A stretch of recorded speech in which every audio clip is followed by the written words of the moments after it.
from sap to strength in nature's art. Rubber forms a resilient part. From trees it flows through skillful hands, crafted strong for life's demands. It's hitting you like a puck, so swift and tough. In this game of life we've had enough.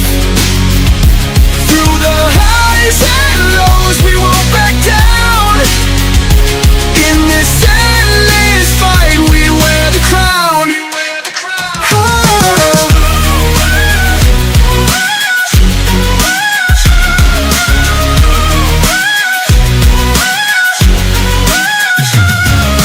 4 years of battles, a fight so near. Two foes collide, the end is clear. In shadows cast, they forge their plans. Now victory's within our hands. It's hitting you like a puck, so swift and tough. In this game of life we've had enough. Through the highs and lows we won't back down. In this endless fight we wear the crown.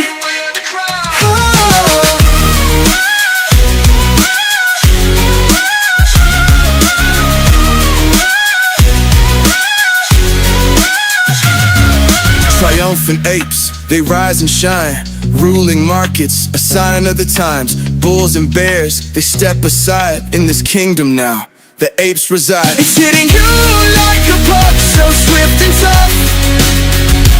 In this game of life we've had enough. Through the highs and lows we won't back down. In this endless fight we wear the crown.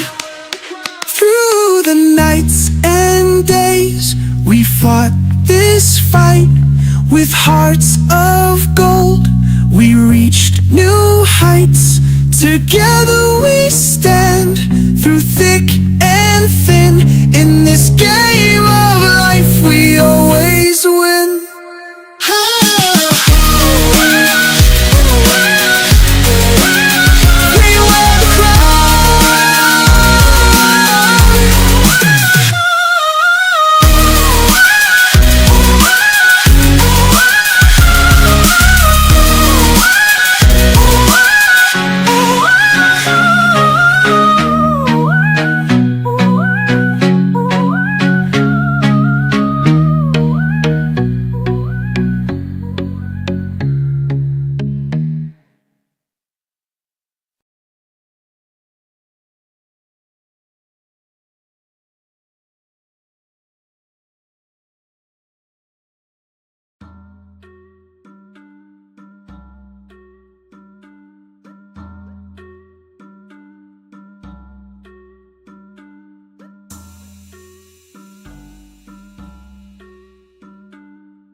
Thing with Hester Pierce, how she's taking a victory lap concerning her.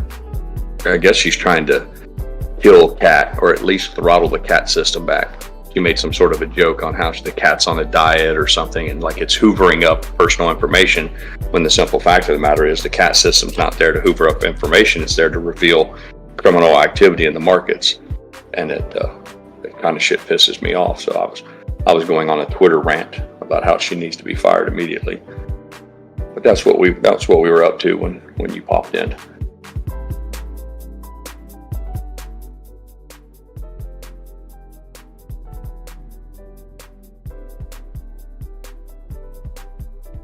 But listen, I gotta give props where it's due, man. Our friend KC Shaw called this shit, a long time ago. Because to be fair, he's like, be careful, Ronnie.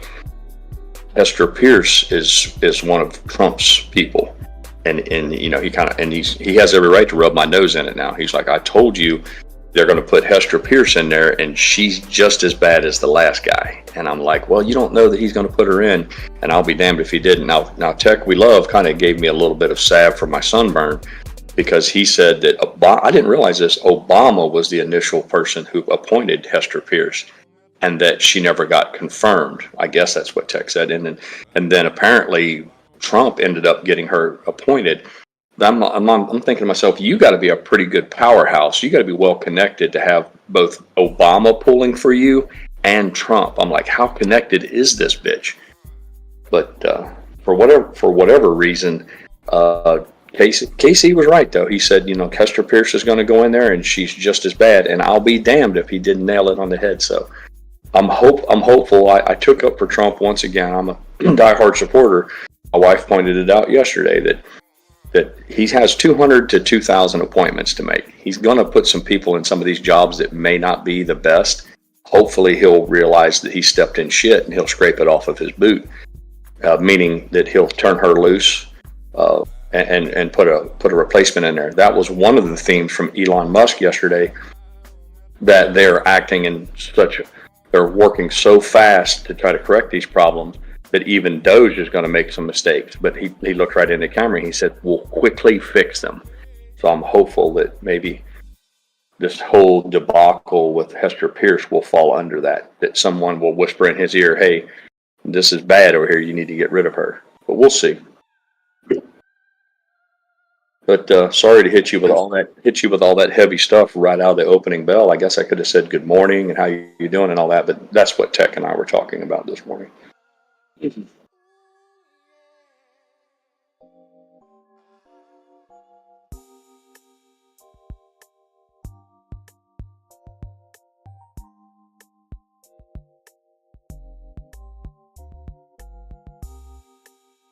Right.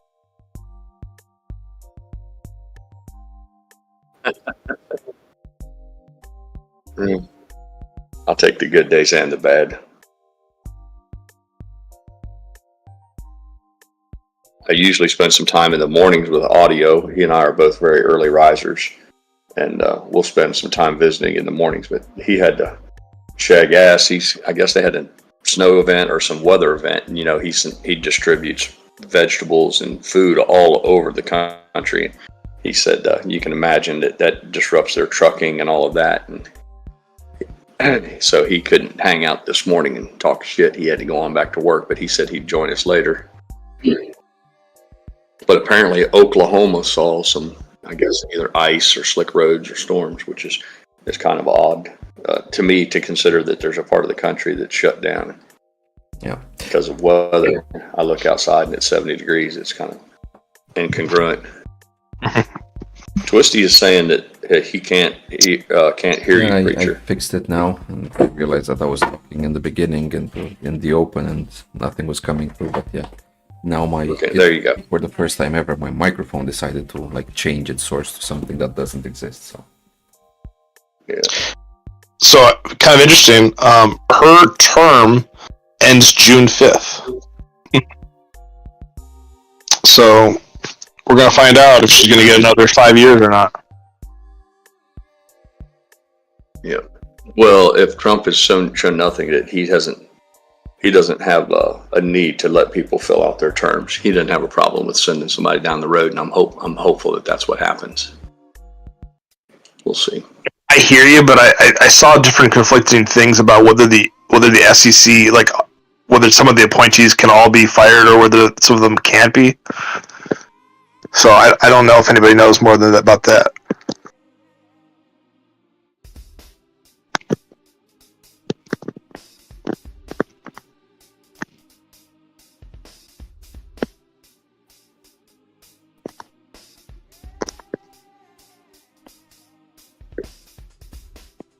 Because Google says the president cannot fire SEC commissioner. Oh well, they can't. Okay, without good cause. Okay, if they have good cause, they could. But I'm not sure about all the other seats. That's the boilerplate. That's the boilerplate that they always include in all these without good cause. Well, that's right. That's debatable. I mean, without good cause could mean she's late to work too much. You know, See, that's another thing with the left right now. They're into this thing about the president can't fire people who are under the executive branch or who have some of these appointments, especially if they were made like an executive appointment made from another president. Well, if a president can appoint you a job, then a president can fire you from the job. But their need to hang on to power is running around screaming, he can't do this, he can't do this. And I'd be quick to remind people, the Supreme Court is the only lifetime appointment.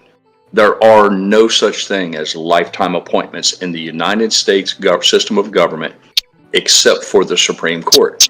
And that includes the president. Now, whether or not, if you're duly elected, like a congressman, you can't fire a congressman, you have to impeach them. So it's, again, we're down to semantics, whether you fire somebody or impeach them. But I would argue that there's a mechanism to get rid of every single one of these people.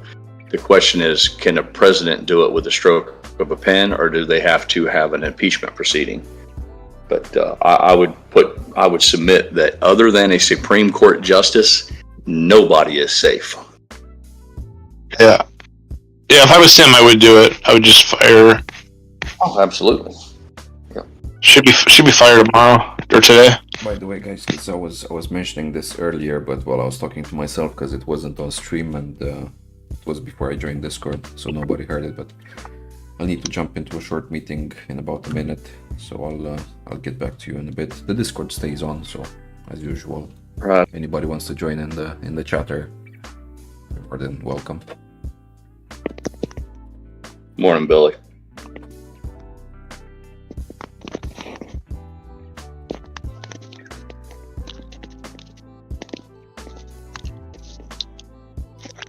Let me zoom in a bit. There was one female, I can't remember her name, SEC commissioner who said she was not in favor of the change.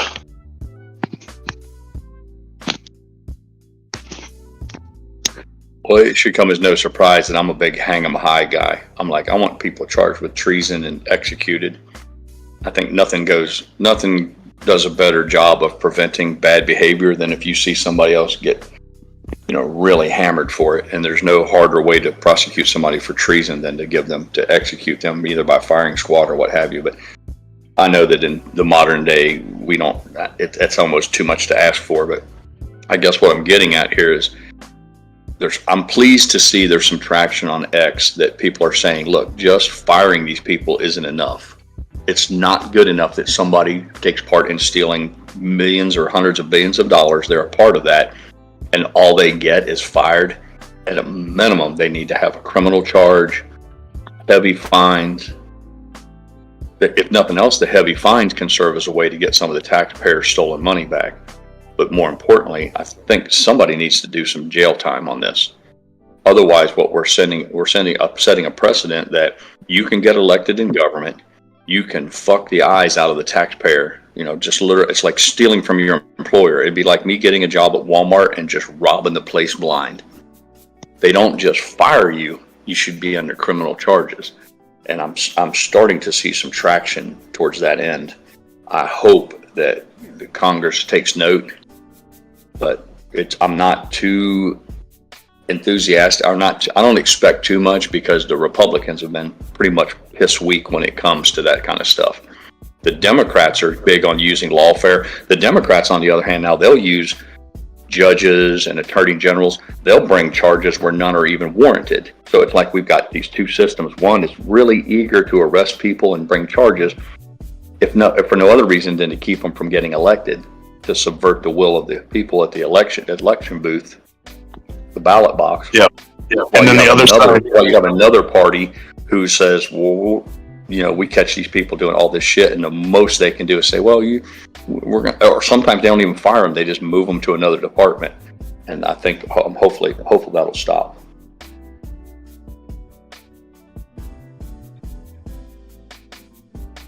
Yep. Hector Pierce needs to be made an example of.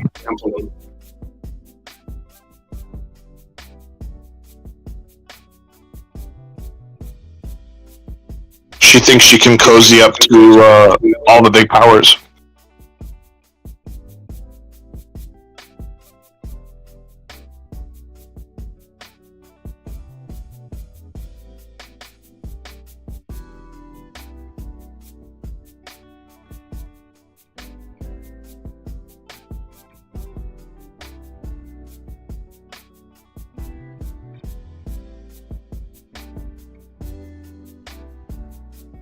Tell you one thing, he looks like a fucking transvestite. Which I know that's a terribly misogynist and ugly thing to say, but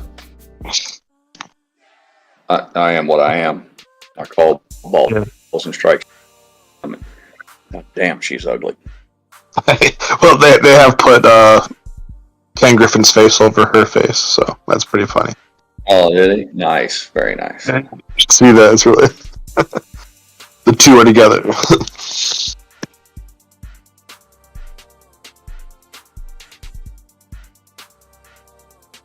Let's see what Wikipedia has to say about her. Hester Maria Pierce. I beg your pardon. An American lawyer, serves as commissioner on the Securities and Exchange Commission, previously served as the Financial Markets Working Group at George Mason University, confirmed to the Senate in 2017 to fill a Republican vacancy. Former member of the United States Senate Committee on Banking, Housing, and Urban Affairs. You're correct, she was nominated by Obama in 2016, but the United States never acted on her nomination. She's got a BA in economics from Case Western Reserve University and a JD from Yale Law School. What else we got here? Started out her career as a clerk for Judge Roger Andwelt, Court of Federal Claims. See, that's how it does. You get your degree, you start on some little minor bullshit job in the government, and then you just stay there for the rest of your fucking life. And that's the problem I have with government. But I digress. Back to Wikipedia. Let's see what else we can find out about her. 2000, she served at the SEC as a staff attorney in the Division of Investment Management. See, all of these things are how she got real cozy to all these hedge funds and the likes of Ken Griffin and all that.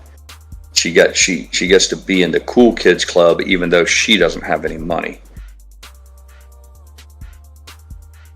What else we got here? Some boilerplate stuff. She worked for Senator Richard Shelby on the Senate Committee of Banking and Housing. In that position, it says her work mostly centered on financial regulatory reform in the aftermath of the financial crisis and the oversight of the implementation of Dodd-Frank. So see, in that particular period of time, she seemed like she was on the right side of history. Dodd-Frank they tried to put that in to rein in some of this banking bullshit. For those of you who keep up with it, though, they managed to wiggle out of that later on. What else we have here? In 2015, she was picked by the Obamas to fill a Republican seat in the SEC. We talked about that before. They repeated that. Finally, she was approved by the Senate Banking Committee, but the full Senate voted no on her nomination. Trump, like you said before, Trump nominated her to fill the remainder of a 5-year term. She was confirmed by the Senate in 2017.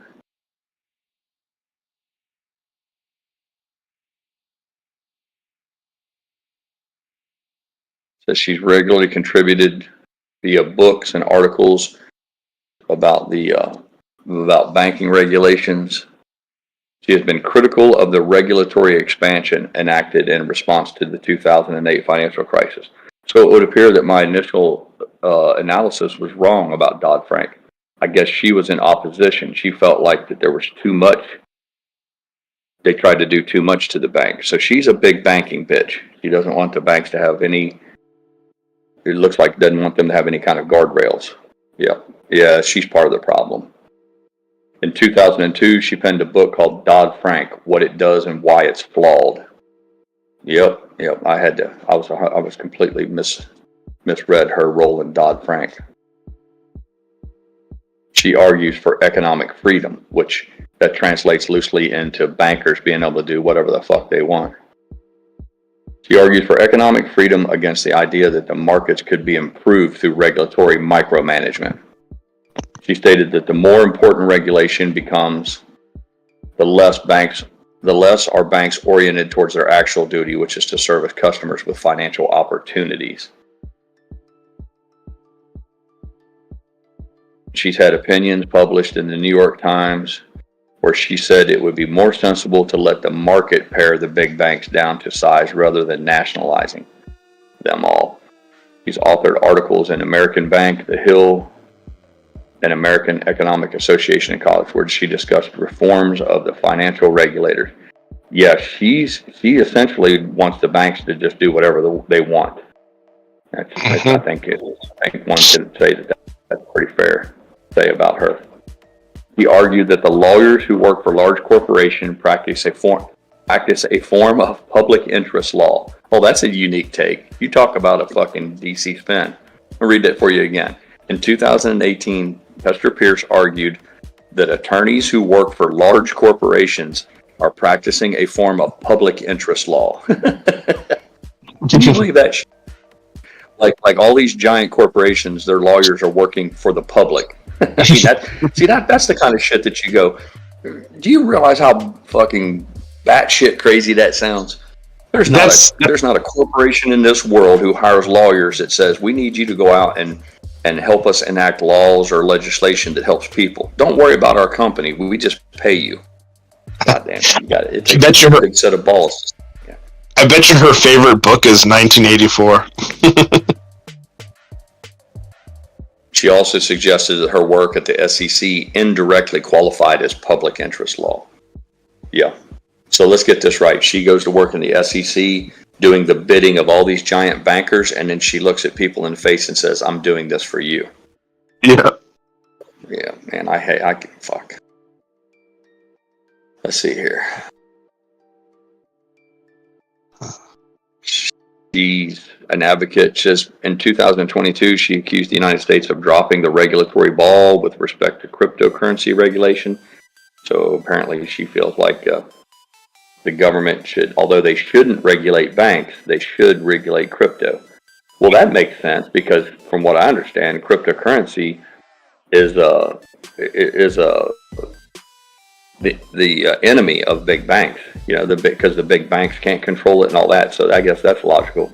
If she's doing the bidding of big banks in America, she's not going to be real supportive of Bitcoin and the rest.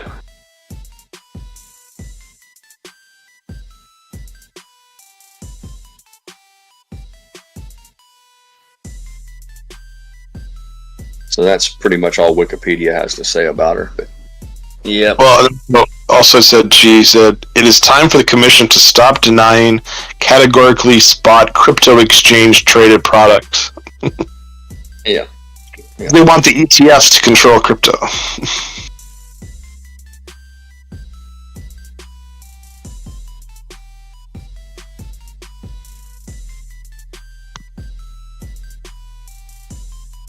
Yeah, she's probably one of the most disgusting people ever appointed. I gotta step away for a minute. I think Diesel's not feeling well this morning. He just woke up. He's about 3 hours late getting out of bed. I need to take him outside. I'll be right back. Come on, bud.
Back for now, at least.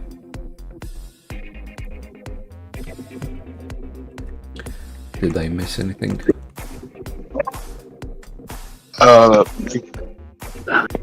We're dealing with the dog right now. No, I'm back. Is he good? Diesel was a little bit late raising. Yeah, he's fine. He, for whatever reason, he slept in about 2 hours longer than he normally doesn't.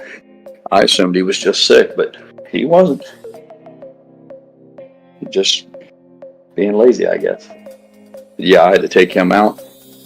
Needed to get that over with before the opening bell, so I'm good to go now.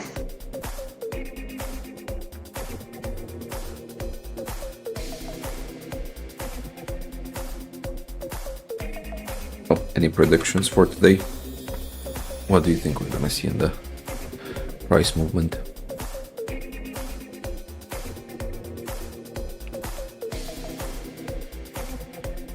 I'm through embarrassing myself. I won't speak to that. I'm conservative. I just think 336.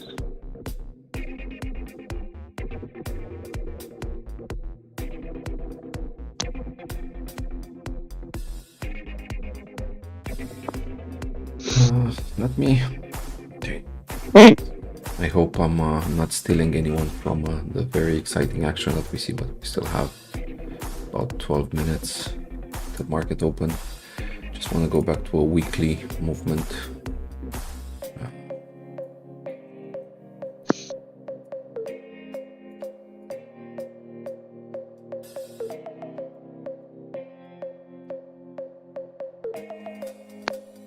So here's when we, back in May basically, of last year, when we had the low of 238, and then 1, 2, 3, 4 weeks later we had a jump to 1188 with that madness of a volume, almost 1.7 billion shares traded in this 1 week. Just in case anybody, when I was mentioning it earlier, wasn't around to see, but I'm curious if we're looking now at the same, because we had a push to the bottom side that was quite intense. So now we had this low here of 295. It wasn't as low as the 238, but yeah, just curious if in a few weeks we're gonna see another explosion, let's say. So here, as you can see, first we had the respective week, and the following week we had a slight increase in price, then a slight decrease, and then the pop. So we had, well, here quite similar, let's say, small increase in these both weeks. So if this week is going to be slightly in the green, then 2 weeks slightly in the red, then a pop. We might have a bit of a trend, but let's see. And just in case you forgot to zoom out recently, right after the conversion and everything, here's where AMC is sitting at a high of $393. So basically, there's a lot of upside. And then of course we have, before the madness, the naked shorting that happened over here. You know, if we return to like a 2018, 2019 levels, that's between $70 and $9,400. We could even say that that's the fundamental price, right, for AMC currently. So that's why I think it's well, at this price, I just wish I had more dry powder, basically. get some more.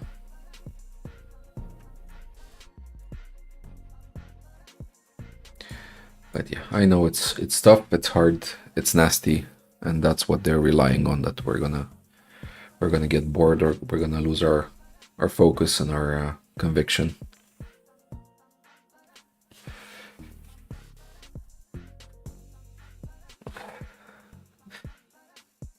And well, despite of what happened on Monday, with the delay on the short position reporting, and well, the CAT system getting crippled by Hester Pierce, I want to keep some faith that Trump's gonna put this in his crosshairs at one point, and the crime running rampant in the stock market's gonna get addressed.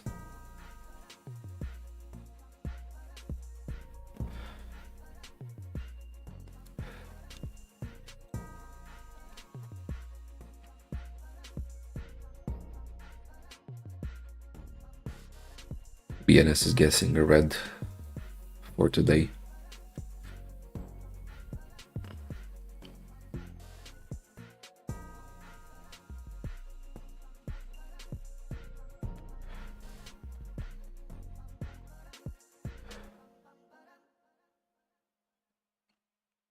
So Twisty Swifty came in with some CPI numbers. So breaking CPI comes in at 3%, estimated 2.9%, and core CPI 3.3%, estimated 3.1%.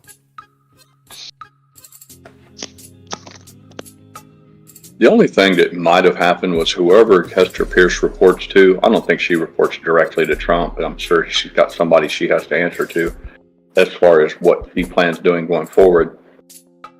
If she was to have made the case that, listen, this whole system will collapse. This whole thing is going to burn down, and they're going to blame you. If you give me a year, we can fix this. The problem I have with that scenario is that Trump's not scared to break things. He's never impressed me as the kind of guy who was afraid to say, well, no, we're not doing that. If it's going to break, then let's just get it over with. So I don't know how she would have sold that if he's even been made aware of it. I mean, it's all just conjecture at this point. My conjecture from what I've seen is I don't think he wants like a market crash. That's just what. Well, nobody does. But if you know it's inevitable, why would you want to do it way into your administration as opposed to right at the beginning when you make it clear that it wasn't your fault?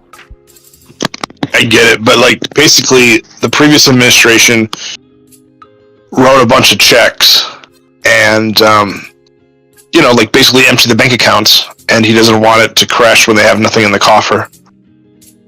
That's just my guess. He's trying to bring as much oil money in, a bunch of foreign investments in, bring everything, bring as much in as he can before it crashes. Well, I mean, if you would go around and just say, well, everyone who's in government in any position that was doing any trading of any kind wasn't allowed to do it, and just get them to return all the money. That's gonna could do that too. But yeah, I guess if the DOJ does a bunch of accusations and try to claw back money. Yeah. I'm okay with that too.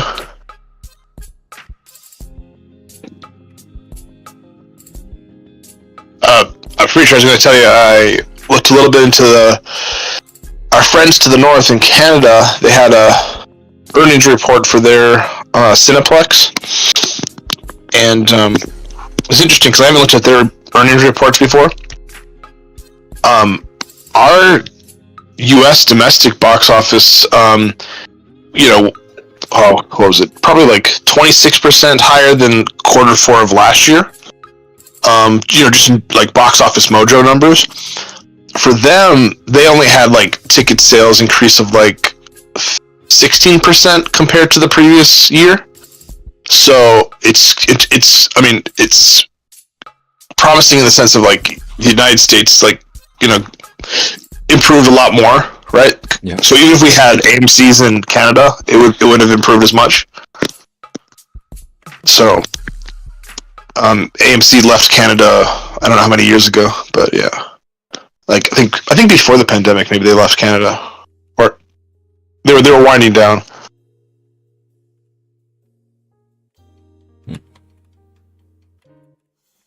And then, of course, last quarter, Europe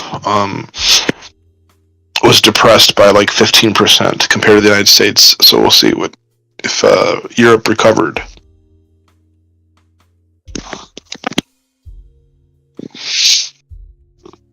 Yeah, the thing is, in Europe, there's not a lot of AMC.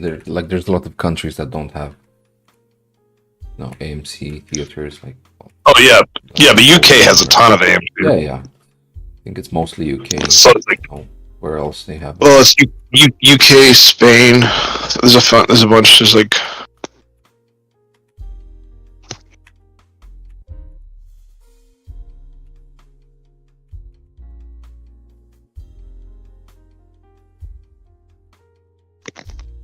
Guess we'll find out on the 25th how things are looking. Yeah.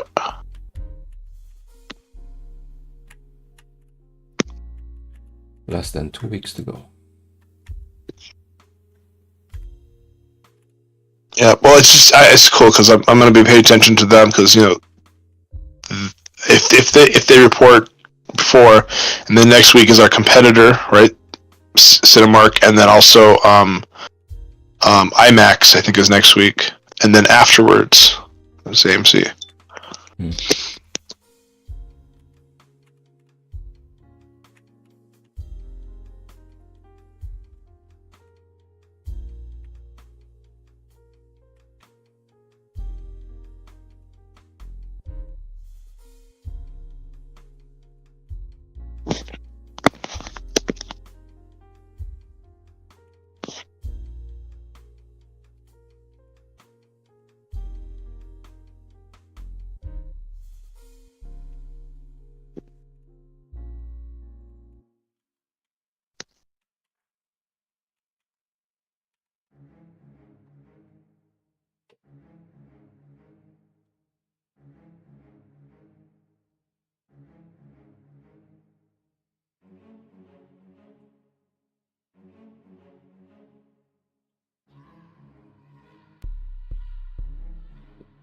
Less than 1 minute till market open. Switch over to 1 minute just to see how the action looks like. Apparently, Odeon has theaters in 14 countries in Europe. United Kingdom, Ireland, Spain, Italy, Germany, Sweden, Finland, Norway, Portugal, Greece, Austria, Poland, Czech Republic, and Hungary. Poland? What cinemas are Odeon owned in Poland? I'm not sure. I'll try, but let's see. Because unless something changed from what I was checking, like, well, a year or two back, the cinemas in Poland were owned by some United Emirates or something like that, some Arab countries. Let's see, what was the... Of course it disappeared.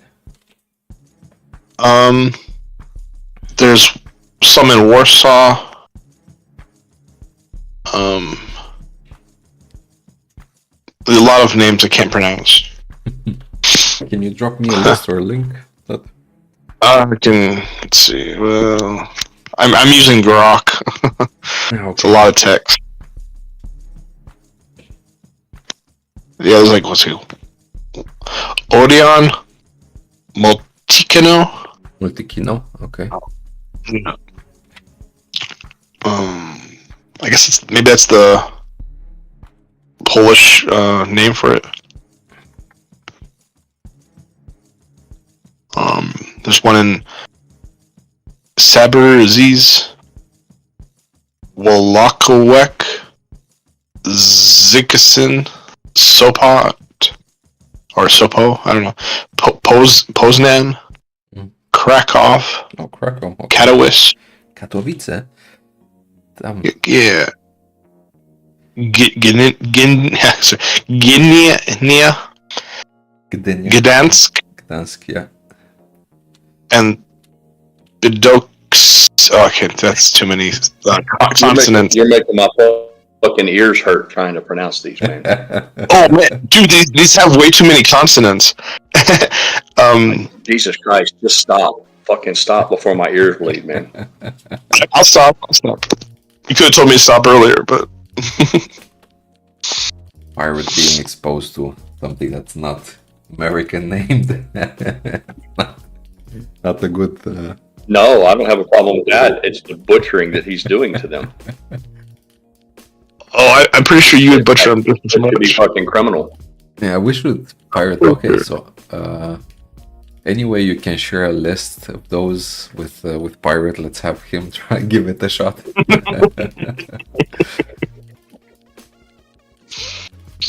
Hell yeah. You know it. I told you. That was one and done yesterday.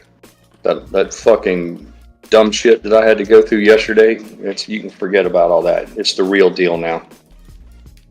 Morning maze.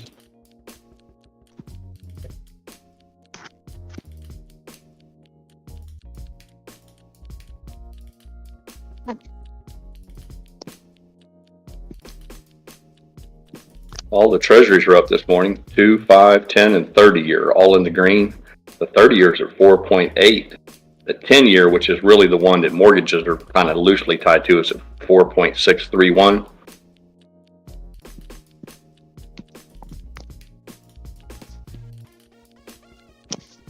Yeah, exactly, BNS. Ain't got time for ain't nobody got time for that shit. What shit? Fucking hooked on phonics.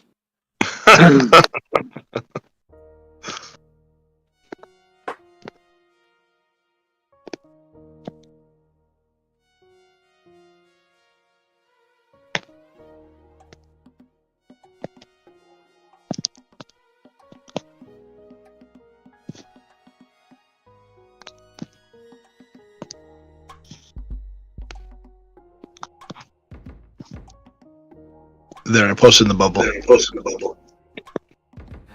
Thank you.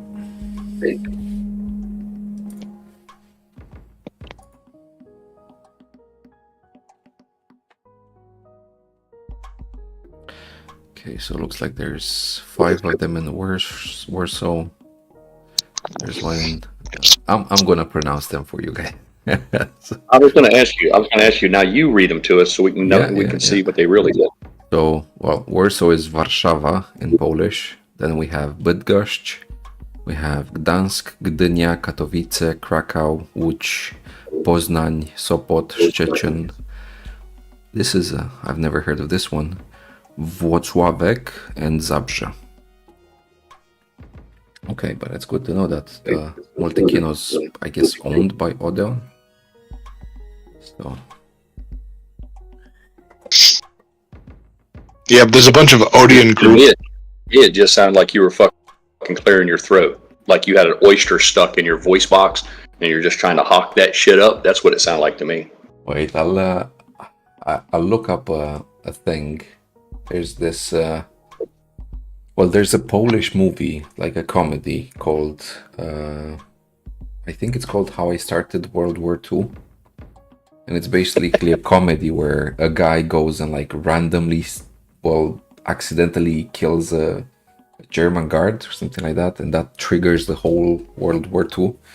But then he gets captured at one point, and he's asked to say his name and where he lives. So it's a classic. It's a Polish classic, and if you can learn to say this name to any Polish person, you're gonna get a high five, maybe a shot of vodka. By the way, before I do this, AMC at 343, so we have a nice green start to the day. I'm assuming we're gonna see a downturn, but yeah, GME is quite flat for now. But yeah, okay, so this is gonna be like a 1 minute thing. Wait, I'm gonna actually open it in Chrome.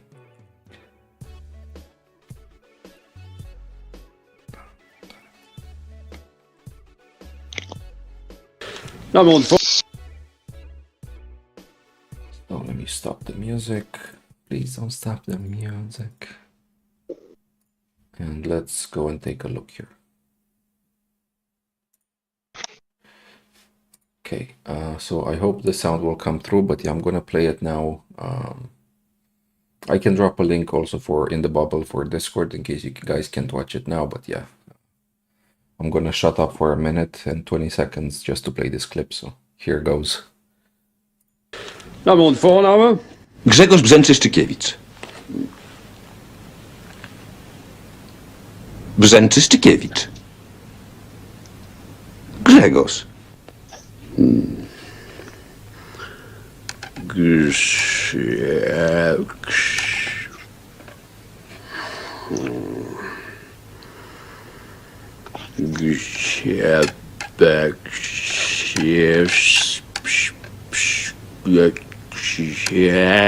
Brzęczy-Stykiewicz.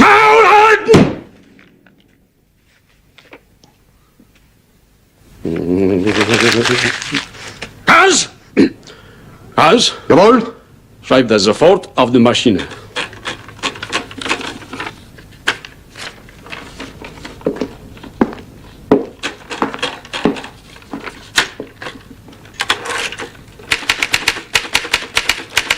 Name und Vorname?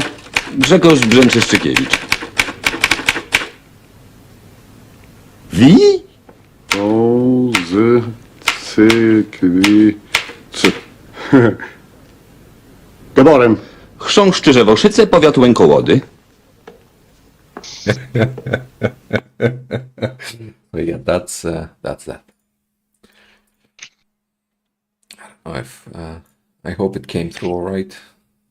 Let me know if you saw it or not. You can chat, give me a thumbs up, thumbs down. There were subtitles, right, in the video, so let me drop it also in the bubble for you guys if you want to watch it later. Yeah, that's comedy gold right there, man. The first dude cracked me up, man. He covered his face with his hand, and you could see him peek his eye. He peeking his eye between his fingers. Yeah, that's fucking beautiful, man. Yeah. He slams his hand down on the desk like, I've heard enough. The dude, the straight guy in that comedy, the Polish guy or whatever, he was funny because he was like nonplussed. He would just look at him with that sheepish little smile and just repeat the name like it was no big deal. Like I don't understand the problem here. Yeah. Yeah, thanks for sharing that, man. That's comedy gold right there.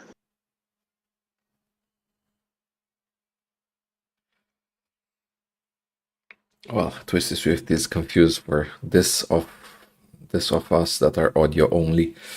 Well, I mean, if you're audio, Yeah, only, that was visual. Yeah, you needed to be watching the stream to see that one. you need to go back and once you can watch it on a screen, you need to go back in the stream and take a look.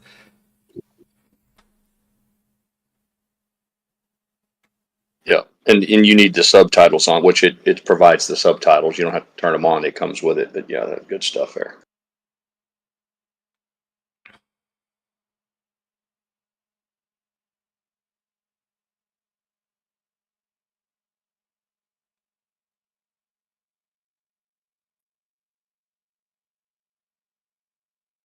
Yeah, good day to you, Miller, as well. I don't know. Mike Claypool came in, says we got to break 350. I don't know if we have to break or we had, but it on. Well, if you're referring to that, we did break on Webull. It's showing only 344 high, so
Oh, you better believe it, BNS. I've got both of my dragoons are loaded with powder. I put a double charge. I put 2 bullets in each barrel. So it wouldn't do well for anybody to come in here today. It's it's in their it's in their best interest not to even come around.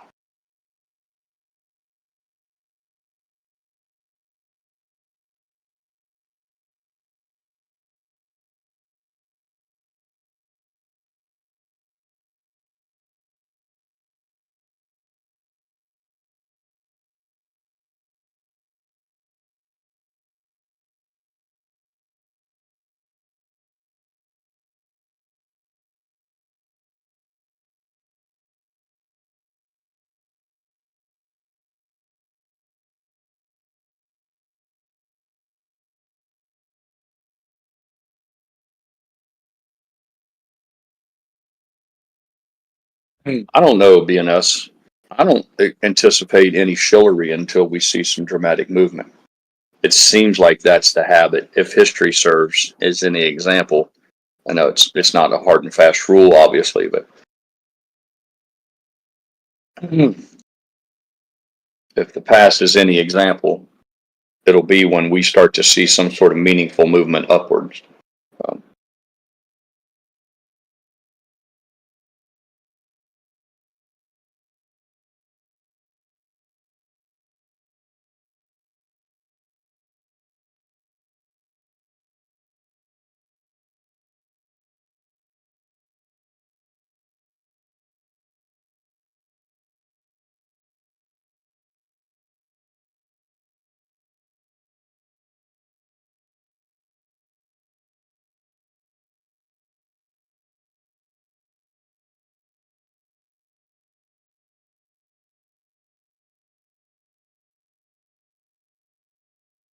just so you know, preacher, I don't have my cans on, so if you start to have any kind of an echo, just let me know and I'll plug them in. Yeah. I don't seem to have an issue with you or any of the other ones. It seems to be specific to Papa Max, but if it becomes a problem, just speak up. Mm-hmm.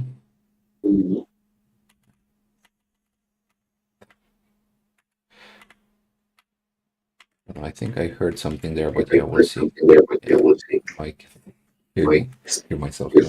Oh, that's fucking funny. Now that I brought it up, now it's doing it. Yeah, you jinxed it. What the fuck is that? How? God damn! How does that happen?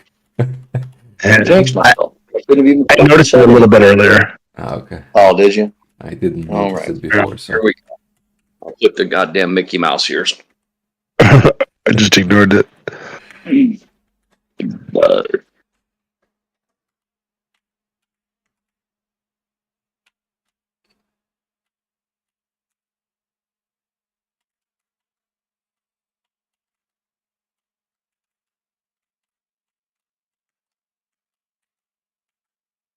No, Tech, you don't have to ignore it. If something like that happens, let me know, man.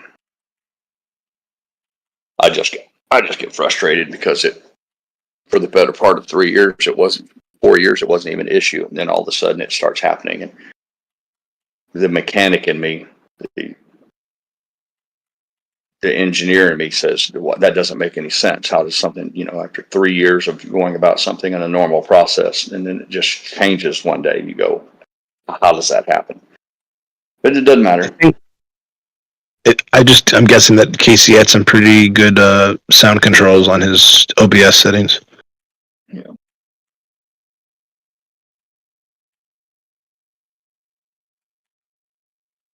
I don't think OBS can, like, if you're using Discord as a source, I think, it just takes. That's true. You're right. You're right. It was coming through. I think it's my end. I think it's one of these things where, like Preacher said, Preacher runs into it with his, where you turn this shit off on a Friday night and I turn it back on a Monday morning and everything goes back to, it resets itself and the computer does what it thinks it wants, these default settings. Yeah, it sucks. So apparently at some point in time I had it, I guess, set up to where it was negligible. And for when it goes back to the default, and so the shortcoming is mine. I should probably, Preachers walked me through it 2 or 3 times, but I'd get too aggravated with it. And I've gone in no fewer than 6 times to try to. You got an input slider and an output slider, all that shit. The thing is, Discord comes with like a crisp noise suppressor that you can pay for. It's the one that Purple Mac is paying for. And the thing is, I told you, I noticed it's free. I get it free. It's free. No, mine is free. You have a small version that's free, but you can pay for like the better version. Oh, okay. And I'm not paying. I think Discord keeps changing settings on people because I've had exactly the same. I've had this issue where like I'm not even on speaker. Like it would pick up people from my headphones, right? I have my cans on my head, and it would pick up people, and they would like, "Hey, can you stop it? We hear ourselves." And I'm like, "It wasn't. It was all okay yesterday, and the day before, and the day before that." So the settings would somehow stop working or change when it came to noise suppressor, and I don't know if it's not something that Discord is like pushing through, like they're messing with settings from time to time, just to make you buy this edition. Preacher, wouldn't that be interesting if they gave you the better version for free without telling you, and then they switch it back? It might be. That's what I wanted to say, because the mechanic in you know, like as a mechanic, you work on an engine and nothing usually changes. It's the same engine today as it was yesterday, right? But with Discord, it's like you don't know what they make, what changes they make to it, right? You don't control what they add and remove and what they turn on and turn off. So it's even with Windows, right? Because they keep doing updates, or they can just push a patch or something, and something that was working for years. Batty, man. Yeah. Yeah, it's the difference between retail and industry. Industry says, "Don't you dare touch my settings because it costs me money," and then retail's like, "Oh my gosh, I have to troubleshoot this." Yeah. Look, for companies. Pull the trigger though. Go ahead. No. For companies, what? For companies, because it's part of what I'm doing, and one of my previous projects were the same. If there's a Windows update on the enterprise level, you have dedicated teams of people who take that patch, they test it, they package it, they push it, so it doesn't get pushed by Windows. It gets pushed by dedicated teams to make sure that everything's going to work as it should on the end user's computer. So you don't get this shit. Yeah. So you don't get it like, oh, Windows just pushed an update and it screwed up everybody's computer. They run security checks. They run not compliance. What am I thinking of? Compatibility checks, everything. But that's the enterprise level. For retail, you just get screwed sometimes if something's going wrong. Yeah, and that's not called sandbox, right? It's a different term. Like where you isolate it, like they have this as well. Like they use virtual machines to test out patches. Right? Oh yeah, virtual. That's what I was looking for. Yeah. So they will do that, but that's just one of the steps. Like there's a lot of things that they're doing. So there's a testing, there's a packaging, there's a rollout teams, and then there's a hypercare team who just for like a few days or a week or so, they just keep an eye on machines and everything, all the error messages that because there's events that we're not touching that new stuff. Yeah. Like even anyone here, if you go into your event viewer, you're gonna see a long list of different warnings, errors, whatever, this and that and this and that, right? Everything still works, but there's a lot of things going on in the background, and those are things that usually there's teams that keep an eye on those to see if they accept some, but if something's out of the ordinary, then it needs to be addressed. So. Hey, Preacher, I've had like tons of Weeble chart settings, and they just get totally wiped. That's lovely. And I have an account. I got money with them, and they just like, we're gonna wipe it. Wait, like they wiped your account, or just the settings? The settings for the chart, and like, you have the paid version.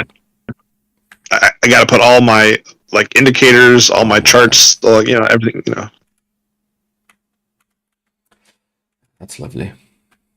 It's random too. I don't even know what's doing it. I've tried to notice a pattern, but I can't.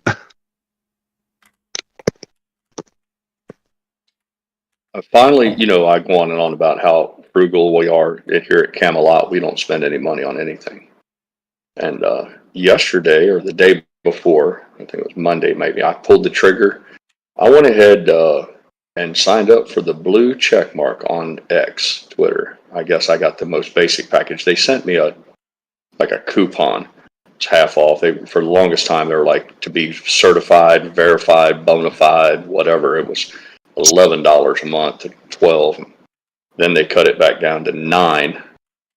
They sent me a thing that said I had 6 hours to decide, which I like. That's a good sales trick. You have 6 hours to decide. It was a one-time offer of $4 a month, $4 and change, just under $5. That's a good and deal. I said, yeah. I'm like, that's a good deal. It's $70 for the whole year. And I thought, God damn, I'm just throwing $70 away. But I enjoy Twitter so much, and I've become so obsessed. I love to talk. You guys are well aware of that. But more importantly, I love to write even more.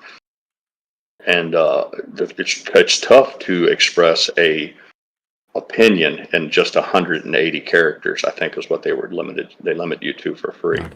Pirate even So more you than have to be very concise with your ideas.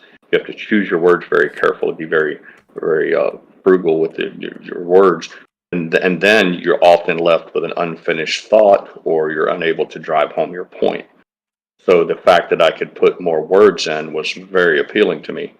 More importantly, the ability to go back and edit things. So I found out that it took them 2 days to approve it, and then when I realized it was approved is when I was on one of my rants about Musk or something. I had reached the 180 character limit, and then it gave me a prompt on the screen. It says anything you type here on out will not be seen as the original post. What it does is it allows me to post like a paragraph, but you have to, when you look at my post on X, you have to click. It says see more here or what have you. But the cool part is I'm not limited to that 180 characters. Now I don't know if I could write a dictionary and it would still post it. But my point is I can finish my thought, and I can make it a little bit longer. And then if I would identify in my haste, I would make grammar errors, I would make spelling errors, and I would proofread it, and even proofreading it once didn't work. And it was very aggravating for me to go back and read a post later on and say, damn, and sometimes it destroyed the whole point I was trying to make was negated because I failed to conclude or auto spell check had changed something. So the next thing I realized that I knew that it had been approved was when it said you have 6 hours. I didn't realize it. I thought it was unlimited, but they give you 6 hours to go back and edit it. So it was nice. I could go on about my business, reading, and all that stuff. And then once I had kind of cleared my mind of the topic, I could go back and read it fresh. And then for me, that's a better proofread. And I'm like, oh man, there's a real bad spelling error here.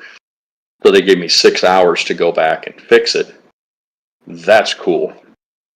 And so I feel like for $4 a month, it's really enhanced the experience for me. Now, Mrs. Pirate last night, she was like, and obviously she kind of rolled her eyes when I told her I was signing up for this because we have an anti-monthly subscription rule in this house. And I said, this allows me to be a little more thorough when I'm sharing my thoughts. And she's like, the longer you make them, the less people will read them. She's like, you got to keep them brief or nobody's going to read it. Of course, my pride was hurt. I said, I don't care if anybody reads it or not. All I want to do is be able to put it out there. So I just thought I'd share it with you guys that I broke my rule about the subscriptions. I coughed up the $75 for an entire year, $4 a month. But I think it's really improved.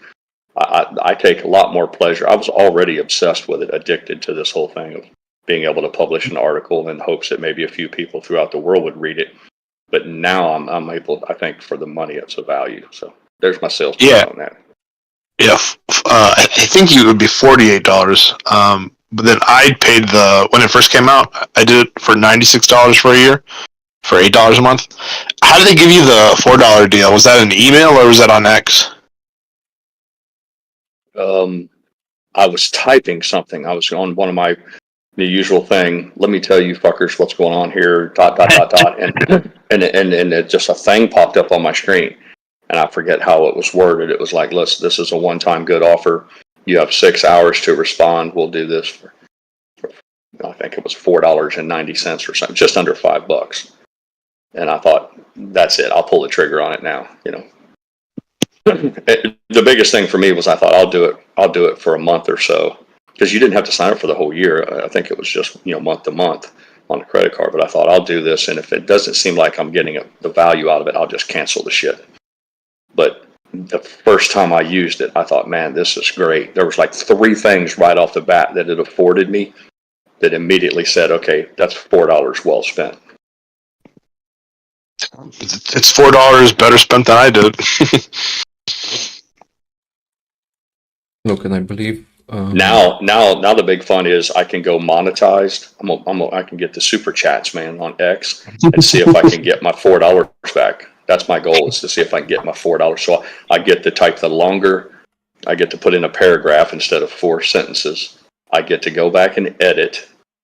I have the ability to do all that, and now I have the possibility that I might get my $4 back if I can get 6 million people to follow me and give me a thumbs up. I'm on it, man. I'm going to get my $4 back. look, there's people who are making money out of this, and well, from what I've seen, the way some people do it is that they follow big accounts, and when someone like Elon Musk, let's say, posts something, they go in and reply to that. And of course, if you make it more, how to put it, something that people want to interact with, no matter if it's positive or negative, that's even better, because you get more interactions, more views, right? And then that will allow you to get more following and more monetization, basically more of your money back. But I think another thing that this allows you, because I tried it on X, but well, I don't have the check mark. I think you can live stream on X now as well with that. So if you ever think about it, I think it might be maybe it's even going to be better optimized for mobile phones or tablets for streaming than even YouTube is. So that might be an option for you as well, because I do believe X is also, like, I would love to be able to stream on both YouTube and X at the same time, because then you have like a bigger reach, and you can just get more people aware of what's happening Right. with AMC, and more involvement. I know it's not about the group, and it's not about following it, definitely not for me.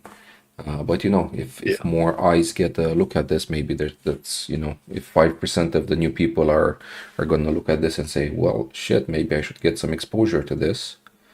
That's some more synthetics that will need to be bought back at some point. Some more shares that are gonna drive up the price when the squeeze starts. So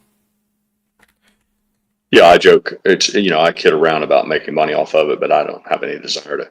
I'm not going to be buying my son a new airplane off my ex paychecks. My whole goal is that I just feel like that at my age and based on my experiences that I can benefit somebody. I didn't have any good influences when I was a child. I didn't have anybody to share, real meaningful conversations. I mean, the most I could do was maybe look to some people as an example. So I just, and then because I love to talk and I love to share my ideas, I thought, well, maybe I can kind of be a force for good in this world. And if I can reach 1 or 2 people out there and their lives can be made better by the experiences that I've had. And then, of course, it's also my need to weigh in on my politics to help, my country. A lot of this seems to be going, a lot of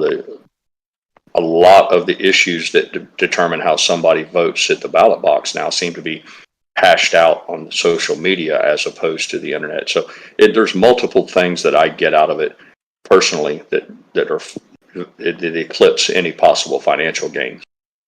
I just like the idea that there's a possibility that down the road I won't have to pay for the platform. I can at least get enough money back to allow me to do what I'm doing without impacting my wallet.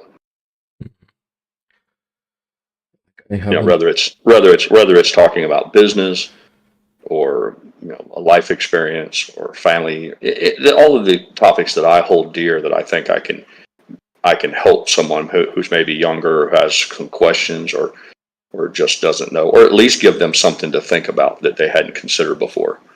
And but either way, like I said, I've always had some sort of latent desire to be the next Hemingway, and I'll never have the discipline to sit down and write a novel or a book. I'm too lazy to do that. So this is another way where I can kind of indulge that creative need to maybe write some stuff and put it out there. And if I only get 2 people to read it, I can say, well, somebody read it, and that's good. So kind of excited about the whole thing.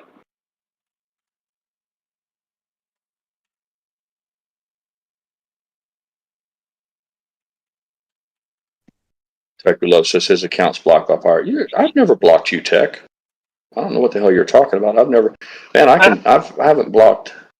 I go by a different name. I go by a different name on Twitter.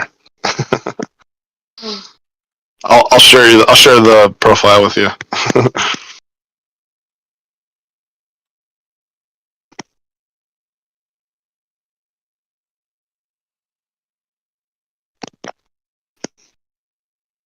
It's okay. I've said a lot of stuff on Twitter. Twitter is where I go unhinged. One of the reasons that I would block someone is that if I feel like it's a waste of my time.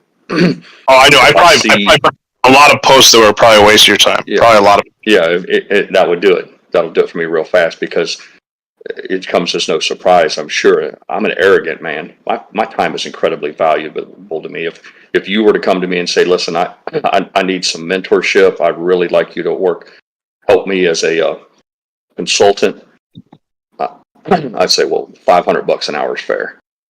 I'll tell you what, your friends and family, I'll give you the half off discount, about $250 an hour, and I'll give you a lot of value for that. So when I'm giving it for free, and I get met with what I prefer is, I call them fuck sticks, jerk offs, all that. I don't have time for that. Like, listen, it would be like if you went and had legal questions and you had an attorney who was willing to sit down. Maybe the guy's, he's a Supreme Court justice, and you go to, Samuel Alito's house, knock on his door and say, hey, I have some legal questions. And the guy goes, come in and sit down. You have literally a master craftsman in his field, and he gives you his time for free. And then if you were to sit down with like a Supreme Court justice and begin to argue with them about nuances of the law and all that, the guy would say, I don't have time for this. A good example of that is, I'll tell people, you ask me my opinion on something, I'll give it to you.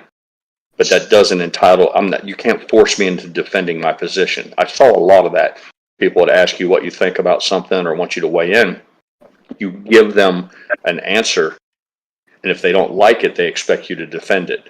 And I'm like, I'm willing to engage in spirited debate, and I'm willing to kind of at least make the basic effort to explain to you why I'm coming from where I'm coming from.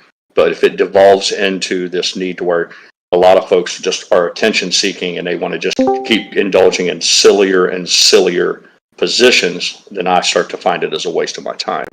And that's normally how I'll go about blocking those people. It doesn't necessarily mean they have to agree with me. I'm just not going to have my time wasted. Donkey Kong says your name is Stud Muffin 69. That's funny. Oh, that's very kind of you, Buy and Hold. Says he gives me likes on X. Yeah, man. Listen, I'm not here to farm you guys for engagement. I think that's what they call it, or elicit, support in any way. The only time I've ever asked anything of our friendship here was to help me achieve the 50 subs in order to be a backup, and that was just because there was no way around it. In order for me to step in the event that Preacher or Real Rugged or Grayleaf, Papa Mac was unavailable, I'm the last chance for romance. And in order for me to fill that role, I needed 50 subs. So I wasn't willing to waste the time on it. So I literally got on my hands and knees and begged, please sub. But that's the only time that happened. I promise you it'll be the only time it happened, and it's for that reason. My involvement on X is purely an indulgence. It's for me, not for others. It allows me to indulge, like I said, my desire to be a little bit creative, to write, and more importantly, to have an outlet for what goes on inside my mind, this ever increasing, this like I said, it's like a turbocharger that runs at light speed with all these ideas and thoughts. And for me, it reduces my anxiety if I have an outlet for that. So there you have it. Yeah, no, I was just I'm not trying to make this all about me this morning. I was just letting you guys know that if you like participating on X and you enjoy it, as far as putting your stuff out there, that little $5 a month is I consider it money well spent. That was what I was trying to get at. Yeah, I was just having fun joking with you. Yeah, if I had known it was you, I probably would have given you a lot more latitude and took it as tongue in cheek. But that's okay. This is funny to me. So. Yeah.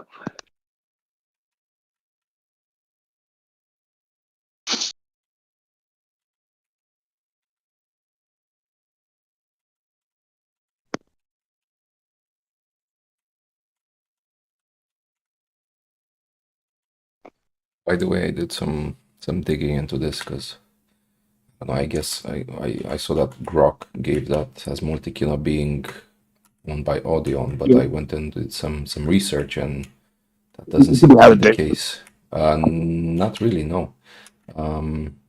I checked. I checked the Audion on Wikipedia, and Poland is not mentioned there as a country they cover. They do mention the other countries, of course, UK, Norway, all the others. But Poland is not there. And I also went on and checked on Multikino, who owns it, and it's owned by VUE Entertainment, which is, again, Multikino was sold to this in 2013. And this has nothing to do with Odeon or AMC. So this one's owned by Omers and Alberta Investment Management Corporation, not company, sorry. Yeah, so it's interesting where it thought it pulled from. I don't know. I guess Grok is wrong.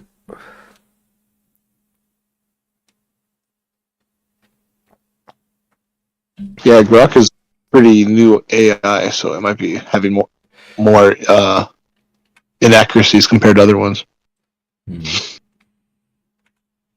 Or maybe it predicts the future. Like I would love it if, because I was looking into this recently, and I would love it to have an option to go to a cinema that supports AMC like that. I'm going and knowing that me paying for movies goes into AMC's coffers. I would love for that to be the case, but doesn't seem to be it, fortunately. Reg Nation Sports, I can't speak for the others among us, but I use the same name everywhere, everything I do, because it's who I am. I don't want to dox myself and use my Christian name because I've been told that it makes me a target. It's an unreasonable, unnecessary risk. But with that in mind, I don't see the need to have a distinctly different name for every account, because that kind of to me, that's a little bit like multiple personality disorders. Like each time you go somewhere else, you're trying to be something different.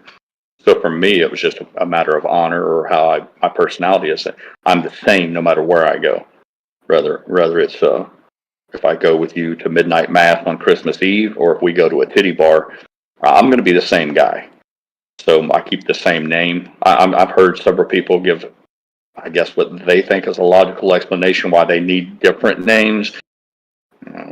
I'm not going to say that's bullshit, but for me, it doesn't work. I'm pirate here, pirate everywhere. Listen, if I could just use my Christian name, most of the people on here know my Christian name, because after a while, it just slipped out too many times. But if I thought that it wouldn't create maybe an issue with some nitwits, I would just as soon do that. But I've been cautioned that, I don't need some wackadoodle showing up at my house, because I'd have to, it would create issues for me that I no longer, I don't want to have to kill somebody in my driveway, clean the mess up. I have cobblestones out there. The blood's going to stain the driveway. Ain't nobody got time for that. And look, there's also trolls out there, and I wouldn't be surprised if shills would get to this level.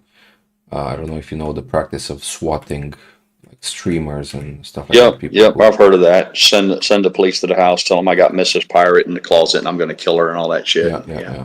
You know, it's freaking dangerous because you get a lot of people with guns that think they go into a very dangerous situation, and you do one wrong movement and you get shot or who knows. Yeah, So exactly. yeah, Yep. But as far as the name goes, Break Nation, if you're interested in reading some of the stuff that I type or that I author, it's real easy. Pirate Born 200 Years Too Late. You won't have any trouble finding it. Same picture. Well, I don't think they do pictures on Twitter. You get it, man. Yeah, Dynamite says too many nitwits. Exactly, Mike. See, unfortunately, Mike, in this world that we live in, the dumbasses, the nitwits, the ne'er-do-wells, a lot of them, they lack the ability to recognize somebody they should leave alone. So I've said many times, as you travel through life, there's a certain percentage of the men you meet that you're just better off if you don't fuck with them. It's just that simple. And they're out there, man, all across the globe. You know, you take any random sample size of 1,000 men, most of those guys are going to kind of be in the middle on the bell curve. But out of that 1,000 men, there's going to be a few in there that there's nothing good about fucking with them. You're just going to end bad for you. And unfortunately, a lot of folks lack the capacity to identify those people. So they just run. It's like these people I tell you what it reminds me of is these internet pranksters or TikTok pranksters running through airports, shopping malls, parking lots, Walmarts, or the hardware store, coming into Home Depot, fucking with a guy while he's looking at nuts and bolts. That shit works fine for about 90 or 100 people. But they hit the wrong guy at the wrong time, and that's when shit gets real. So, and like I said, there was a time when young men specifically grew up knowing that you need to be real careful, you know, about who you fuck with. But apparently that's inherent self-defense is lacking in a lot of these young people today.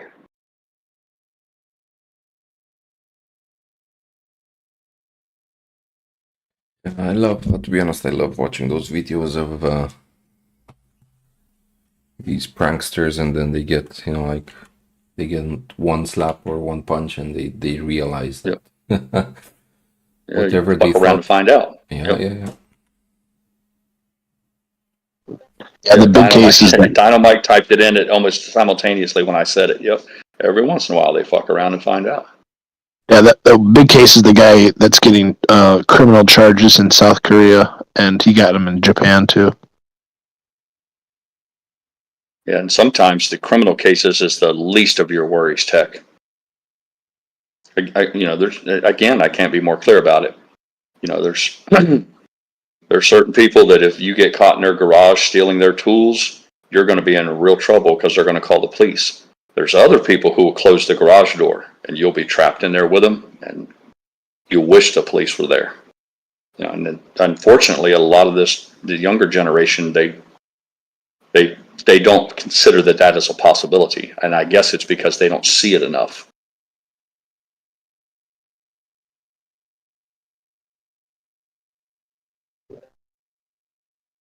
Yep. The United States used to tolerate dueling. So it's a lot more violent. Spend a lot of time in my garage. I had a home gym, really nice home gym, big home gym, and I'd spend a big part of the day out there, you know, pump you up. The missus would hang out in her chair, you know, reading her magazines, what have you. And we've always had her cats. We never had a dog until Diesel come along. But we lived in a small neighborhood. The houses were real close together because we lived on a canal where you could keep your boats there. And we had some neighbors that lived about 10 houses down. They would just let their dog run the neighborhood. Well, that dog would come to my house and he would chase the hell out of my wife's cats. I mean, it's fair game when you're out in the yard, outside on the streets. But our cats were in our garage. That dog would come in and terrorize those cats. And it would do it while I was in the room. You know, I'd have to get up off the weight bench or whatever and run the dog off and all that stuff. So I finally had enough of it. I got a pellet rifle out. I said, the next time that son bitch comes up here, I'm going to smoke his ass. I'm going to sting him. So he'd come up the driveway. He's coming towards the house, and I drilled him in the ass. Now, I didn't pump the BB gun up enough to where the BB would penetrate his skin, but I promise you it didn't feel good. And I shot him right in the asshole. And of course, he takes off down the street. Well, they were outside. Well, they called the police. Here comes the cops. And here they come. They come stumbling up there. They're all full of outrage and righteous indignation. They didn't know what I'd done to the dog, but they knew I heard it. So they come back up. And of course, the cops give me hell. You want to know what I'd done? I said, I don't know what you're talking about. She's like, he did something. He either hit him or shot him. I was like, well, is he bleeding? They're like, no. I'm like, well, then he ain't shot. The cop kind of looked at me with an eyebrow. I told him, I said, you know, that dog comes up here and chases my wife's cats in my house, comes in my garage. He's like, well, you know, you can't take matters in your own hands. And the lady was standing there. Cop finally gets ready to leave. And she says, I know, you and I both know what you did. I said, lady, let me tell you something. The next time your dog comes to my house and in my garage, I'm not going to shoot him with a pellet rifle. I knew that's what you did. I knew you shot him with a pellet rifle. I said, lady, you're not listening. The next time your dog comes in my garage, I'm not going to sting him with a pellet rifle. I'm going to close the garage door, and you'll never see your dog again. Boy, her eyes got real big. You know, she stomped off down the road. And it's another example of, I'm not the problem here. I didn't come to your house and fuck with your animal and it's always the same with these people. They want to penetrate somebody else's personal space, their home, their sanctity, their castle. And then when you take an effort, you know, to protect that, suddenly you're some sort of bad guy. See, 50 years ago, nobody would have even called the cops. But that's the world that we live in. But I give you my hand to God, it happened just like that. Fortunately, when I didn't even shoot him with a pellet, it was just a good old-fashioned brass BB. But I guess when that BB stung him in the brown eye, he didn't like it, and he was like, I'm not going back up there. So whatever that dog, however he went about making his decision of where he would go during the day, he did a course correction after that day. So in the end, it all worked well, but it's a perfect example of how people, they failed to realize that they're the transgressor. They're the ones who are the problem. He had better sense than his owner. Yeah. And I just told her, I said, you think me stinging him with a BB gun is bad. You don't have to worry about that, lady, because I'm not doing that next time. And I don't know, maybe she got scared and quit, bringing him out. I told the story many times. The 10 years that I farmed cattle, I've shot no fewer than 30 dogs. 30. And I don't mean stinging with a BB gun. I mean cut them in half with a high-powered rifle. It was always the same. People would come from the city, come out, you'd see a car. I told you many times, I owned everything on one side of the asphalt. If you parked your car on the asphalt and got out, if you stepped off the left side of the road, you were on my land. But we'd see it all the time. I'd be working in the barn, working on a tractor, working cow. I'd hear a car coming. It would go by down the mailbox. And it would go down in the holler. Our road dropped down into a valley. Got down in that valley. There was a nice little picturesque creek and a little bitty waterfall and all that stuff. And you could hear the car stop. The progress would stop. And if I listened really carefully, you could hear the car door close. You couldn't hear it open, and I'd hear a car door close. Well, that meant they'd open the door, pitch the dog out, close the door, and then you'd hear the car accelerate. And the car would be gone. It would go on around the loop, and it would leave. And you could set your watch. It's just a matter of time before the dogs would show up. A dog would show up, and I would be again working on a tractor, going about my business, and the missus would be like, Ronnie, they're chasing the cows. And I'd look out in the field, and there'd be a pregnant cow. She's 8 months pregnant, big old belly. She can barely walk. She's got her calf. She's got a calf next to her that she gave birth to last year who's still on the tit. And you got a dog that's chasing them. Just run it. The cows got their tongues hanging out. They'll run a cow to death. They'll run the calves out of the pen. And so I would... like any man would, I took steps to remedy the situation. And the path of least resistance for me was a sniper rifle I've gotten, and that was the end of it.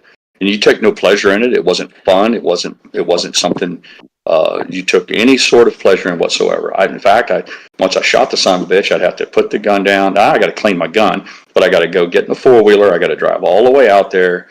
I got to pick the dog up and throw it in the back of my Kubota, and then I had a little valley, a ravine, and it looked like a horror movie because it had so many dead carcasses in it. And I would drive down in that ravine, and I'd just throw that little the dead carcass over the cliff, and it would land down in the bottom with all the other bones. And the buzzards would come do what buzzards do, And then I'd go. And all this took time out of my day, Yeah.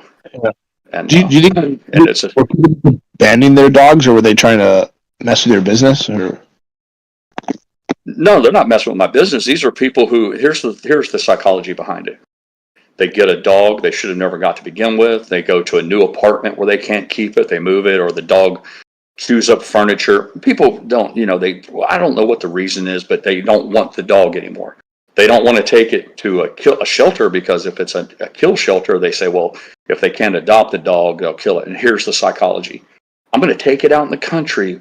We'll dump it out, and some nice farmer, he's going to live forever on a farm. He's going to walk up to the farm, and the farmer's going to feed it, and he'll get to sleep in the barn, and there are probably other dogs there. So what they're doing is they're whitewashing their conscience. They're getting rid of their dog, and they're doing so in a manner that allows them to sleep at night. But that's what it does. Is I'm going to take them out in the country, and at least they'll have a chance out there. That's what it's all about. Meanwhile, I got a cow that's worth $2,000 or $3,000 to me. I got at a minimum in beef, she's worth $1,500. She's got a baby inside her that's worth $500. She's got a baby that's already born, a calf that's walking next to her that's $500. You're messing with my money, Smokey. Messing with my money's like messing with my emotions. That's like someone coming over and burning your crops, or stealing from your shop or whatever. Exactly. Thank you, preacher. Same thing. It's no different if your kid came over my house with his little go-kart and just ran around through my garden and smashed everything that I'd worked so hard for. But my point was, they tell them, and it's all about the path of least resistance. And I told the story on KC's channel one time. There was one time where I broke protocol, and I was working in my garage on a tractor barn, and I just heard a noise and look over my shoulder, and the most magnificent black lab comes walking right up to me. Probably the most beautiful dog I'd ever laid eyes on. He had a beautiful collar on his neck. Gorgeous dog. And I looked at him and I thought, buddy, somebody's missing you right now. And he was smart though. Some bitch never chased an animal. Chickens would walk by. He'd look at the chickens. Well behaved. I'd get in my 4-wheeler. The little fucker would jump up on the 4-wheeler, and I'd drive down in the woods where the tractor or a bulldozer was sitting, my excavator, and I'd get up on the excavator to clear trees, and he'd sit in the 4-wheeler and watch me for 2 or 3 hours and ride back. Come in. I let him in the house. He was housebroke. He'd lay down next to my chair. And I told the wife, she said, what do you want to do with him? I said, I think I'm going to keep this little fucker. He's a pretty nice goddamn dog. I went and bought him some toys and food. Man, I fell in love with that little bastard. About a month into it, a girl who rented a farmhouse from us come to knocking on the door to drop the rent off. She gave us Mrs. Pirate the rent. She said, by the way, that new dog you guys got? She's like, yeah. She's like, I was up at the grocery store, and there's a flyer hanging up in there with a picture for a black lab with a red collar, with a phone number on it. $500 reward. I said, I bet that's her dog. I'm like, thanks. So I got the number, called the guy. He's like, I can't believe you got my dog. You're 11 miles from my house. I'm like, yeah, come on. Guy come to the house, pulled in the driveway. I opened the door, and the dog saw him, and the dog took off like a rocket and jumped up in the truck. Guy come up to me. He had $500. He said, here, man, the deal's deal. I said, no, you keep your money. I said, I don't want your money. I said, that's a fine animal. You've done a fine job raising that animal. I'm glad he made his way home. And I said, he said he was an upland game bird dog. He trained him to hunt pheasants, quail, all kinds of stuff. He said he had hundreds, if not 1,000 hours training him and all that stuff. And I gave him the toys. I said, well, here, I bought him toys and food.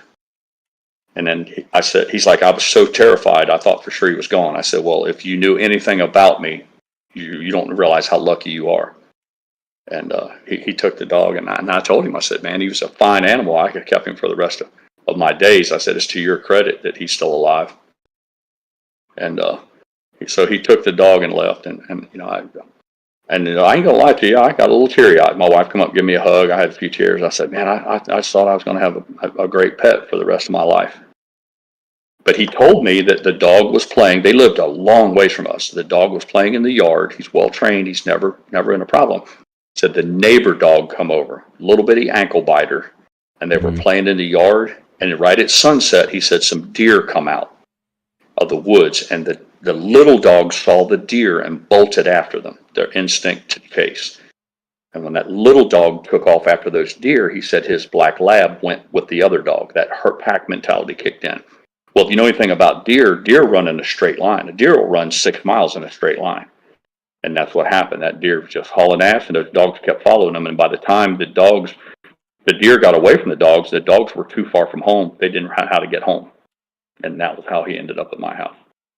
So anyhow, that's the story about how there was one dog that didn't fall victim to that Browning 300 Win Mag I have.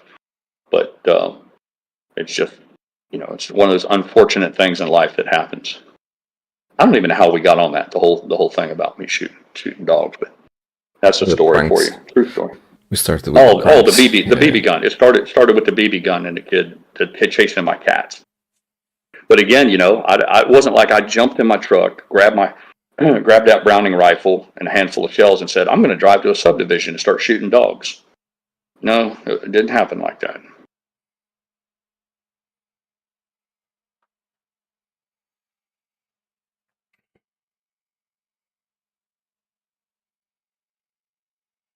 But yeah, talking about those pranks, because there's videos where people like these idiots gets like punched in the face or slapped over stuff like that. But I saw a video where a guy just pulls out a gun and shoots one of the pranksters.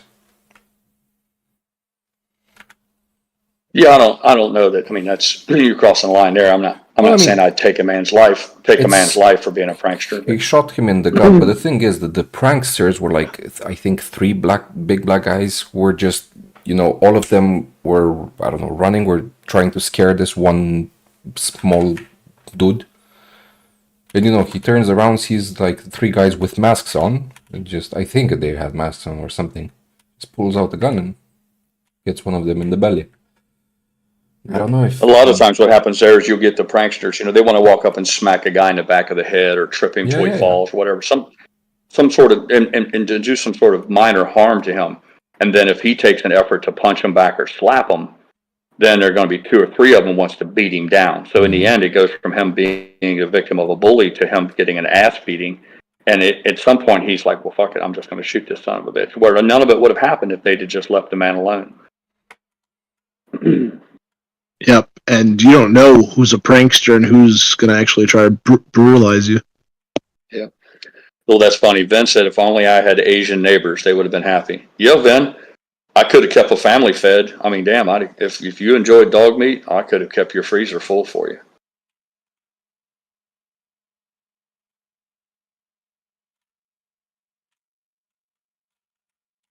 Best shot I ever made in my life. I used a laser target designator, or excuse me, not a LTD. I used a laser rangefinder. It was just a little bit over 300 yards. The dog was at a full run. Outstanding. Still a full run. Cut him in half. That was my personal best. I've shot a lot of stuff far out, as far as 800, 900,000 yards, but those were just targets. But yeah, it's just one of those unfortunate things.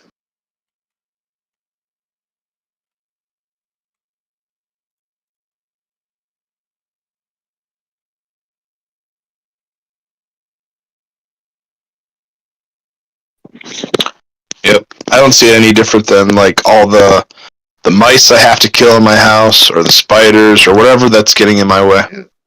Rattlesnake under the porch. Kill that sucker.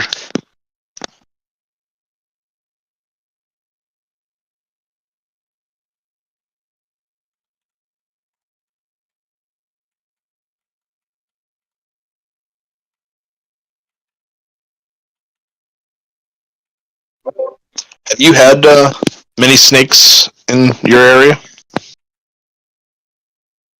Told the story on KC's channel, but I'll tell it again. We had a beautiful lake on the farm. I had some small cow ponds and mud holes, but I had a sure enough lake, like you could fish in it, swim, and all that stuff.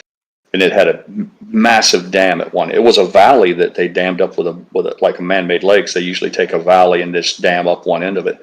So the dam was huge, and I maintained it. I kept it real nice, kept it mowed and everything because it went a long ways towards keeping it. You didn't want it to erode and then your lake would leak. So I gave it a little maintenance, and you could literally drive a pickup truck across the dam. The top of the dam, the very peak, was flat, and if you were really careful, you could drive a pickup truck across it and easily drive a tractor across it. So I would mow it on the regular. I was down there one time, Tech, running that tractor and a bush hog, mowing around the edges where the kids could fish from the bank without fighting blackberry bushes.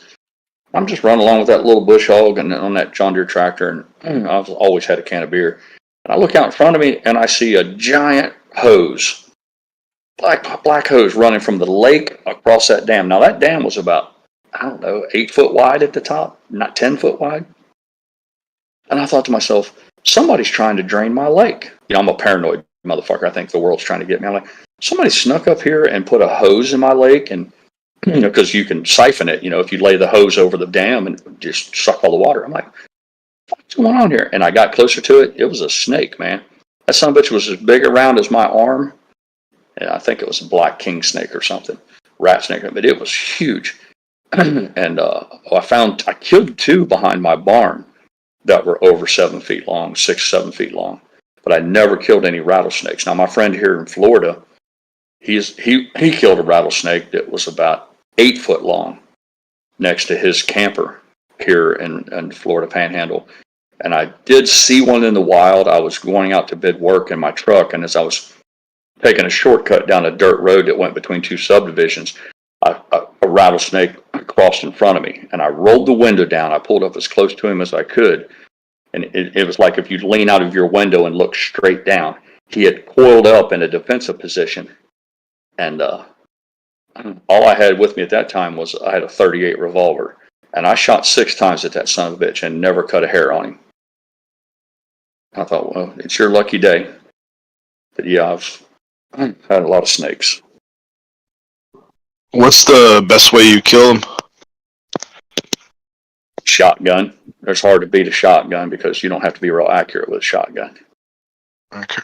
You want bird shot or pellet shot or something like that. Now, if you can kill a snake with a rake. I mean, if it's not too big, you just walk up and bust him in the head or break its back, and then it can't get away from you.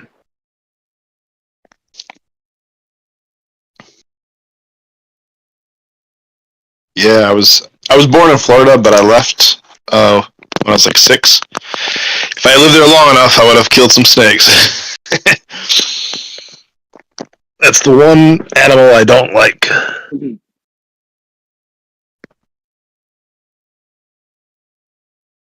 We have what's called rock snakes here on the beach, and it's because just what it sounds like. They lay their eggs down in the rock piles, and I think they feed off the frogs and stuff. But we had been here about 7 years. We came home from somewhere, Walmart, what have you. We pulled up in the driveway. We get out of the car and we walk up to the driveway. And if you've seen the pictures of my house where I was bragging to you guys how I laid all that tile on the front, it used to just be bare concrete. It was one of the unfinished projects. Maybe I have a bad connection. I lost your mic. But there was a snake, about a 6-footer, just laying on the front steps, just basking in the sun.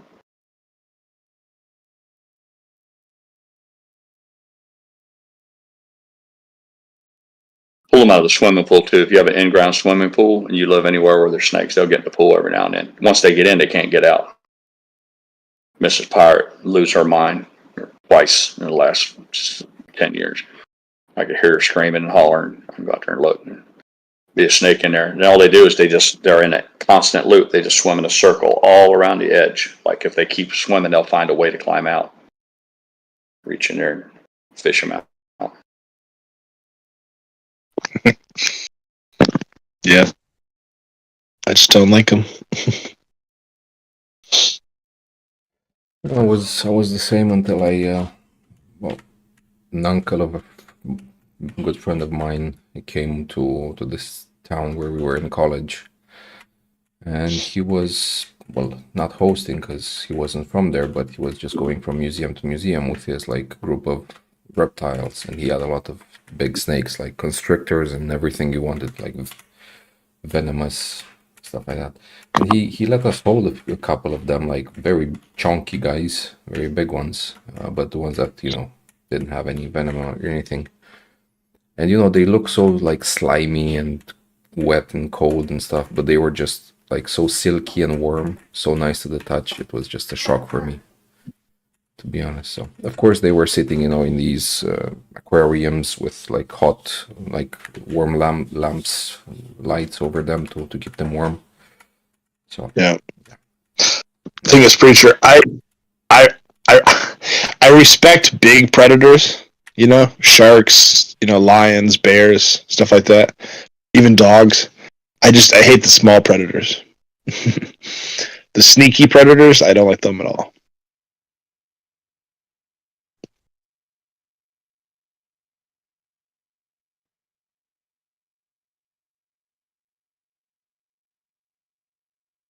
Like, I respect a bear trying to protect its territory, but a snake, yeah, one sneaky SOB.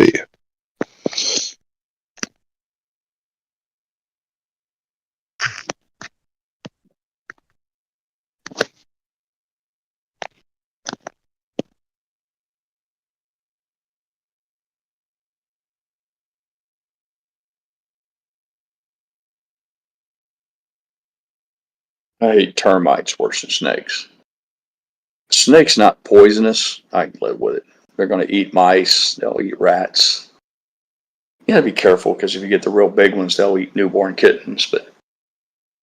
But no, water moccasins, cottonmouth, rattlesnakes, diamondback rattlesnake, western rattlers, all that. I'm not going to have a fucking poisonous snake around. But if you want to talk about something that's going to impact your life, termites are pretty fucking nasty. They'll destroy just about everything in your world, from your house, your barns, your sheds. I don't have much use for termites. It's personal. Yeah, I'll tell you what we did have at the farm. I'll tell you what we had at the farm that was kind of cool. We had bats. Those bats would live in those barns, and they would get between. The barn I had was old fashioned. It was made out of walnut logs, whole trees, and it was all mortise and tenon joint built by the Amish. So you'd have these little cracks and crevices, and those bats you'd be walking through the barn. It was always dark too because I didn't have a lot of lights in there, but so it was like a cave. And you go by there and you'd hear them squeaking. If you listen real close, and you could sneak up on the wall and you'd look at me, little tiny, little brown bats be stuck in those little corners. They were kind of cool, man. We had the barn for the most part had doors all around it, but it had two endings there were two places that didn't have doors, so it looked just like a wooden cave. And sure enough, at sunset, when it got dark, they'd come taken out of there, and then we had a couple of dusk to dawn lights, next to the fuel tank and over by the chicken coop stuff. And of course, the bugs would come, and then those little brown bats would give them hell. So that was kind of cool to have. And of course, if you have trees, we had a lot. I had 50 acres of hardwood forest. There's a lot of bats that come out of there as well. But I always enjoyed seeing the bats. Yeah, bats are cool. Yeah, in my area, the only pests I have are the woodpecker and then mice. We had some birds called purple martins. And if you didn't know any better, they look like a bat, and they fly like a bat. They're very aerodynamic and very acrobatic, I guess would be the word. They herking and jerking up and down, left and right, very, very fast. And what would happen is, as I was going about field work with the tractors, it would stir up the bugs. And those birds, they were really in tune with that. And it wasn't very long before I'd have, 10 or 15 of them swarming around the tractor. And as I was going about, whether it was mowing hay or whatever, baling, they would be feasting on all those bugs. A lot of farmers put up a big birdhouse next to it. They like to be near a body of water. So if you ever see a farm that's got a big birdhouse next to the water, that's for purple martins. And they're beautiful, and they'll eat their body weight in bugs. And but they have if they're in flight, if you didn't know any, right at sunset, you'd think you were looking at bats. I had a boy that was helping me one time. He was panicking. He said, "I think the bats are going to get me. The bats are going to get me." I was like, "Those aren't bats, man. Those are purple martins." They just want to be bats. Yeah. They're groupies. Guys, I need to step away for a bit, so I'll be back soon. What this bullshit's about. Now my Thinkorswim just turned itself off all on its own. It's never done that shit before. Guys, I need to step away guess for a I'm gonna bit, have so be back soon. Yeah.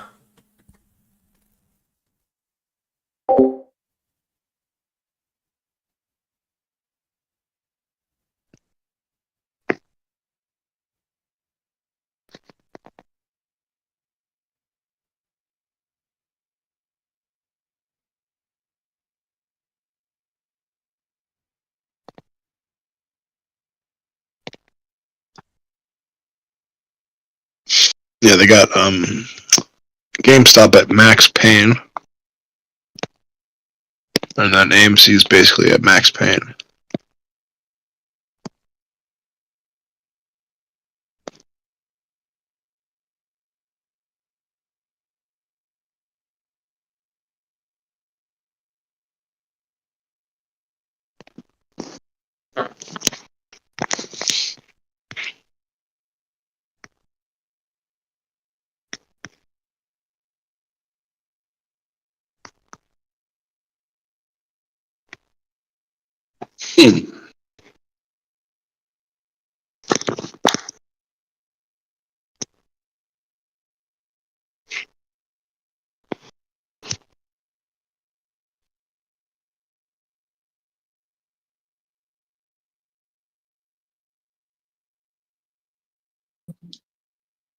I lost my comms there for a minute. My TD Ameritrade, my Thinkorswim just turned itself off. It's never done that before in 4 years.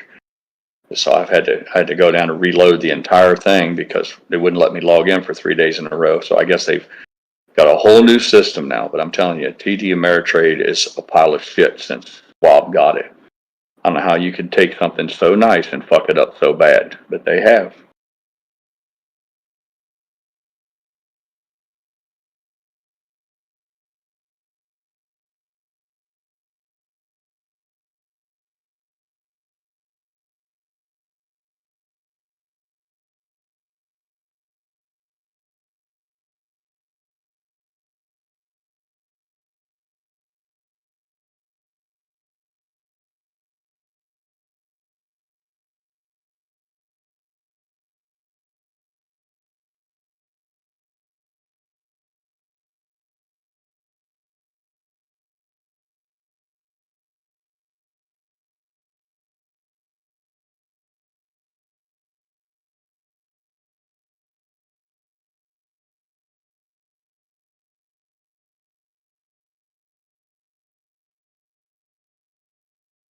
I need to make some time today and write a scathing letter to Charles Schwab. And I'm going to give them what for about what a fucking mess they have made of all the TD Ameritrade, the Thinkorswim, all that shit. They bought it, and all they have done is fuck it all up.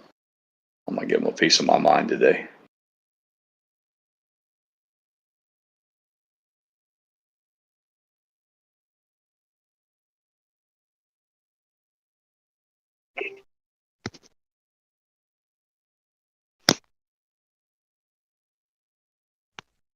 Have you called them up recently?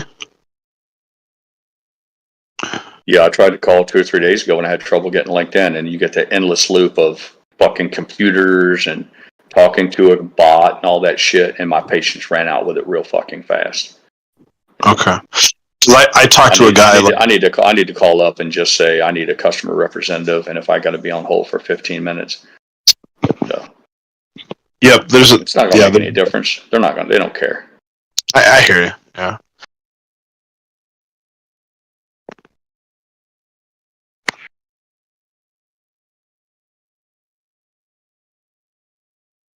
Elon Musk put out a post 34 minutes ago from the Department of Government Efficiency, his Doge account. It says, today the Department of Education terminated 89 contracts worth $881 million. And here's the money shot. One contractor was paid $1.5 million to, quote, observe mailing and clerical operations at a mail center. Elon Musk said his team asked, why were you paid $1.5 million to watch mailing and clerical operations? And nobody had an answer. Because there is no answer. It was just, they had to put something down for the $1.5 million. So they're like, we'll say this money is for observing the clerical and mailing operations. I'm like, what does that fucking even mean? What you paying somebody to make sure some typist is typing? And if so, why does it cost $1 million to watch her? It's all a con. One of the biggest things they pointed out yesterday in the Oval Office meeting was this Treasury has been writing checks. Like if you would submit a bill, you'd go into Treasury and say, yeah, I need $10 million for condoms for Africa. They give you the $10 million and they wouldn't even put in the computer that it was for condoms for Africa. And they never even assigned a tracking number for it. You think, in my business, my real estate business, if I take a check out of the company checkbook and I go buy, say, a new wheelbarrow, I'll put in there, wheelbarrow purchase. That here's the number for the wheelbarrow that authorized the purchase. I authorized the purchase of the wheelbarrow. When it comes time for my taxes to be done at the end of the year, my accountant says, yeah, this $200 was spent on a wheelbarrow. It all has to do with accounting, accountability, all of those things. But the fucking Treasury, arguably the biggest bank in the fucking world, they just cut checks and left the fields blank. So you go in and see there was a check cut to somebody for $3 million and nobody knew what it was for. I'm like, and there's a field for it. There's a field there that says, what was this money for? They didn't even take the time to type in condoms. They just leave it blank. And then on top of that, there should be a number, 164732X. That's like an identifier that's what the wheelbarrow. And I'm like, what's this 1237X number? I don't know. Click on it and see. You click on it, it'll say purchase of wheelbarrow. And all of that is just simple basics. I mean, a fucking guy with 3 lawnmowers and works alone as a independent operator, they know this shit. How in the fuck you run the United States Treasury cuts checks for millions of dollars and never even marks down what it's for or a tracking number? That tells you right there that the con was on in a big way. But hey, they're all running around screaming now that Musk is a threat to the constitutional crisis. I mean, you people have lost your fucking minds. Yep, and they want to know what you want to do with your money when you pull it out of the bank. Oh, absolutely. Yeah, if my son sells something on Facebook for $600 that that he got. I mean, they want to know. They want that reported to the IRS and want him to pay taxes on the income. Meanwhile, you got this shit going on. I can't believe that more of the country isn't outraged. I've seen a few people posting some really animated and videos that TikTok stuff about how pissed off they are, but I just can't believe we're not seeing it on a grand scale.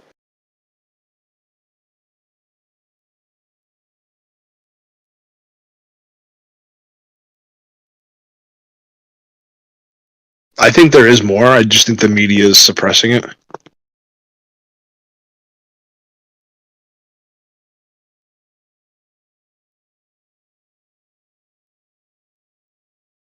You got Stacey Abrams. She just popped up. If you don't know who Stacey Abrams is, big old fat black lady from Alabama. She ran for governor. She got beat and all that kind of. She's just a real nasty piece of work. But she put out a statement saying Elon Musk isn't cutting costs.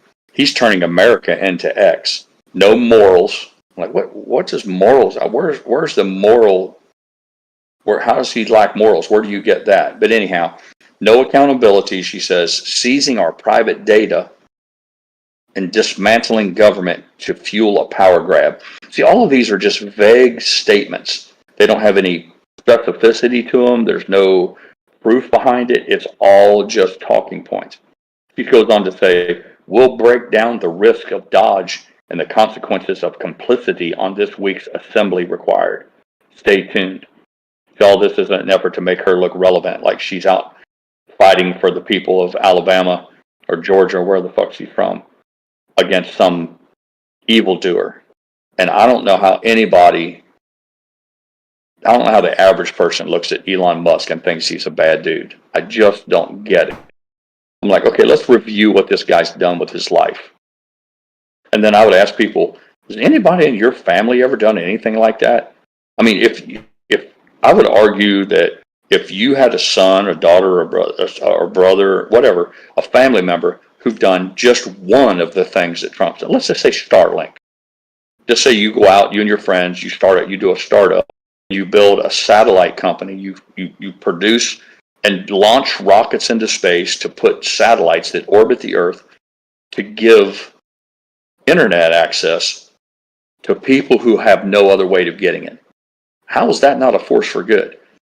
You're telling me that some guy that lives in buttfuck Oklahoma, where there's no cell towers, that he can get a Starlink thing, and now the magic of the internet is available to him, and somehow or another Musk is a bad guy for doing that? I mean, that's some of the stupidest shit you can say. They eat it up, man.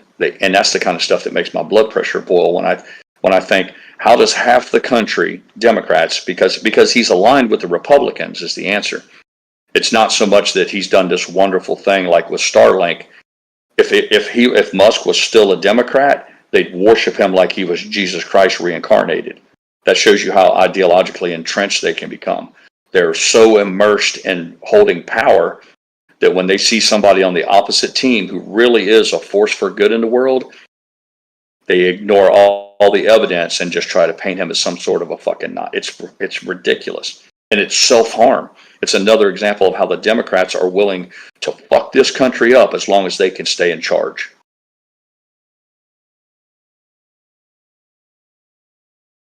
Yep. It's the bigger the lie. Yep.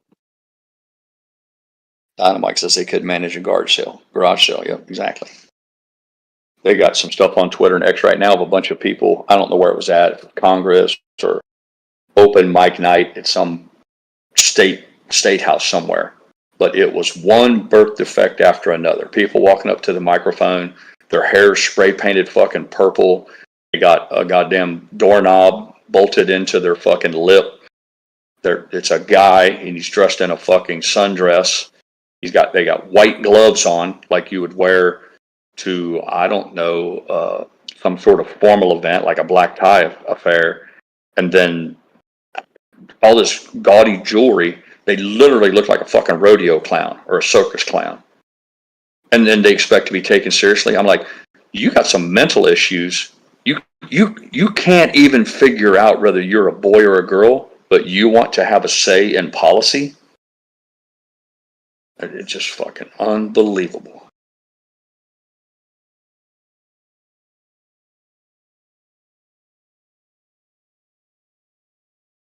I don't have a single share of Tesla stock. I don't have a dog in this fight as far as my family who doesn't profit a single penny from anything from Elon Musk's business success. But I recognize excellence when I see it.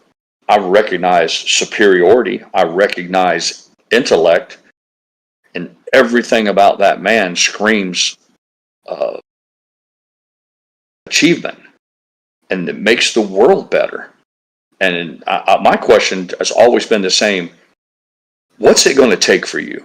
If somebody out there is in the sound of my voice right now, I'm talking to you. If Elon Musk is the evildoer, then what's it going to take for you to say somebody's good? We're back to this whole all millionaires are evil shit. I want to ask people, what's it going to take? How pure does a man have to be before you would say, okay, he's someone to be admired. He's someone to be respected. He's someone who maybe should set an example for others. And I think for some of these people, it's never good enough because their lives are so overwhelmed with the lack of achievement, with mediocrity, or many times poor decision making that has caused them to find themselves at a place in their lives where they're kind of fucked up because of their own shortcomings. then I guess it's a coping mechanism that it may be looking at someone like Elon Musk forces them to realize that they have made some mistakes. And instead of using that as a catalyst to maybe endeavor upon some self-improvement, they instead say, oh, well, he's the devil. He's just trying to rip everybody off. I'm like, you say that about everybody. Every single person who's successful and doing well, they're just trying to rip everybody off. I'm like, so there's no winning. We should all just quit. You know, you're either a fucking loser in life, and you have to stay that way, because if you pull yourself up, if you lift yourself up out of the fucking quagmire and do something noble and good, instantly you're painted with the devil brush. Then you have to be evil. It drives me up a wall.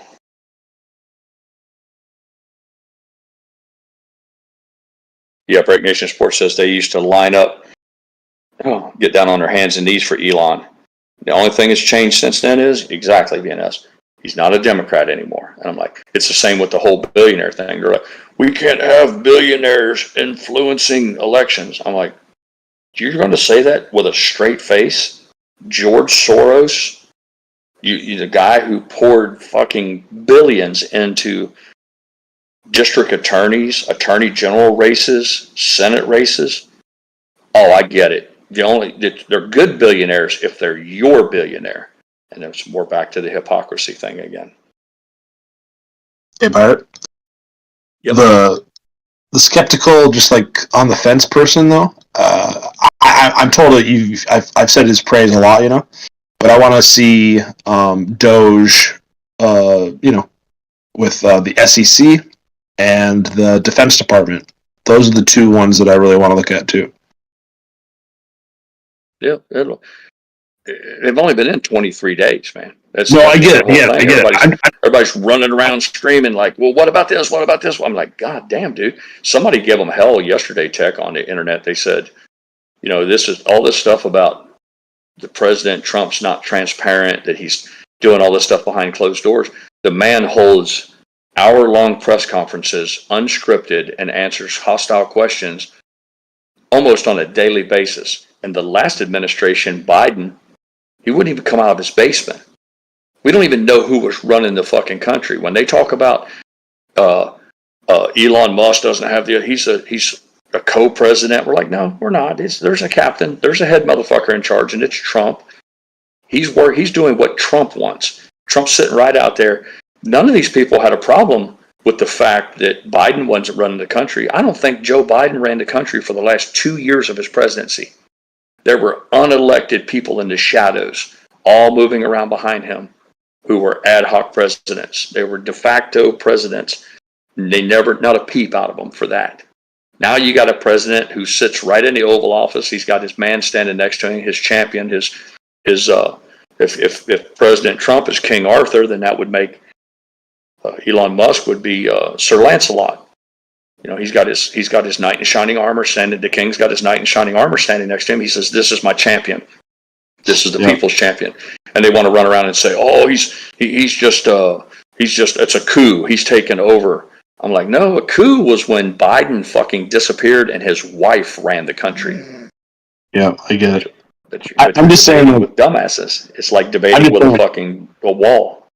Yeah, I'm just saying, like, maybe before the Department of Education, I would have like gone towards the big boys, like the FBI or the Department of Defense. Like, the longer they get time to try to fix things, you know. When you approach problem solving like that, Tech, sometimes you do the easy ones first. If he thinks it's going to be a Herculean lift or a real battle to purge the DOJ or the FBI, and if he knows that he can just shut the Department of Education down and be done with it, then you just do that. It's like if I know I got to change an engine in my truck, but before I do that, I need to change a flat tire. I'm like, I'll just go ahead and change the flat tire. It's fast and easy, and by the way, I can then just get that off my list. So I wouldn't read too much into the fact that he did Department of Education before he did the others. Again, you know, some of these things were just might have been low hanging fruit. Where, you know, like I said, again, real easy. I'm saying is it'd be cool if you tackle one easy one and tackle one hard one at the same time. But again, I'm just speaking out of my ass. So. Well, again, if your airplane's broke and you're in charge of airport management and you come to me and say, listen, Pirate, I want you to take care of fixing all my broken airplanes. Generally speaking, you don't get to tell me exactly what job to do. You can tell me, you can give me some guidelines, but at some point you just turn me loose and let me do it as a professional. Let me do what I know is best. And it may be just that simple. Trump might have went to him. Trump's a designator. When you build a high rise, when you build a giant 50-story building in Manhattan, Trump doesn't show up every day and walk around with a hard hat and tell people, pick that hammer up, move that wheelbarrow, order some electric light. No, he doesn't do that. He designates professionals. He said he uses a contractor. He's like, man, I'm gonna go get Tech we love. That son of a bitch, he knows how to build buildings. He says, Tech, build me a 50-story high-rise in Manhattan. And you're like, yes, sir. I'll get started on that. So, again, Trump's just gone to Musk and he said, it's like hiring a plumber to unplug a toilet in an apartment building. He's like, look, my plumbing's plugged up. I need somebody to unplug the shitter. And Musk is like, yeah, I'll get on that for you. Now, which apartment he does first, he's going to leave that to the plumber to decide. Yeah, I'm just saying if Hester Pierce's nomination comes up again in front of the Senate, and if I don't hear something from Trump, that's because you want the squeeze to happen. So you want what? No, it's not just about it's not just about the squeeze. It's not about the squeeze. It's about the decades of corruption. I get it. Well, understand that ain't shit. In the big picture of the country, decades of corruption in the stock market. No, not just the corruption. It doesn't matter. That's my whole point. Is the stock market ain't the biggest problem in the country right now. Yeah, I get it's just not. There's like 4 other things that's like 10 times as big as the stock market. It's just we're focused on the stock market because it's holding us up. No, I'm saying the Defense Department hasn't been audited. That's a whole bunch of corruption there. Yeah. A whole bunch of Cheney money, a whole bunch of other stuff. Yep. Get back to me in a year. We've given him 23 days. Give him 230 days, and let me know. Yeah. Come back and give me a debriefing. I'll expect you to weigh in on this in 1 year. He gets 4 years in office. He ain't been there a month.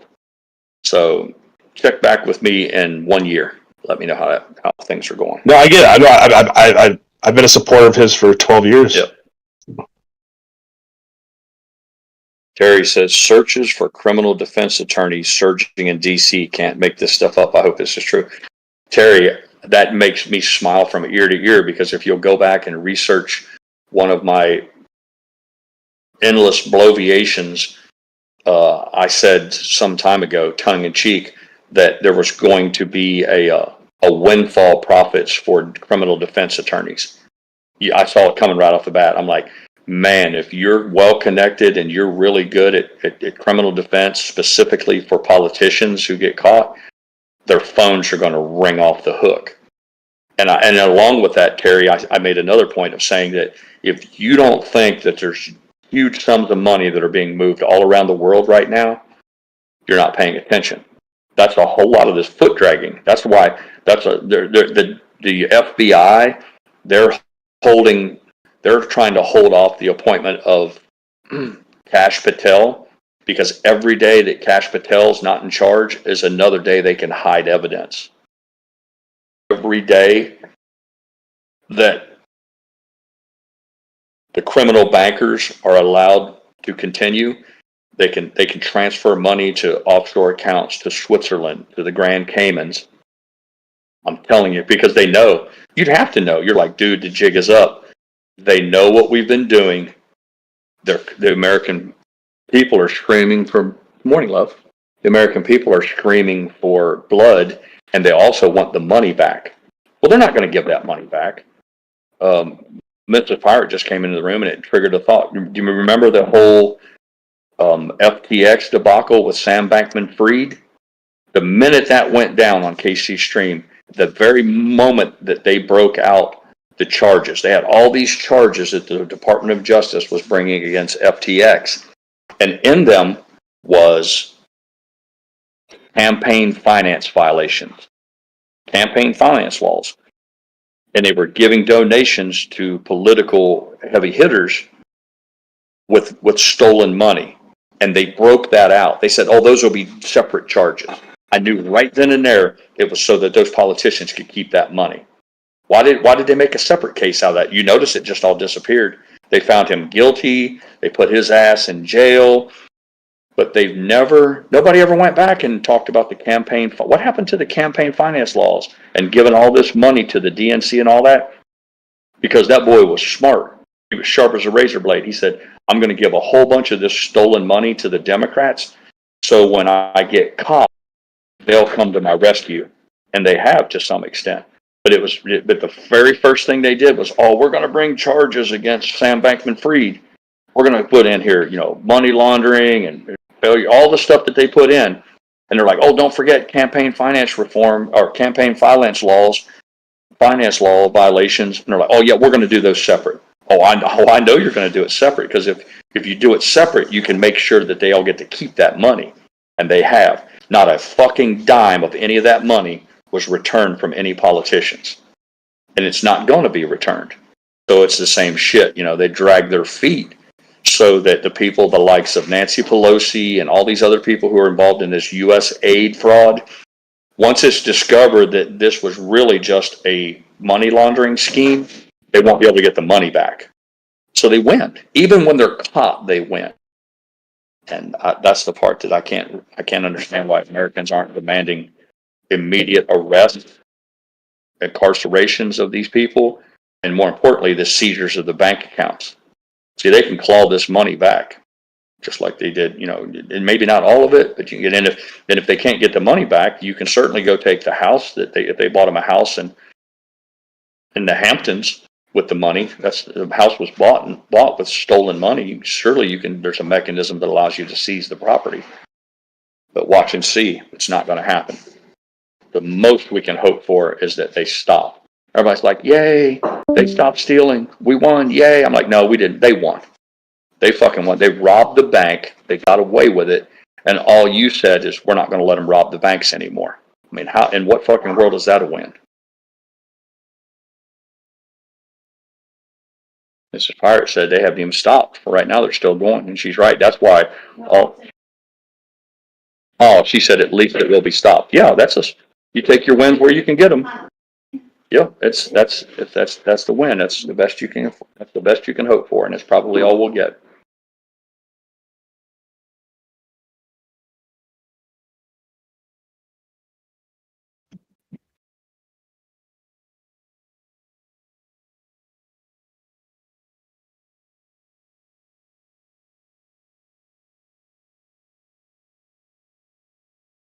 I wish they would take something like a line item. They went on CNN with Anderson Cooper, and Anderson Cooper and the other idiots over there were trying to say that Elon Musk has made these claims, but he hasn't made any proof. That's their new talking point. Was he said that all this was going on, but where's the proof? Where's the proof? I'm like, well, you give him some time, dude. But their whole thing is, well, it's nothing without proof. And I wish that Elon, or more importantly, Trump and Pam Bondi, the new attorney general, I wish they would pick something.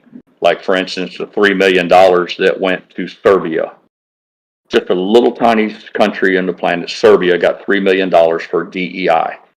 That was a money laundering. That money ended with somebody's pocket. Maybe somebody along the line bought $10,000 worth of rainbow posters, spread them around Serbia. I don't fucking know. Just so they could say, yeah, we're doing DEI initiatives. But the bulk of that money went to somebody's fucking checking account. And you would think that it wouldn't be too hard for a forensic accountant to go through and dig through it. Follow the money. Find out the demand through subpoena powers and through investigative methods. Where did that money land in Serbia? And I guarantee you, if they do it in the proper manner, you'll find out that it ended up in a politician's pocket. I don't know which one. I wouldn't be so bold as to claim to accuse somebody, but If you think that the money went for DEI initiatives, then you're a dumbass. That $3 billion landed in a politician's pockets or a politician's friend or business partner's pockets somewhere in this world. And I would be like, you want some proof? We're going to get some. We're just going to pick one of these little places, and then we're going to follow it all the way to the end. But what you need at the end of that is somebody in handcuffs and in jail. And I don't know if that's like too much to hope for, or like I said, it's only been 23 days too soon to hope for it.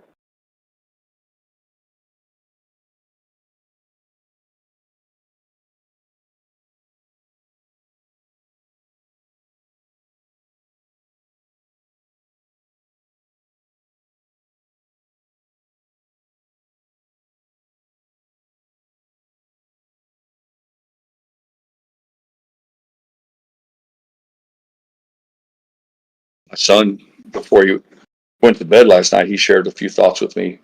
He said that it's interesting that the Democrats are screaming on all these social media sites that trying to paint Musk as he's the one doing the grifting, that he's essentially stealing taxpayers' money, like somehow or another he's shutting down the condoms for Africa for $50 million, and then he's pocketing that money. It's ridiculous, the stuff that they try to make people believe. I'm like, it isn't like he finds it and then he gets to keep the cash, or somehow they're transferring that money into what, Tesla? I mean, it's fucking ridiculous. All he's saying is he brings it and says, Mr. President, they spent $50 million on condoms for a country, and we don't even think they even bought the condoms. And the president says, yeah, shut it down. We're not doing that no more. How that equates to Elon Musk getting the money is beyond me, but that doesn't stop the dumbasses, the same people who say the earth is flat and we didn't land on the moon. That whole bunch is they're gonna eat that shit up.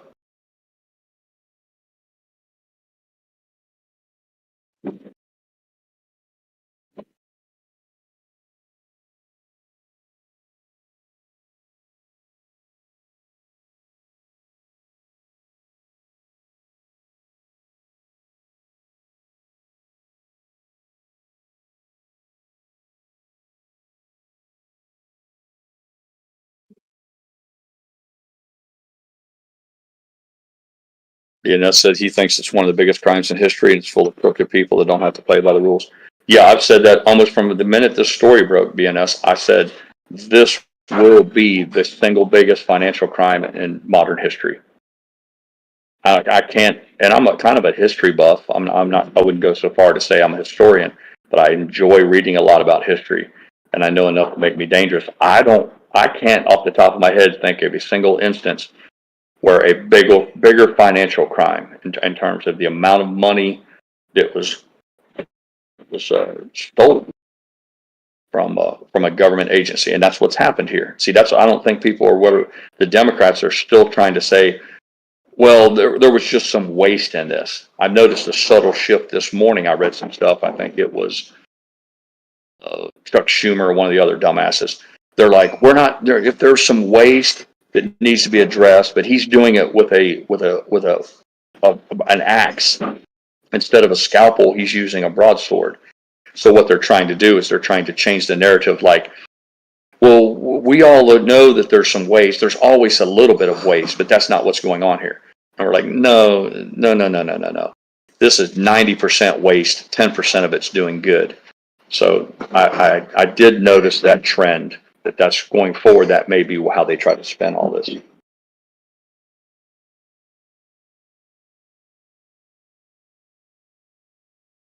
Highway Frog said his son had a job interview at a big oil company yesterday. He asked them what some of the challenges they see daily, and their response was Trump. Well, that's interesting.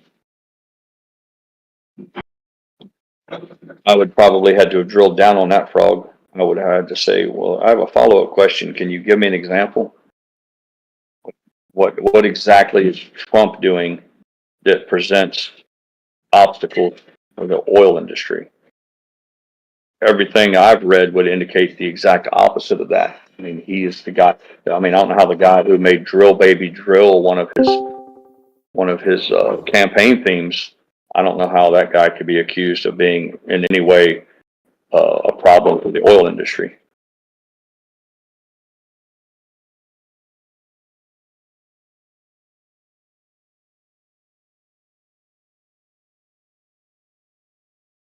Donkey Kong says he heard John Bolton on a show saying that the layperson just doesn't understand that this is how we gain influence in different industries of the world. Yeah, that's how they're going to sell it, Kong. It's like we got to. But my whole point is, why do we need influence? I wouldn't even necessarily disagree with John Bolton. But what I would ask John Bolton, who's a big warmonger, if you don't know, John Bolton never found a war that he doesn't like. But my question is, why do we need influence in the world? We're back to this whole thing again, where why do we got to fuck around in the rest of the world? I mean, my son pointed it out yesterday. He says, Dad, how does taking tax money from 100 people to provide condoms for Africa that saves, lives, how does that not hurt the 100 people here that had their money stolen? Why is it our responsibility to help, people with their medical needs in foreign countries? And my answer is, it's not. It's not our role, but they've sold it. And the reason they want to tell you that it's our role to help with health care in Africa is because they make money off of that. If they weren't, I promise you, consider this. Consider this. If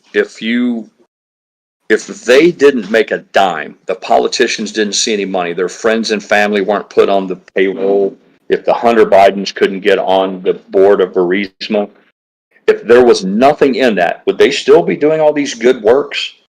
I mean, the Clinton Global Initiative is a perfect example. The Clintons ran around telling everybody around the world that they were going to be, they were as good as the fucking Red Cross and the Salvation Army all rolled into one. And money poured in because Hillary Clinton could make things happen in Washington. The minute that raggedy old bitch got sent home, the money dried up. I'm like, what happened? I thought you were do-gooders. But you're not feeding the poor kids in Haiti anymore? Why, she's a do-gooder. Well, she's not the Secretary of State no more. I'm like, oh, okay, you were just buying influence then. And that's the proof. I mean, if she was really a do-gooder and they were really feeding the poor children of Haiti, they'd still be feeding them right now. But they're not. They never did to begin with. But again, all of these people, the Democrats who run around and say, well, all of this money that's being spent from the taxpayers around the world is for the good. I'm like, for whose good? The good of the people around the world, and then the politicians who get to dip their biscuit in that honey? Or, what exactly? It really explained to me, like I'm 5 years old, how it helps the truck driver in Kentucky. And the answer is it doesn't.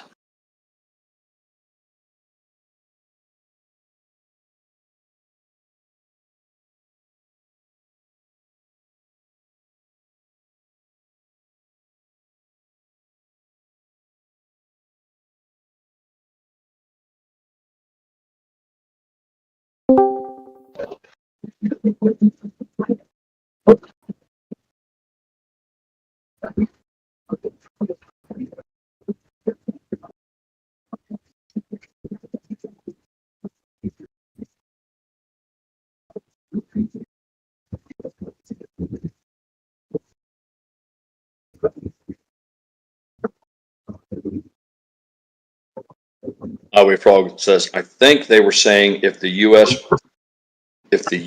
becomes more self-sufficient, the less demand.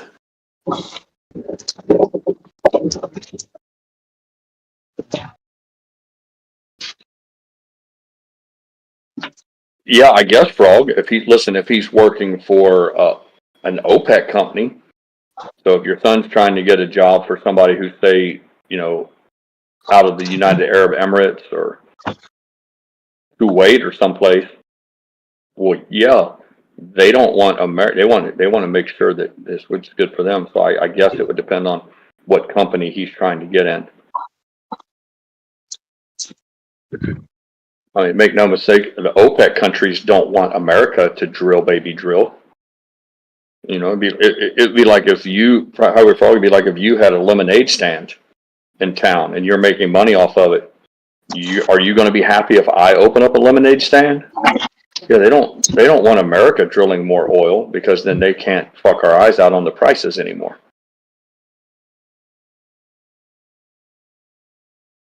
Pro Jeweler says we can't afford any more influence in this world. I would agree, Pro Jeweler. I'm like, influence for what? What do we need? What do we need to influence? Tell people to fuck off. That's this whole thing about us creating nation states and all of that. I understood the theory behind it, that we needed to try to promote democracy while other countries were promoting socialism and communism. But if once it gets down to where it's going to bankrupt our own country, at some point you go, yep, it needs to be done, but we can't afford it. See, I would like to see that, Pro Jeweler. I would like to see somebody come out, a politician to come out and say, yep, Democrats, you're right. This is good work. They really need condoms in Africa. It's a good program. We just can't afford it. See, somebody has lost somebody somewhere along the line, they've forgotten that just because something is noble and needs to be done doesn't necessarily mean it can be done.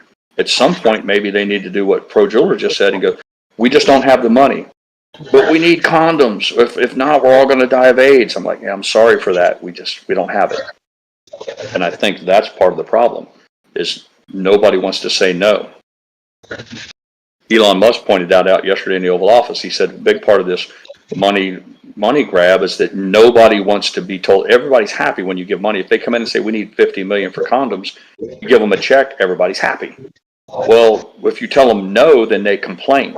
They run to the Wall Street Journal, the Washington Post, the Huffington Post, CNN, and everybody's like, oh, they're letting people die in Africa. So, nobody wants to hear that. They're like, I don't want to hear that. Or, oh my God, they might fire me.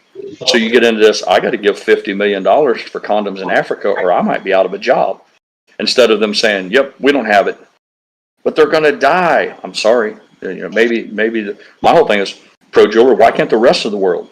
If Africans are going to die because of AIDS and it's really true, then the whole rest of the world should step up. They should be like, those Americans, they're assholes, but we'll take care of it. Fuck those Americans. We got you.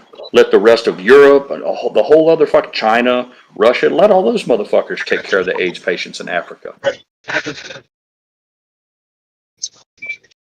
There's all these pressing needs that be addressed, but somehow or another, magically, the United States is the only one who can do it. All these good works absolutely have to happen, but it only falls on us to do it. Yeah, I'm like, get out of here with that shit. If it's that fucking important, see somebody else from the rest around the world.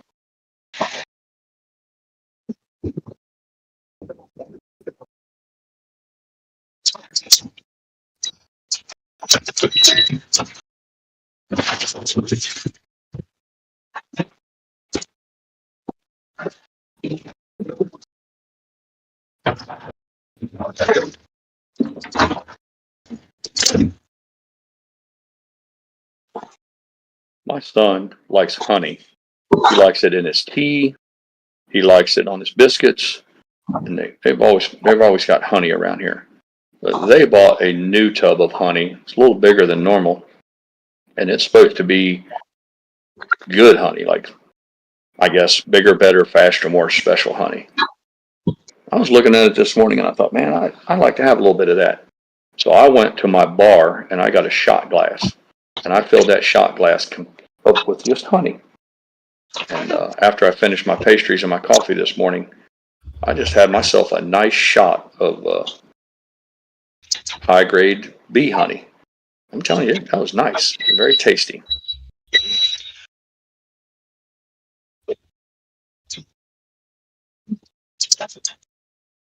First for me, I've never actually just drank a shot glass of honey, but I might start making a habit out of that going forward.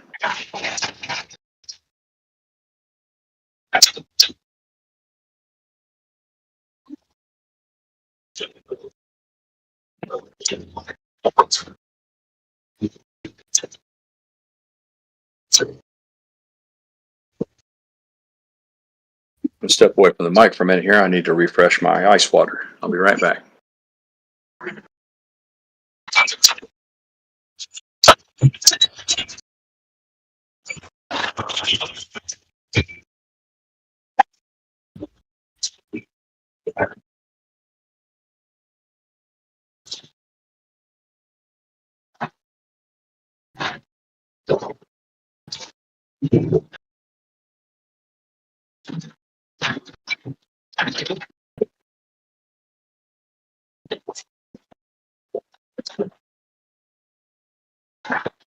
I'm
back. I'm gonna have to take some time.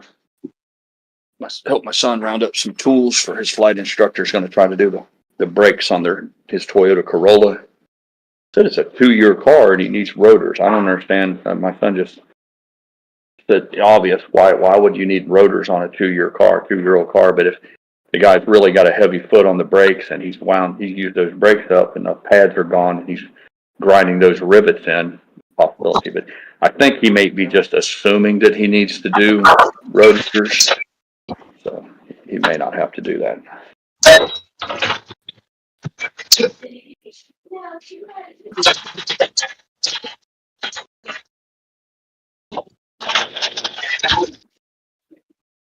He just came in.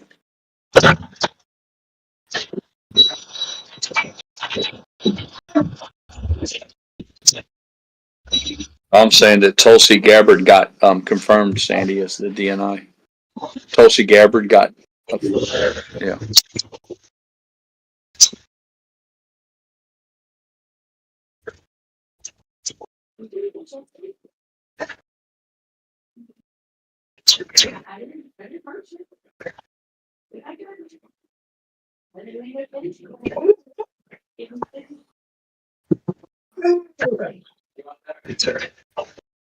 Kid him D's. Tell him.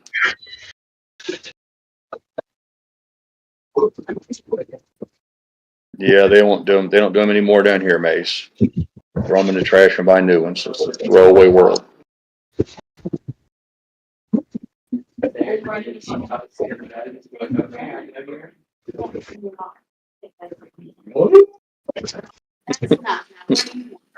He wants attention. He said it is. He's like, you're focused on him right now. He did exactly what he intended.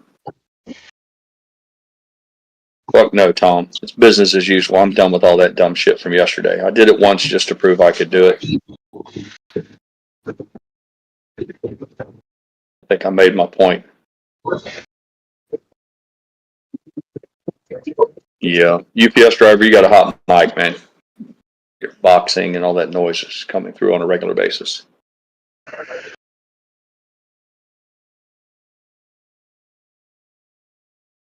Sorry about that. No worries. Uh-uh.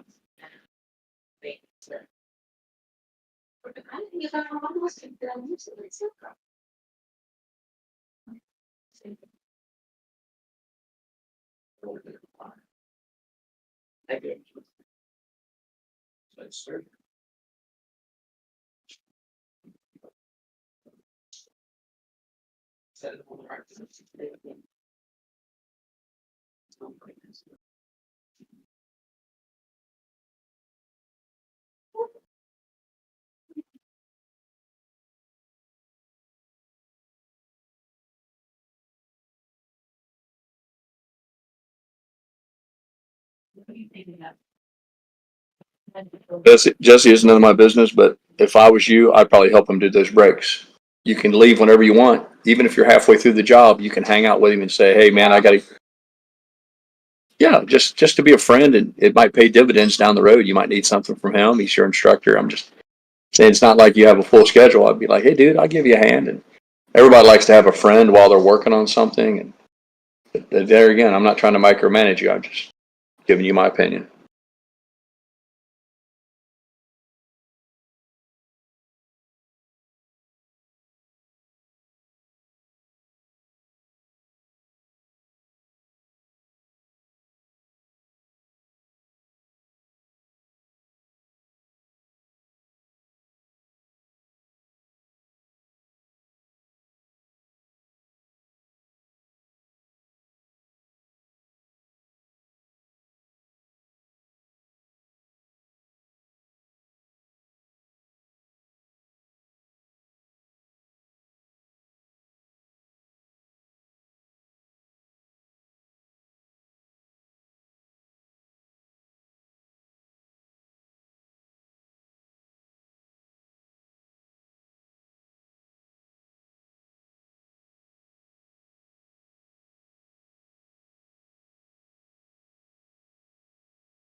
If you were going to stay with him, Jesse, from the beginning of the end of the job to the end, I'd just say take old Red because she's loaded with tools. And then you just, but that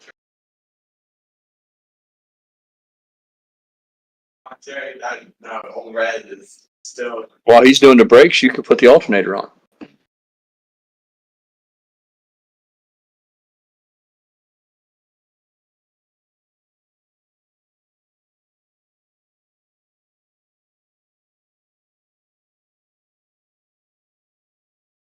I don't know if it's the alternator, Sandy, or if that water leak wrecked something on the fuse box. If it's not the alternator, I'm probably fucked. But that alternator's 20 years old, and they're not that expensive to change.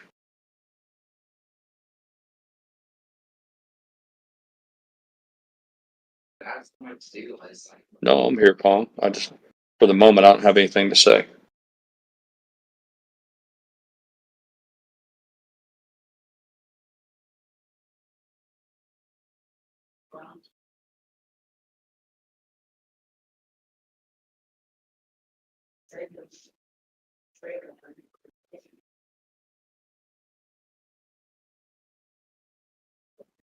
Yeah, we need to bring our trailer home before some crackhead steals it in Milton.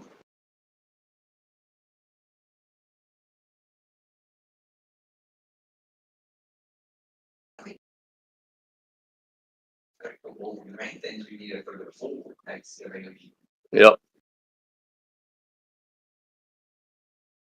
Yeah, it'd be a lot more efficient just to take it and dump it and then bring it straight here and then snatch the pool out. But that's going to be a few weeks.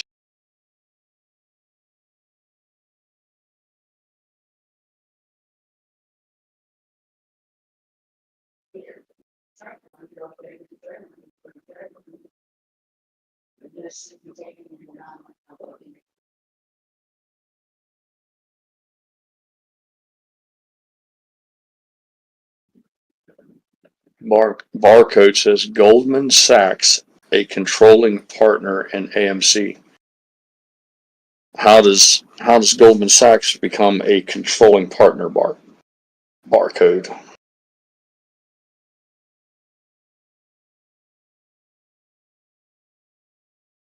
I see the chart, Colin. It ain't shit. What, 6% or 5% yesterday? They're baiting the options chain, man. Mouse. He's on the mouse trap.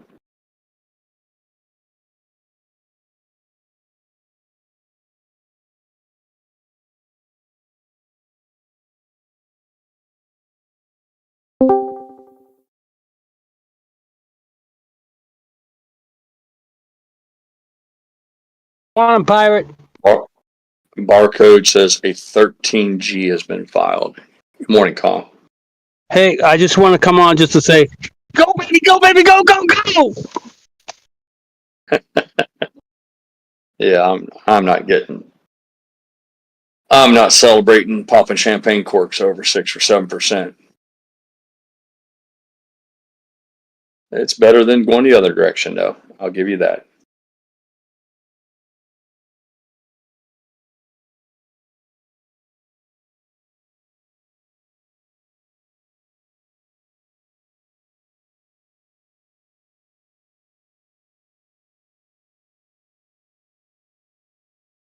I'm curious, Barcode, where the whole controlling partner comes in. In my world, to be a controlling partner, you have to have 51% of a company. Are you claiming that Goldman Sachs owns 51% of AMC?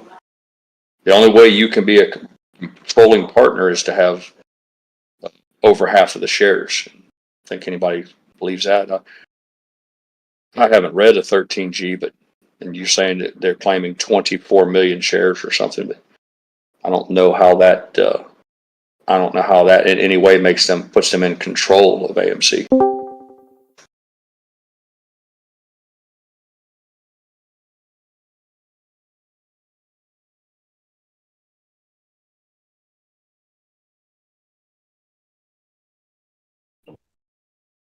Says Goldman Sachs now has 6.5% of AMC shares.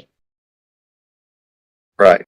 But Barcode said that it makes them a controlling partner. And I'm like, having 6% of the shares doesn't make you a controlling partner. Yeah, I don't know the legality of that. I think it's anything over 5%. You have to file a 13G. And with that, that might be what he means by controlling partner. Hey guys, I'm back. But not a majority control for sure. Hey guys, I'm back. Looks like we had a bit of fun, huh, on AMC. Yeah, I'm coming. I gotta go. I gotta help my son with some tools. I'll be back when I can, guys.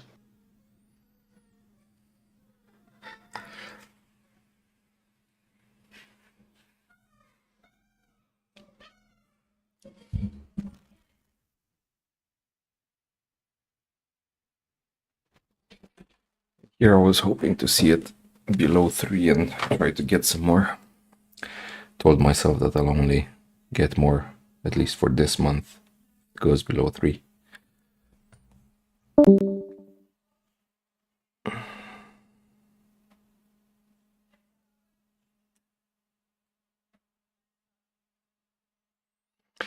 Hey Tether Tot. Good, good. Just had to do some things around the house, walk the dog a bit, and now I'm back to it.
Hey, sorry, I have a small tantrum here around me from the kids. I have a Staffy. It's a Staffordshire Bull Terrier.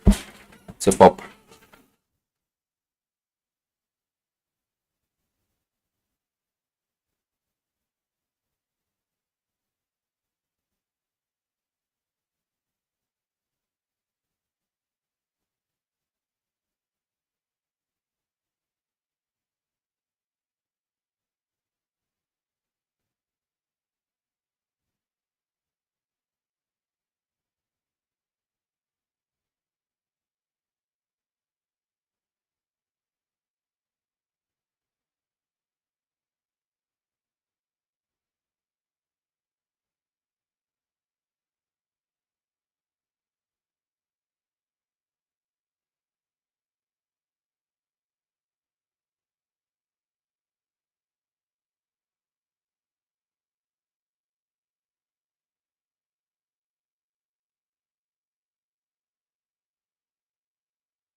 I'm back, gentlemen.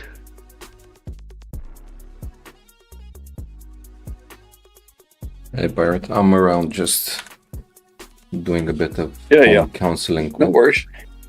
my kids. I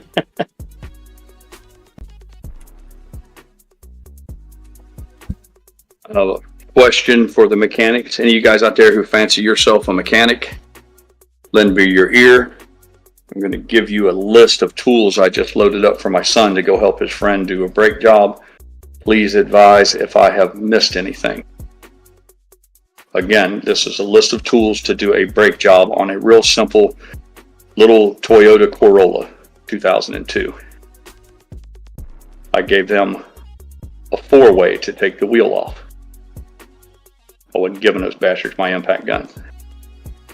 I gave them a floor jack to jack the car up. I gave them 2 jack stands to make the car safe while they're underneath it. I provided them with a complete set of a toolbox that has all the metric and SA standard sockets, both deep well and shallow, and all the obviously the ratchets. Thanks, son. The ratchets that go with them, so they can take the bolts off, the 2 bolts off that hold the brake caliper in place.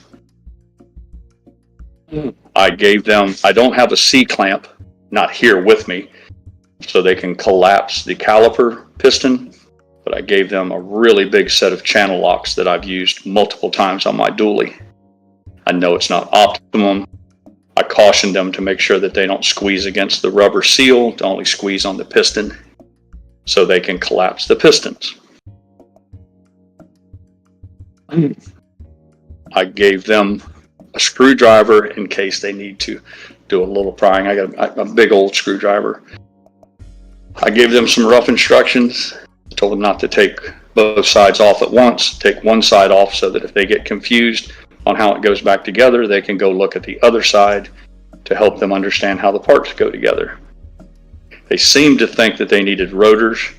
I can't believe that a 2-year-old car needs rotors. I advise them not to buy new rotors unless they see those are heavily grooved.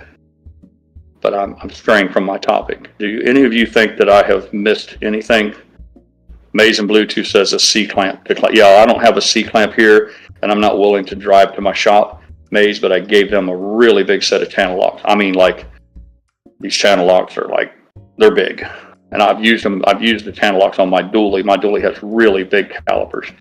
And I told them if they take the brake reservoir lid off, and if they just squeeze with those channel locks, it'll collapse that piston.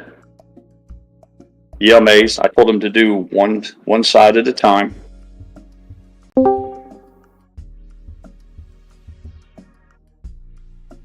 I appreciate the feedback. Good morning, gentlemen. Good morning. Quack, quack. I offered him I have a really big DeWalt cordless impact gun, but that would mean they'd have to take a battery and a charger and all that. And I'm like, I'm already doing them a solid, so I don't think it's going to kill 2 young boys to have to take wheels off with a 4-way. So I denied them the impact. Yeah, Maze, I forgot that. I should have given them a wire brush to clean up those bolts when they put them back together, but yeah, I missed that one, Maze. Good call. It'll survive. Yeah, It'll survive without that. Teach them the right way, Pirate. Muscle. Yeah. I don't know that my son is actually going to stay and help him. He said he's going to offer, but the guy he has zero. I asked my son how many tools he needed, and he said all of them. I just kind of laughed. I thought maybe the guy was just like short an 8mm socket or something, but he's like, no, he needs everything, Dad. I'm like, okay, that's fine. But Jimmy Cap's like, maybe if they're newbies, maybe a torque wrench. Yeah, I did tell him that when they tighten that back down, to run the bolts back down so they're tight, and then, snug it really good, maybe half or quarter turn. I said, you don't want to break those off. But, I don't know that my son is going to stay and help him. He said he's going to offer. He's already doing a real solid by providing him with, everything I just listed to you. So he said he may hang around or not, but at this point in time, I told him the internet is their friend, and of course I'm a resource for him. I'm a phone call away. I just wanted to know if I forgot something that was obvious. Appreciate you indulging me. You guys are always great.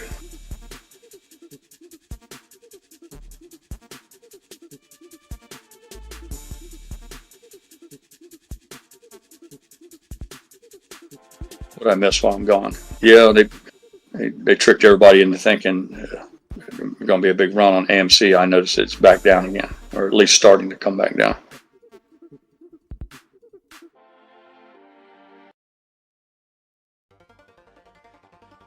I did tell them to go ahead and pick up their brake pads before they start, because there's no getting around that. They need brake pads. There's no point in starting without that.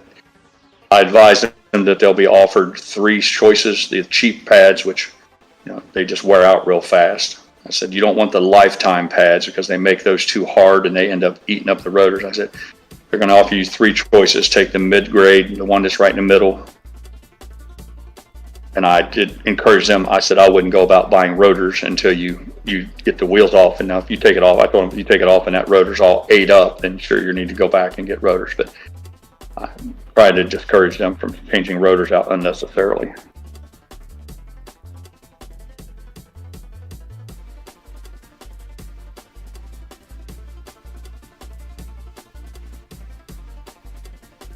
Donkey Kong says they need motor oil, cotton balls, and ball bearings. Yeah, a welder. They need a stick welder. They don't need the MIG or TIG welder. They just need a stick welder, AC/DC, the Lincoln Buzzbox welder, and some hard-facing rods. Yeah. Some electrical tape, duct tape. I should have given them some duct tape. Baling wire. I forgot to give them a roll of baling wire. You always need baling wire.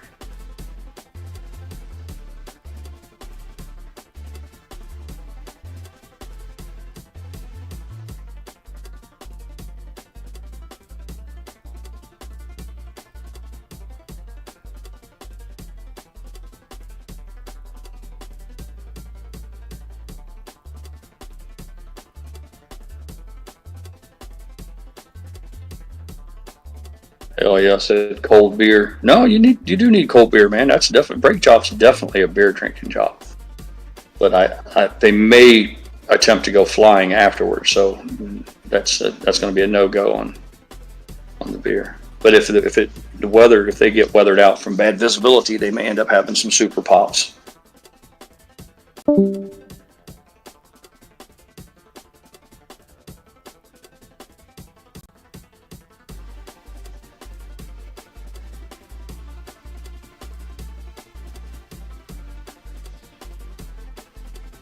I opened up my toolboxes, the ones with all the sockets and all that, to show him that I was giving him a complete set so that when he came back, I could raise holy hell if it wasn't. And I'll be damned if the 8mm wasn't missing. I'm like, everything's in here except for the 8mm. I gave them another set of deep wells that did have an 8mm in there, so it's not like you won't have one. But I'm like, what's the chances that they'll get up there and that's exactly the socket that they need? Amazing Bluetooth says you need some poor soul to hold the flashlight and get yelled at. Yeah, that's a rite of passage, mate. You need a little kid to hold the flashlight. Yeah, my dad. God damn it. You need to hold the light where I need it, not where you need it. Shine the light over here. How fucking hard is it just to hold a light? What the fuck's wrong with you?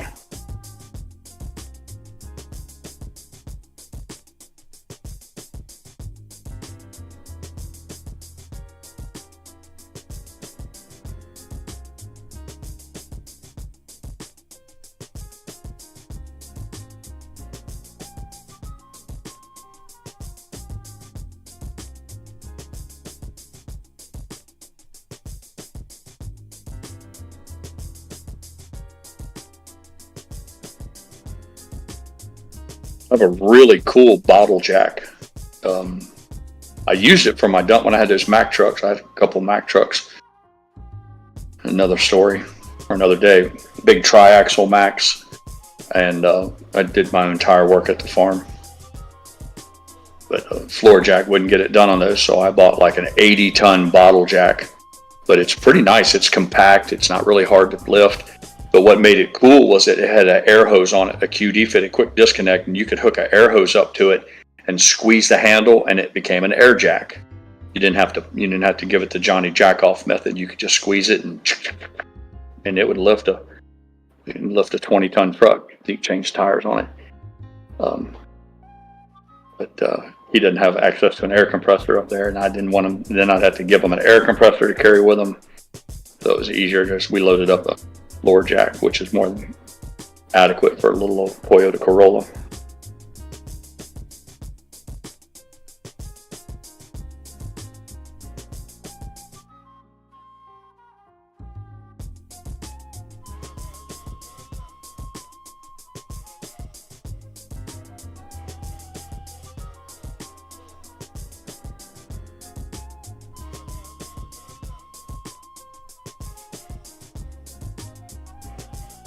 I guess I could have given him a lecture about taking some brake clean and spraying the rotors down, making sure that the brake rotors were clean. They don't get any grease on them. If you get grease on your rotors and then the grease transfers into those brand new brake pads, the car won't stop.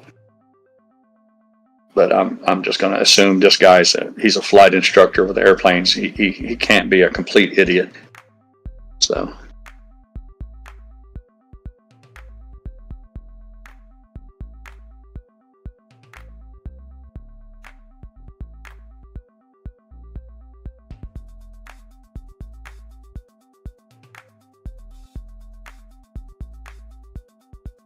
Damn, I didn't think about it, honey. I should have encouraged Jesse to take his headlight with him. While his buddy was working on his brakes, Jesse could have did the headlight on the van. Oh, that's right. I forgot. It's already done, isn't it? They ordered a new headlight for the beater van. I told you guys a story about how I rear-ended a van load full of illegal aliens on an on-ramp. They stopped short, and I slammed him in the ass with that minivan. Diesel and I. Diesel went flying. He face planted into the dashboard. My shit went flying all over, but it cost me a headlight on that van. I've been driving it with a busted headlight for about 4 years. Actually, it didn't break the headlight. It broke all the clamps that hold it in place. So I had to jerry rig it. I put it back in there. It broke all the little plastic tabs off. So I managed to wire it back in place and put a new bulb in it. But every time it would rain, water would leak inside it, and that halogen bulb would explode from the cold water hitting that hot lamp. So they finally got around to ordering a brand new part off the internet, and I told her, I said, he should have taken that with him while his buddy was doing the brakes. He could have put the headlight on. Wife reminded me that that's already been done. So I had a Alzheimer's moment there.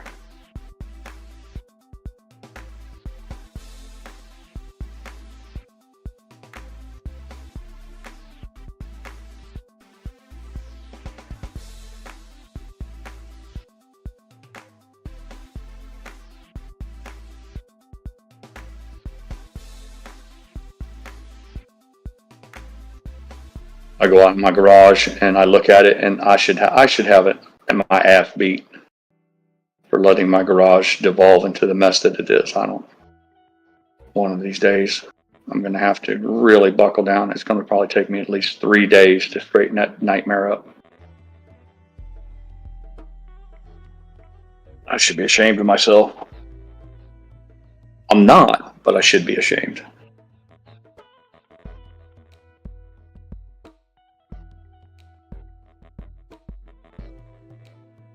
What do you want, buddy? Well, we're gonna give her love, man. Give her love eyes.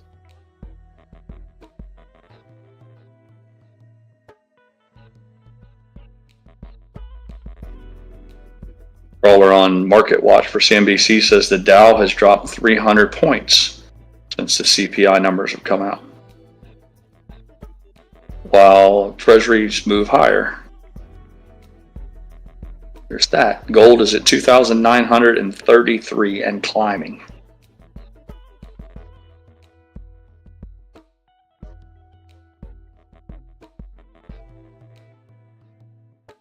I wish I could buy some gold. I'd like to buy, I wouldn't mind having some of those silver dollars, and not the collectible ones. I wouldn't want to pay any more than what the spot price was of silver. But I wouldn't mind having a, I don't know, $10,000 or $20,000 in silver rounds and maybe $5,000 in gold or something like that. It could be something to stick away for a rainy day.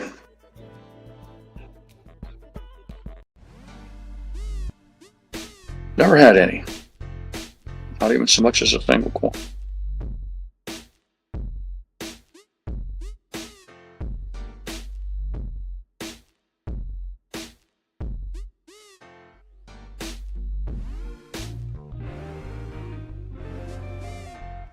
Share with you guys Mrs. Pirate's habit of she has a chalkboard in the kitchen where when she comes back from over at the Fight Club picking up groceries, she'll write down the weekly menu of all the meals that we have to choose from. And for whatever reason, I just don't pay attention to it like I should, but I couldn't help but notice that jambalaya made the list. And I'm here to tell you, Mrs. Pirate's recipe for jambalaya is second to none. And she's not stingy with the shrimp, with the sausage, all that stuff, man. It's top notch. And then, of course, we always have the prerequisite baguette or a nice loaf of French bread with butter.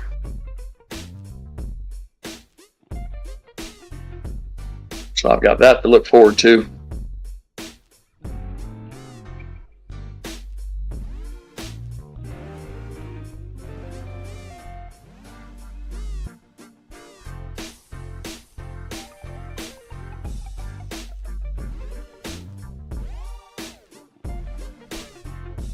Sandy, they said there was a news release this morning. Goldman Sachs, the biggest banks in the country, filed a 13G with the Securities and Exchange Commission that they have bought 24 million shares of AMC to add to what they already had.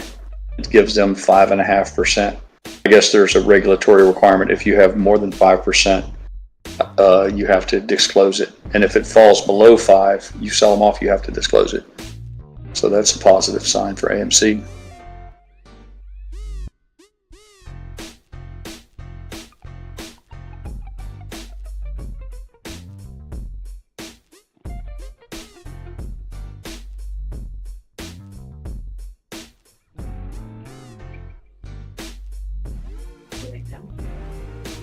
Mm-hmm. Oh, see, you guys, Mrs. Pirate, no, she's the first thing she said was, "Where did they find them at?" Don't, man, my bitch don't play. Exactly, honey. Where did they come up? Where the fuck did you buy 24 million shares? You know. Yeah, exactly. Ken Griffin sold them to him. He went and had his administrative assistant print some of them out. She turned on the computer, got a blank sheet of paper, and she printed 24 million shares and sold them to him.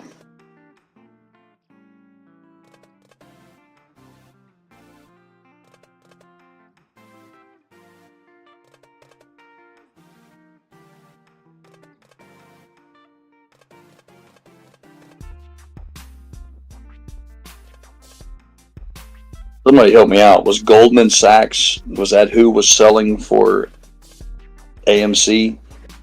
That last tranche of, that last group of shares that was used to dilute, that Adam Aaron pushed into the market? Is that, or these 24 million shares, did they come out of that group?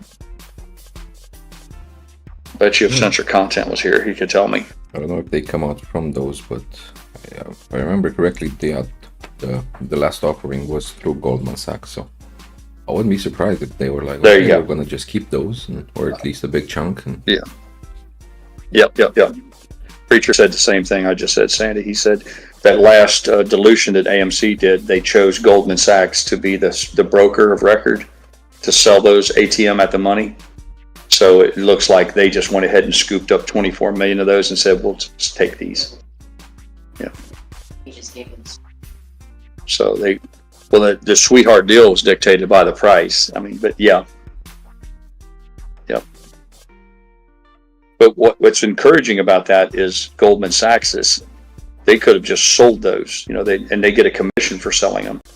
But for whatever reason, they said AMC is at $3.40. We'll take them. So if my math is right, AMC, they didn't pay $3.40 for them or whatever. Whatever their commission was, they get just like if you sold a house for us, honey, we deduct your sales commission from the house. So they even got another little discount.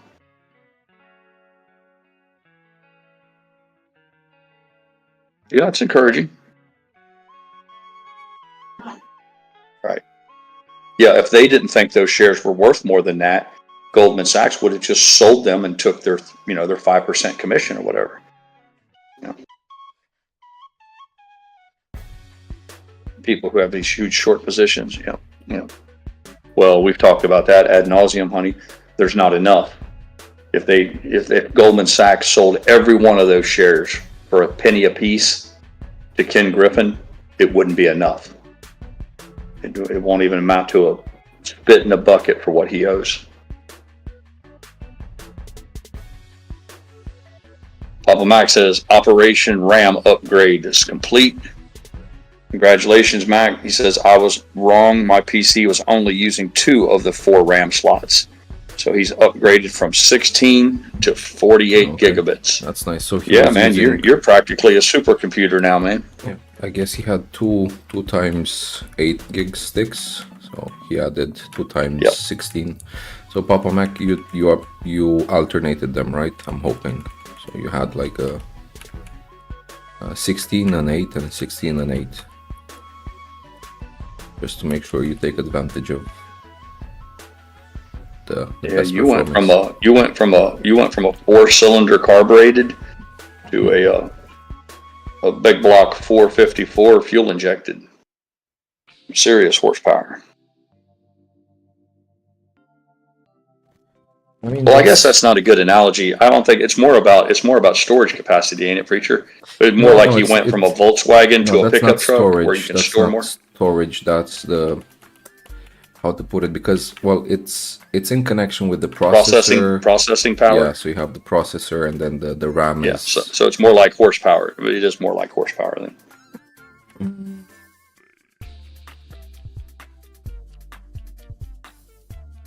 Yeah, I guess like how to put it. I'm trying to see. Let's say the processor is the engine, but then the RAM is the transmission. Oh, okay. All right. I'm So- tracking. I got you. So Right. if the RAM's too little, it doesn't really matter how strong the processor is. But if the transmission doesn't know how to Right. transfer that power, Doesn't do you any good. Doesn't do you any good to have all the horsepower in the world if you can't get it to the wheels. I Yeah. get you. I got you.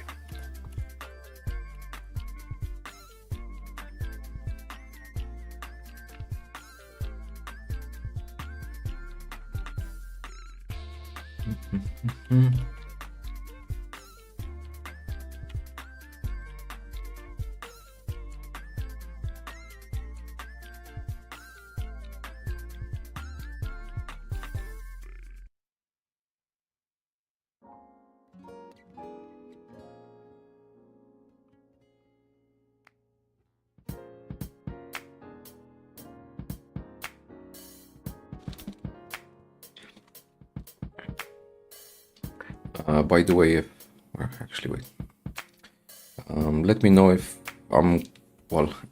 because I'm on speaker right now, same way Pirate usually is. So if I'm gonna come through double, do let me know. My wife's around, she's listening in today. Just chilling a bit, so That's cool. listening and judging.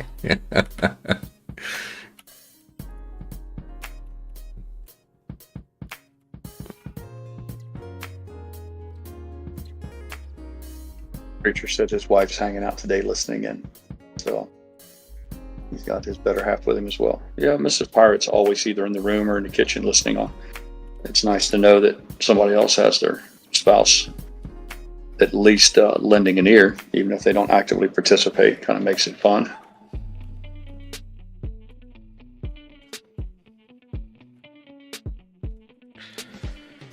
I don't know. With me, it was usually a force of habit to be on headphones, because I'm either playing games or the kids sleeping or so anything else. I was not usually sitting on speakers. But with this opportunity, I was like, why not? Long says he bought one SPY call this morning. He's up 67%. He wants to know if he should hold or sell. Well, in my professional financial advice, which is a lie because there's no professionalism here and there's no financial advice, so you do you. I guess it depends if you think it's a long-term thing and it's gonna rip even more, or it's gonna stagnate. But from all I've heard about options is that, what's it called? Not theta. Is it theta? Theta decay is time. Yeah, Remember, yeah. T is T time, T is theta. Yeah. So even if the price continues to go up even at the same rate, that theta will decrease, and it's gonna just make and also you won't have the volatility. A lot of the options profits come from the volatility. Yeah. I'll tell you what I'd do, Kong. I'd sell that shit in a heartbeat. 67%. Bold. Nobody ever went broke taking profits, Kong. But you can be like, I'll tell you to call up Yucca. Yucca loves to buy options, whether they're puts, calls, whatever. He loves to buy them. He likes to ride them up to where he doubles his money to 100%. And then he likes to ride them all the way back down to zero again because it gives him something to fucking whine. He likes to whine and fucking cry and complain. And that he needs to do that. He needs to come into the poker table and be like, I did it again, Pirate. I'm like, I don't even want to fucking hear it, Yucca. I don't even want to fucking hear it. Look, the thing is, we know, well, at least allegedly, we know that AMC is manipulated, right? Downwards. But what I also believe is that the SPY is manipulated upwards. So, yeah, and especially with options, like, I don't know, I wouldn't put any money into that because we know we get milked. Well, we, meaning retail investors, get milked through options. So if you see any green, especially at that level, I would Take it. I would take it. But Take it. yeah, you do. He said he did. He said sold. Good for you, Kong. Good for you. You made 67%. Anybody who gives you shit, Kong, ask them how much they made today. Ask them what they sold and how much they gained, and the answer will always be a big fat fucking zero.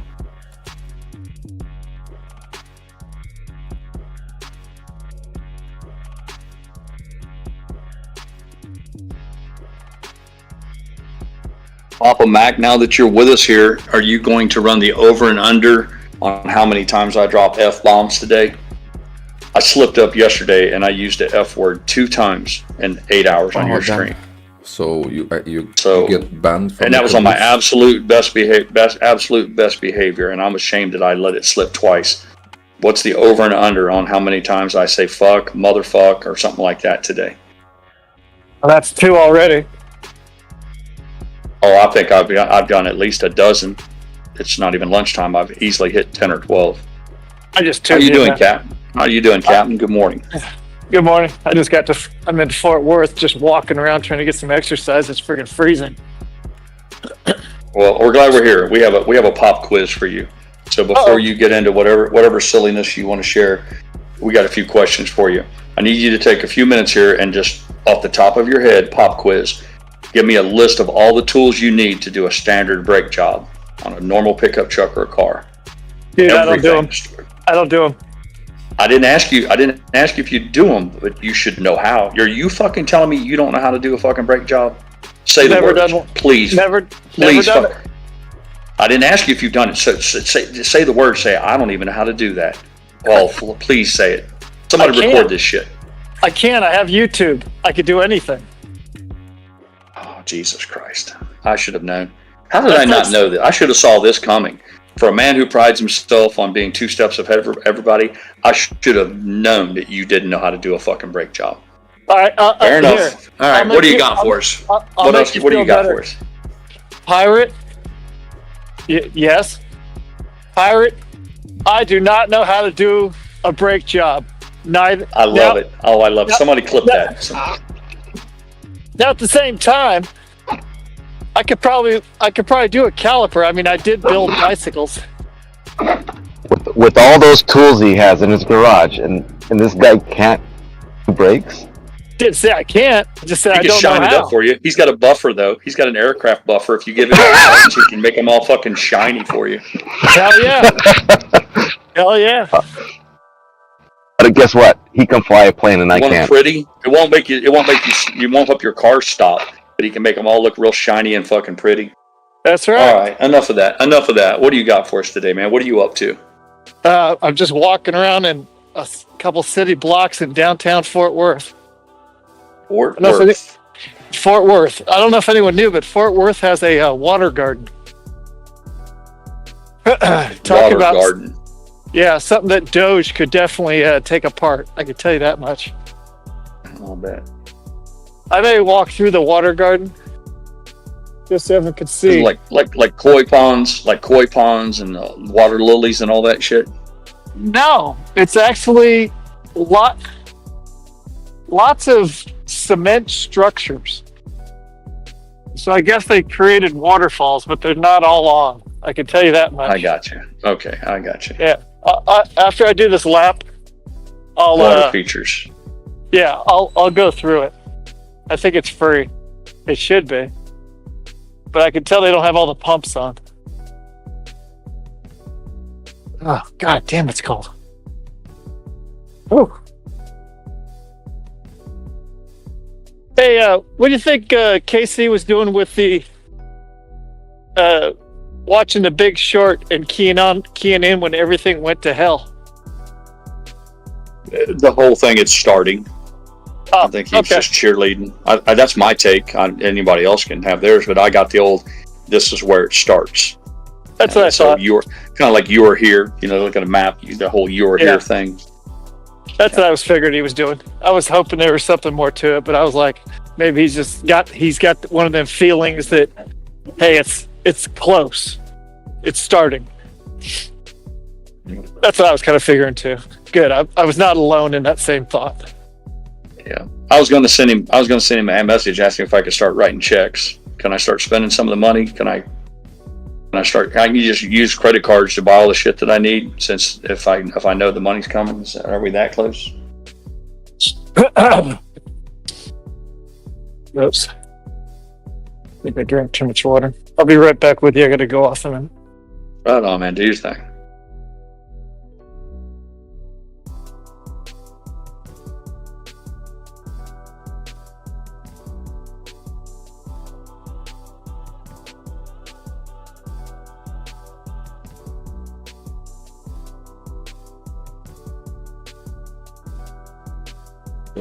Pirate, I think I might have missed it. I don't know if you were saying recently, but how's the update on the pool? How's it looking like?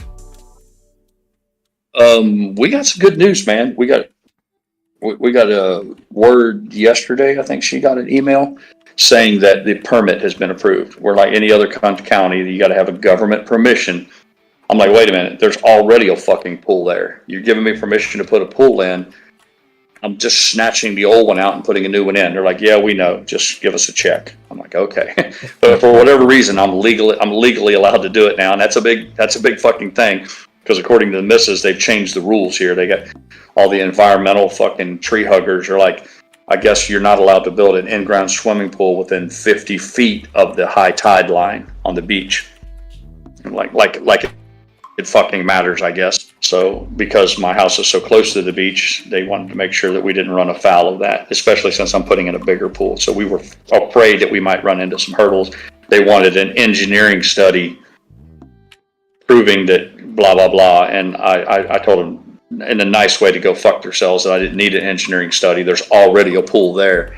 So they backed down on that one. So we kind of won. We had a little minor battle. The bottom line is they tried to squeeze me into paying somebody to do something that wasn't necessary.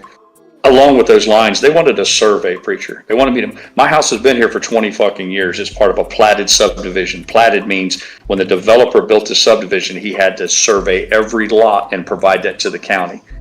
So they've had a survey of this subdivision since the day it was built. But for whatever reason, because I wanted to put a new swimming pool in, they wanted me to get a survey done for $600 fucking dollars. And I did. I had to do it. I didn't have any choice. I said, "You're fucking crazy. I don't. What I need to." They wanted me to prove where the four corners of my house was. I'm like, it's already on record. But that's an example of how the surveyor loved it. He loved it to come out here and pretend to survey. I mean, what's there to survey? They already knew where it was. But yeah, I'm sure you're probably sorry you even asked now. But no, we got some good news. They said that the next step will be sending their site manager out. And they take a string and spray paint and mark where the pool goes to make sure that everybody's on the same page. And then after that, they'll let us know when the excavation begins. So we are moving forward, and it looks like we will have a pool party this spring. Nice. Yeah, that's like saying, you had your car parked in front of your house for the past few years, but now you have a new car that you want to park in front of your house. We're not sure if that's possible. You need a permit. Yep, you need a permit for that. Permit. In a way, it's good to see. Well, not good, but it's kind of. I'm missing the word. I don't know, because we see a lot of this stupid bureaucracy over here in Europe as well. So it's kind of makes it a bit more easier to digest when we see that it's not only over here. This madness. It just means this stupidity of bureaucracy can Everywhere. Cross oceans, right? Yeah, that's everywhere. Yeah. Apparently, it just doesn't need a bridge. It can just hop in the back of an airplane and float across to another part of the world.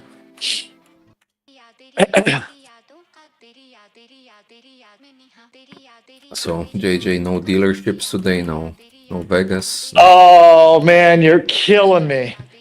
Because I was in Fort Worth and I wanted to go to that big one, the big white one that had all the fancy cars. And I can't find my Uber driver to get me over there. This was probably my second favorite one that had the car you have to buy before you buy the AMG one. It had all those McLarens, the white floors, the big fans. Terry, I got Terry over has it till you breaking just news. said it. Like, I can interrupt you guys. Terry has our news correspondent has breaking news. A federal judge has ruled that President Trump does indeed have the constitutional authority to freeze or limit certain federal spending. This means the Trump White House can withhold without a district court's prior approval. So there you go. Thank you, Terry. Now we continue with your regularly scheduled programming. You mean it's not a constitutional crisis? He didn't break the law, and they Exactly. were lying. So they were lying. Oh yeah, that's Some right. fucking asshole judge from the bench said, it's unconstitutional for you to look into how bad they're fucking stealing. How dare you? You're breaking the law. I told them, Mrs. Pirate, it's tantamount to being in a bank while somebody they're literally robbing the bank, and you jump in your car and you drive down the highway real fast, and a cop hits you with a radar gun, and as you pull up to the cop, you go, they're robbing the bank, and he goes, you know you're speeding? I know, but they're robbing the bank. I need your driver's license and insurance. But sir, they're robbing the bank. Don't worry about that. You're speeding right now. I need to step out of the car. It's that kind of shit.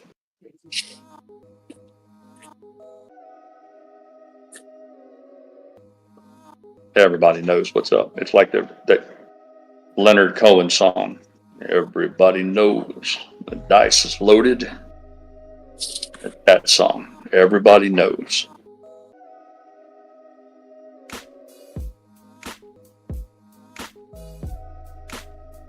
You know, it's one thing for the Democrats to say how they're going to fix things every time there's an election, but when somebody's actually fixing it, now what are they going to talk about for the next election? Oh, man, Captain, they just keep embarrassing themselves, man. Every time one of these buffoons gets in front of a camera, they just look more and more clownish. You can take your pick. Chuck Schumer, fucking Nancy Pelosi, Maxine Waters is one of the best. I mean, some of the shit that comes out of their mouths in an effort to try to make Trump and Elon Musk look bad. But it tells you how ignorant their supporters are, because they believe that shit. They snap it all up. Whoever voted for Maxine Waters should be ashamed of themselves. Yeah. But she's been winning him over for years. I seen they're pretty hard on her, and I love it. And anything that's a little off color. Somebody put a picture of her on X and said, "This is what Jokic would look like if it had a face." I saw the meme where it showed I don't know how many different, all the different faces of her on different swamp creatures. That was pretty good. Yeah. She scared the buzzards off a shit wagon, man. No doubt. Yeah, she's got the face that would make a bulldog back off a T-bone. They had a reporter cornered somebody in here, was Twisty Swifty was talking about Pocahontas. Somebody cornered her yesterday in the halls of Congress and asked her point blank, how did you gain $220 million in wealth off of a salary of $100,000 a year? And she just, she wouldn't even answer. She just stomping along. But they're like, tell us how that worked, I think she's only worth $12 million, but still. Yeah, I think it's more she's than on 12. She's more on the than low 12. end of trough.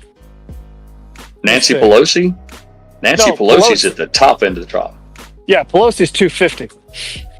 Yeah. Oh, I'm talking about Pocahontas. You're right. Yeah, I got my crooks mixed up. Yeah, you're right. Let's play the game though, because I thought I heard him say 12. I'm gonna look it up. Hold on a minute. Yeah. Let me look her up. You give a guess. Let's see. Elizabeth Warren. Elizabeth Warpaint. Warren. Yeah. Net. Yep, there it is. I got a 23 number. Hold on a minute. Let me see if I can get something better. 23 million. Yep. There you go. From graduating, would she have didn't she have an education degree? Wasn't she like a school teacher or something? Maybe she does have a law degree, but I don't know how you can graduate college with a law degree and amass $23 million. unless you get in on one of those dream lawsuits like big tobacco or asbestos or something. It's, I got her between 8 and 12. Yeah, there you go. So she's the low end of the trough. I mean, as far as like, yeah, she's one of the poorest. She's one of the poorest. Yeah. She's one of the poorest up there. Yeah. Yeah, I mean, Bernie Sanders. He's a poor. He's only got 3 houses. He's got one in Manhattan, or one in Massachusetts or Maine or Vermont. Martha's Vineyard. Martha's Vineyard. You got one on the beach or something, but so he's only got 3 houses, but he's still one of the poorest. Yeah, I mean, you kind of almost got to be embarrassed to walk through the halls of Congress being that poor. Donkey Kong said that Pocahontas worked at Harvard University. She taught 1 class, and they paid her $300,000 a year. Yeah, we all know what that's about, Kong. That's a bribe. You know, they weren't paying her $300,000 a year. They were paying her for influence to make sure that, you know, Harvard had a say in Washington. Petra said somebody else says she looked like a hemorrhoid. Yeah, I love it, Petra. Yeah.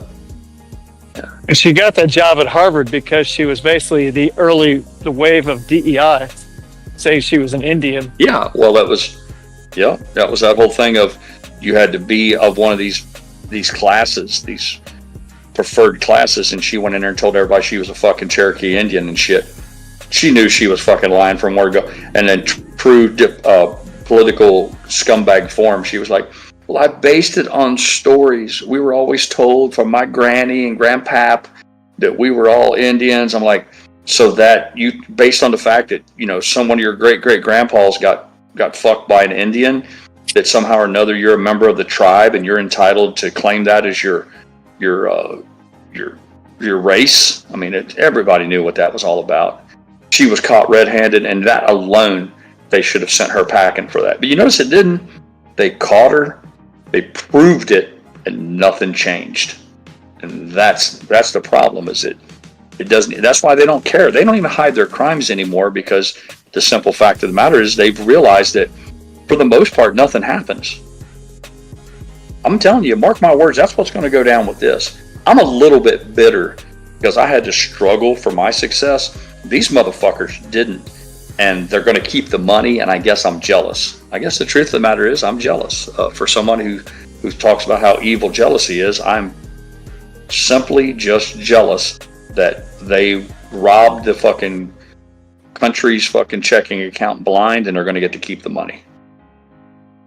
Yeah, it just shows how cheap she is, because I knew guys that applied to United. I can't remember what tribe it was, but if you paid them, and I can't quote it, it was in the 90s. Let's say it was like $750. They would make you a member of the tribe, right? And you could claim it. So these guys were putting it on their United applications that they were part. Well, they'd add it Native to the American. rolls. Yeah, they'd add it to the tribal rolls. All you need to do is get the rest of the tribe to say, Papa Mac, way back in the day, he's part of the tribe. They don't do any sort of DNA testing. There's no genealogy. You don't have to go back and prove, what percentage. Like you said, it's all. Well, that whole thing's a grift too. That whole concept of all of that shit. But that's a topic for another day. But yep. Yeah, these guys are putting on their application saying, "Hey, part of the tribe, baby." Mike said she's from the Slapaho tribe. Yeah, exactly. There you go. Well done, Mike. You brought on a coughing fit. If you can make me cough, that's a good laugh. Yeah. Yeah, it's not like they were part of the Cleveland Indians. This was a real tribe. Man. And they sent those guys packing anyway. What's the Cleveland baseball team now? I went by the stadium, and I had to look twice and go, "Oh, seriously?" I know I could look it up, but what fun is that? I'm looking it up right now. Cavaliers? Are they the Cavaliers? No, that's the basketball team. Guardians. Yes. Yeah. What kind of a fucking name is that? The fucking guard? What, like a prison guard? right. A fucking get a guard at fucking Guantanamo. What kind of fucking guard? Guardians of the Galaxy. Get the fuck out of here. I was waiting for something really, something was going to draw my attention when we went to the stadium, and it just said Guardians. Like you just said, Guardian of what? Yeah. Ben says the Atlanta Braves are not Indians. No, man, they were going to go with the Atlanta Courageous, then, but Courageous, it didn't seem to be it didn't roll off the tongue, so they went with Brave instead of Courage. It has nothing to do with Indians.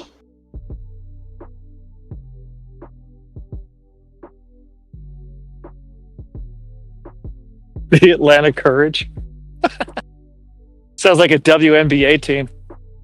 Like the Atlanta Dream. Yeah. Just throw a word in there. Doesn't matter. Verb, noun, whatever. Just throw it in.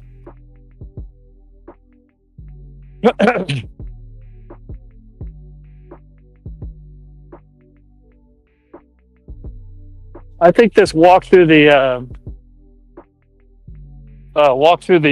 Fort Worth Water Garden is probably going to be ending up my worst walk. This might actually get subs to quit.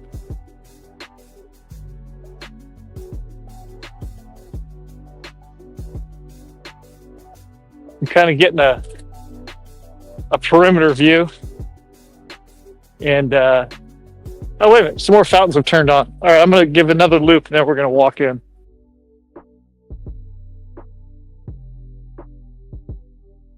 D says his uncle's Italian. He decided when he wanted to be an Indian. So his dad, when he was alive, said, "You want to be an Indian? Your new name is Chief Wapaho." I like it. No, it's very nice. It said Wapaho? Wapaho, Wap from the Italians. They call them Wops, Very nice. Wapaho. Yeah, very nice indeed. Yeah. WAP from the term without papers. Got it. Yeah. Yeah, fuck me.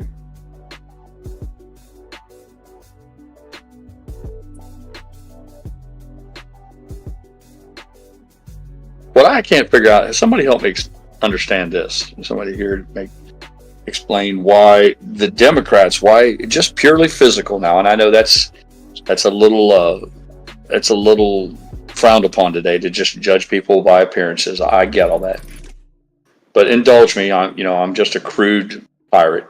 Why does everyone on the left looks like such a freak show? Like a congressman with they got the one chick with like the spray painted purple fucking hair, and she looks like a rodeo clown. You've got Fetterneck, whatever his name was, the guy that wears the hoodie, and he looks like he's straight off of Herman Munster or something.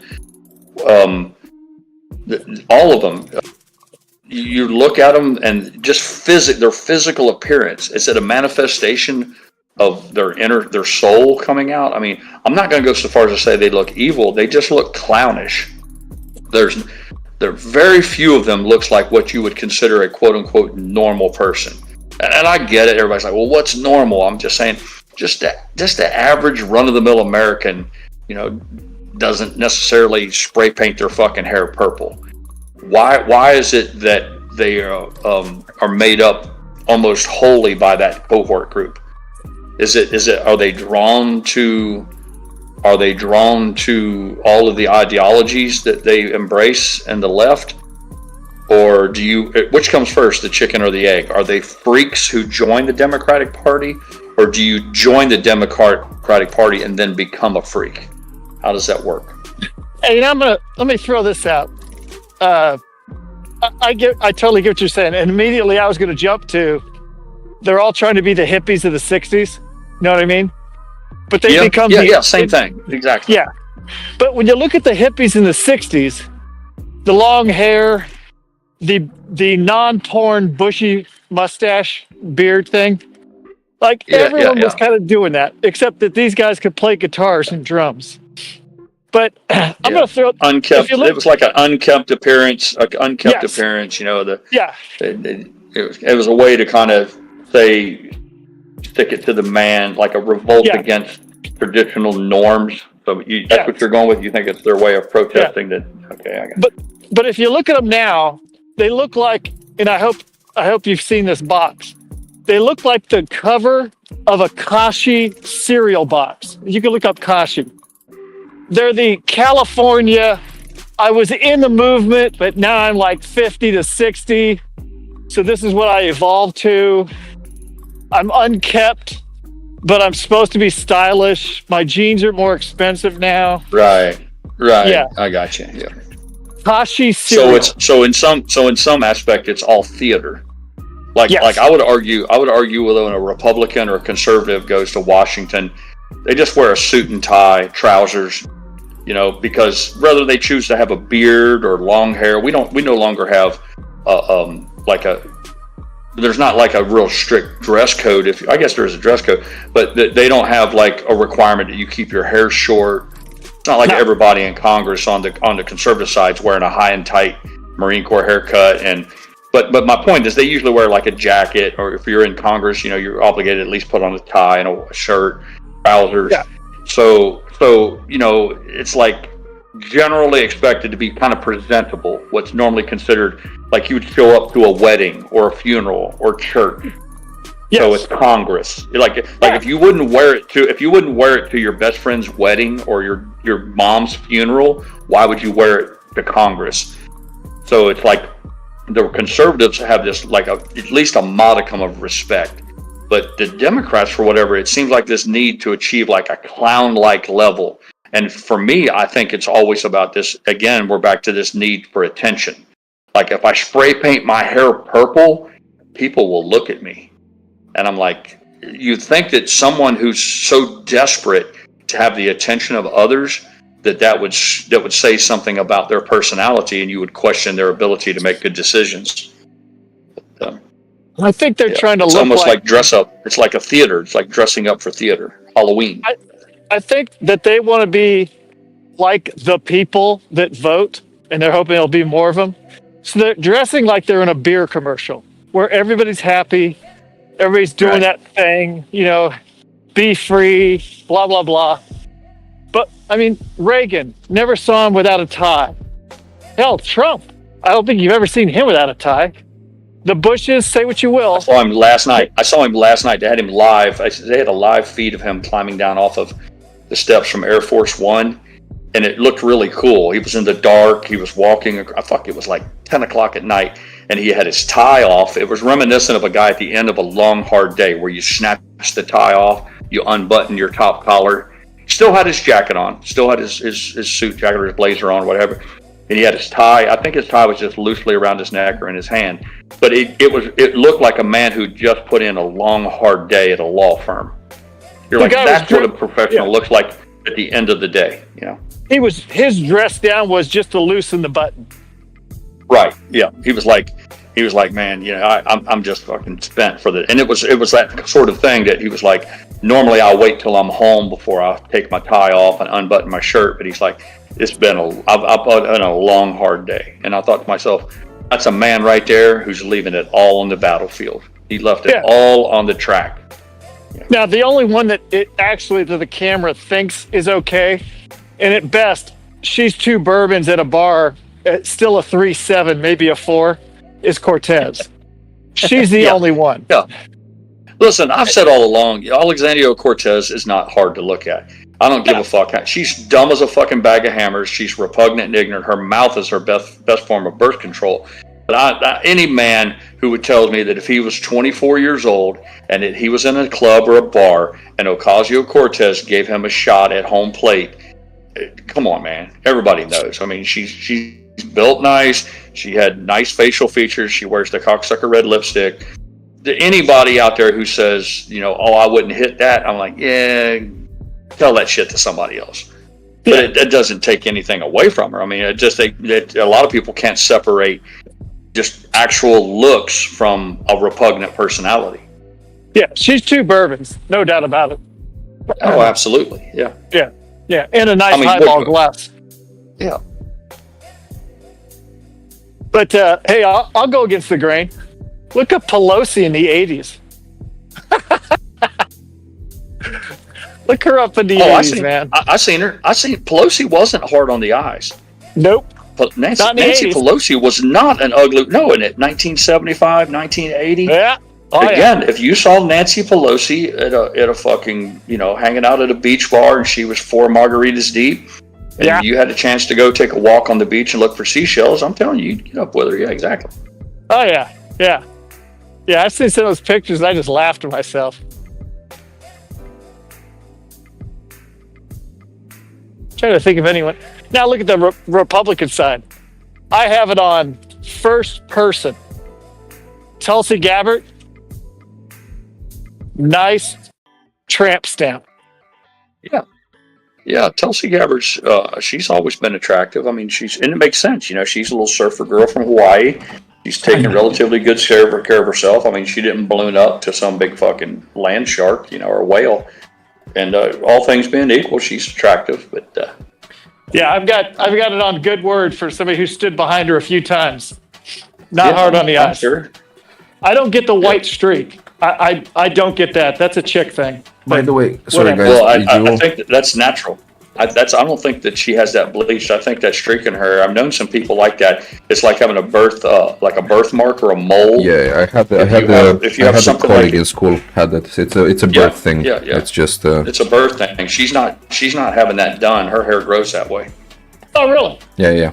Oh, yeah. I had a friend. And it's genetic. I had a friend. We called him the skunk. We had a friend we called the skunk because he had a white streak in his hair and it just grew that way.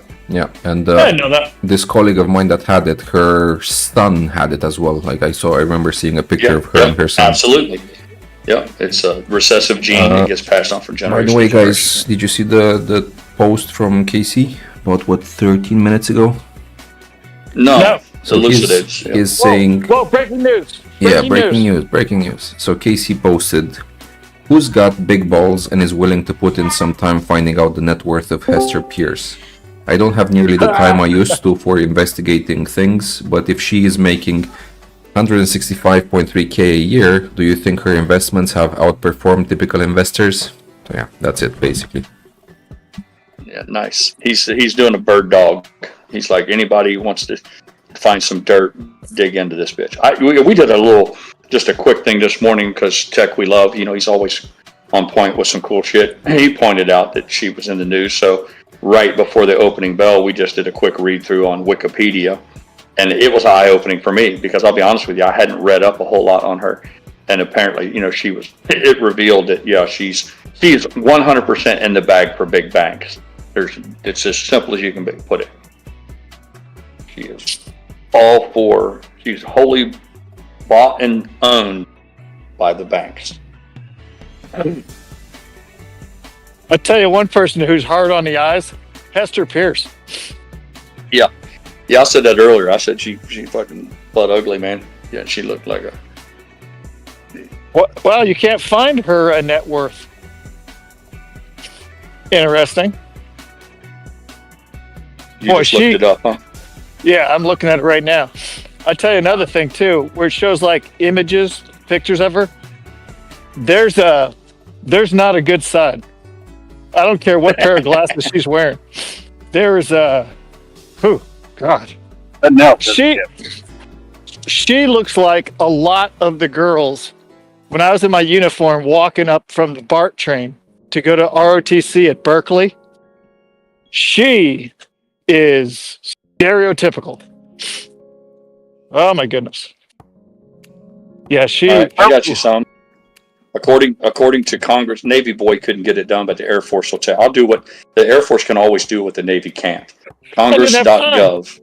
I didn't have time. Whatever. Save it. Save your fucking excuses. We don't have time for it. Congress.gov says Hester Pierce to be a member of the Securities and Exchange Commission worth $57 million in 2016 could still receive an additional $90 million before retiring.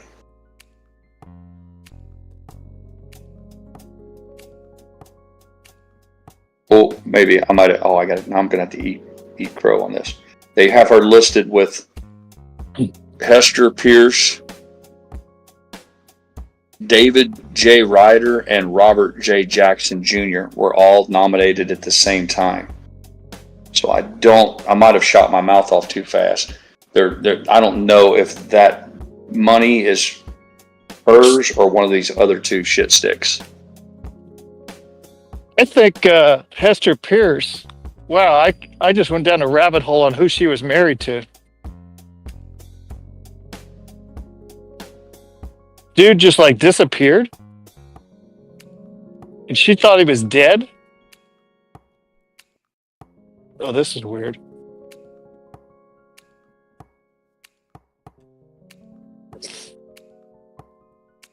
Her parents wanted a son named Chester so bad.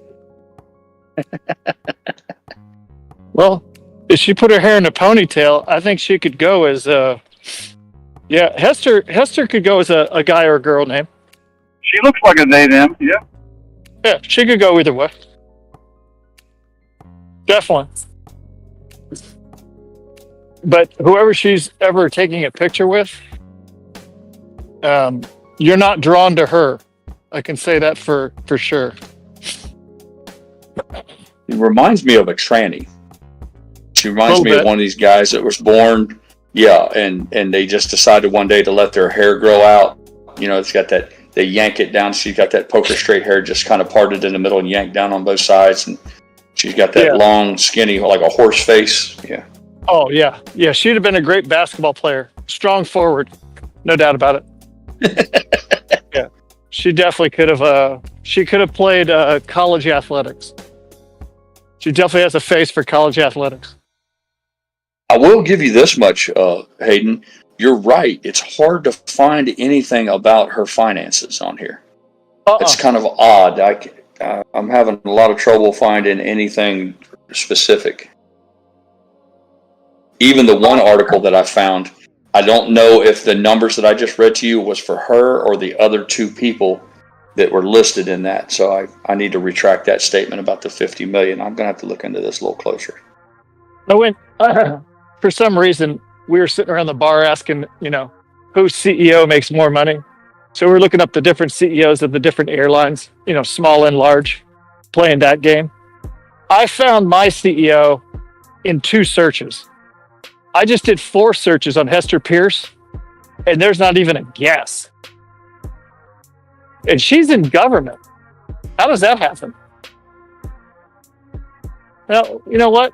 The other guy always says he's the poorest guy in the room. It's Josh Hawley, right?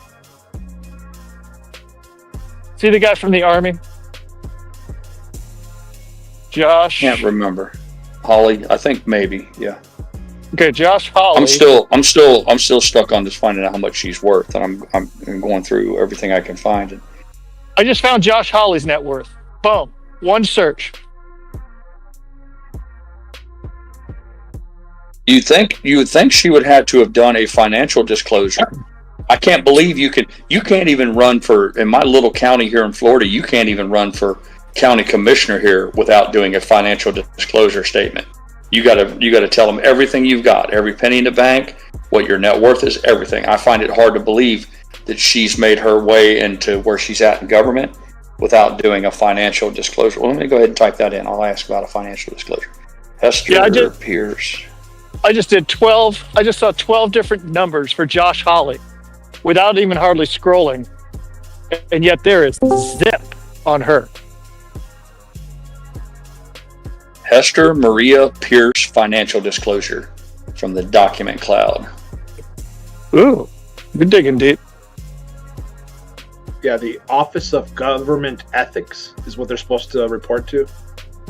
Yeah, that's a funny title. That's like jumbo shrimp. This has got like, this is ugly. This isn't like a Politico ad or nothing. This comes from Document Cloud, and it's a PDF file. And I click on it, and it says nominee reporting for U.S. Government Office of Ethics. Yep, you're right. Government Ethics, and it gives the official form. Yeah, disclosure report OGE 278E, and it has her name. All right, let's see what we got here. She's certifying that that's all true. Page 2. Let's give me the goods here. It's page 2. Organization names. What year, Pirate?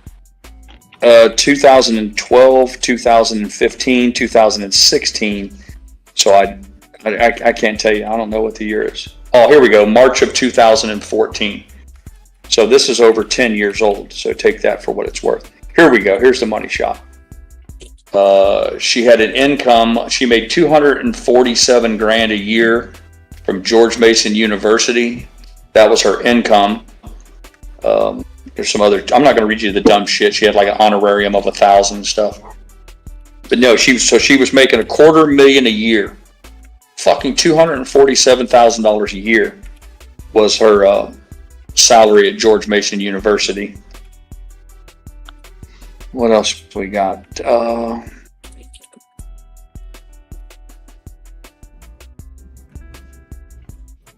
Well, we know Citadel. Okay, here we go. I got the goods, people. I told you the Air Force wouldn't let you down. Vanguard 500 index funds showed that she had an income. It had a value up to between $15,000 and up to $50,000. They wouldn't tell you, but they made money off of all that. She had money in the Vanguard Energy Fund. They won't say the exact value. They give a spread. They're all between $15,000 and $50,000, but apparently it shows income. So her income on these are anywhere from $1,000 to $2,000 each. So I don't know if these are funds that pay her. If that, I would assume it's monthly. But at any rate, she's heavily into Vanguard market indexes, and she's got some bonds. At least she did have. But it's not. I still haven't found the money shot for net worth, though. That's what I'm looking for. There's 10 more of these. So you guys go ahead and play amongst yourselves, and I'll keep digging here. Could you drop a link in the bubble? You had it. Yeah, I can do that, man. Let me see how you do this. Link there, and then we're in KC's Discord. I'll just put it in KC's Discord general, since he's the one that started this shit. Discord general. Done. It's in Discord general. There's one thing about Hester. You know, she's saving her money because she's not spending it like on, I don't know, work. You know what I mean? Nobody can say she's had some work done. She had a mortgage. If you're curious about her house, she had a 15-year mortgage. She paid 3.37, so she got a sweetheart fucking rate. 3.375 for 15. Normally, you pay up for a 15-year rate, but she got that in 2011, and it says the amount was between $100,000 and $250,000. Again, they don't tell you exactly how much. I'm just going to assume that it's on the high end of that. So she had a mortgage for $250,000. But she's married, right? So the husband could be taking everything in. I thought she was married. I didn't go down that rabbit hole, but apparently there's some rumors that she thought her husband was dead. It's kind of weird. It says spouses, employment, and assets.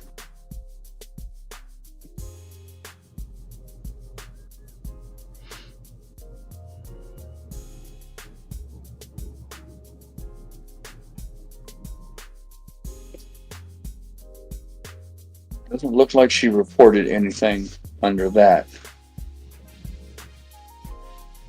It says that this section does not include. Number 6 is assets and income. It says this discloses each asset not already reported. So it looks like to me there's some loopholes in here that allows her to have things that she doesn't, like real estate that's already paid off, savings plans, some other things. So this is one of the stranger documents that I've seen that really never tells you what her net worth is or holdings. I did a search on ChatGPT, and it's telling me that her net worth is not publicly disclosed. So, yeah. What's that, Sandy? Yeah, Preacher just did that. He said ChatGPT said it's not publicly disclosed. Isn't that strange? So that's right there, like it's being hidden. Like, yeah. Again, how do you get a job with the government and avoid disclosing your net worth? I mean, don't know how you do that. Like, how do you how the one can you regulating market. make sure that someone like that is not bribed, basically, right? Since you can't check their net worth, it's just, I don't know. It's almost like she didn't want any identifiers.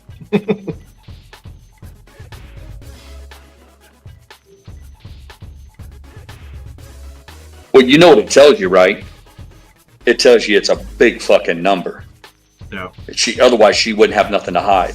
If she's like, yeah, I'm just a public servant. I'm here for the public good, and we're just blue collar workers, and my family has a house payment and cars, and we got some savings, but if you take our debt versus our assets, we're worth 200 grand or $1 million or 900 grand. But I'm telling you, the fact that she's hiding that shit, once again, Casey's on it. And there's a reason. The reason why they're hiding it is it's probably giant fucking dollars. And you know why it's giant dollars? Because I told you, this bitch is bought and owned by banks. She was against Dodd-Frank. If you know anything about Dodd-Frank came about. It was named for Senator Dodd and Barney Frank. I think it was a bipartisan. One was a Republican, one was a Democrat. They both, after the 2008 housing crash, they said, we can't do this. We got to put these banks, the banks did this. So they enacted the Dodd-Frank rules, and they were a whole bunch of rules that were designed to pull back banks, to keep them from making these really dangerous bets and then handing the government the bill when it all came due.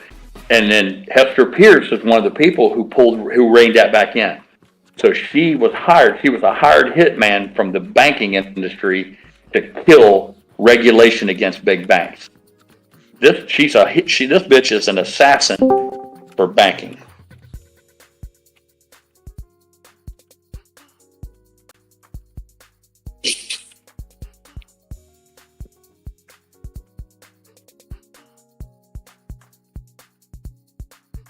Thank you, Yucca. What happened? Did Yaka open your eyes? Are you a flat earther as well? No, he played my walk-on song. Okay. Well, his walk-on song for me. I didn't hear anything, so where did he play it? Or what?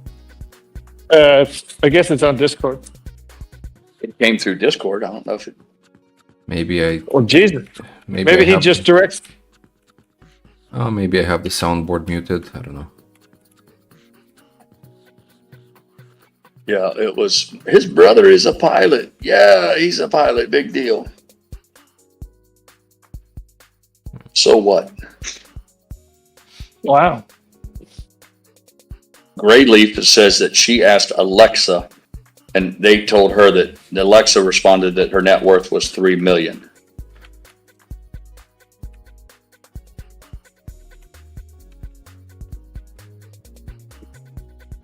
Kind of odd. I pulled up that Mark, and I don't think I'm saying his name right. Mark Uyeda, who's the acting chairman of the SEC. Can't find his salary either, or his net worth.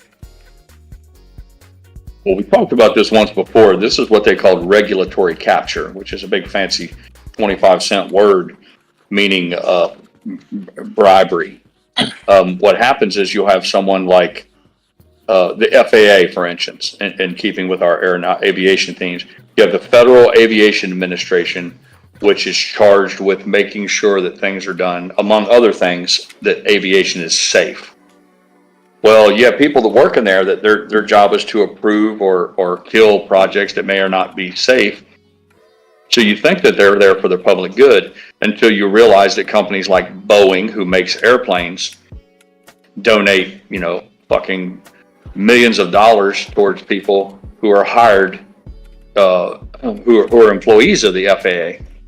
So basically, you got the FAA who's in charge of making sure that Boeing doesn't do anything unsafe, but Boeing uses their dollars to essentially hire people who are in the position to make a difference. So it's like having a town with a sheriff, and the drug dealer pays the sheriff to just look the other way. It's the same shit. Regulatory capture is just when you have an industry that is being regulated. That's where the regulatory part, they're being regulated. That the industry says, yeah, we're not going to have you telling us what to do. We're just going to spend a whole bunch of money and we'll take over the regulators. So it's like somebody said earlier, the fox guarding the hen house. It's the same shit. Oh, you think you're going to elect a whole bunch of people to tell us how to run aviation? Well, we're just going to spend a whole bunch of money and buy some politicians. And in this case, it's Hester Pierce. So Hester Pierce is bought and paid for by the big banks to make sure that the big banks they're the ones that'll decide. They're like, yeah, you're not putting Dodd-Frank on us. You're not going to enact these rules that tell us how much money we have to have in capital reserves. You're not going to pass laws that tell us that if we shit the bed that we can't just hand this to the government. No, we're going to make sure that doesn't happen. And Hester Pierce is our girl. And that's exactly what this is about.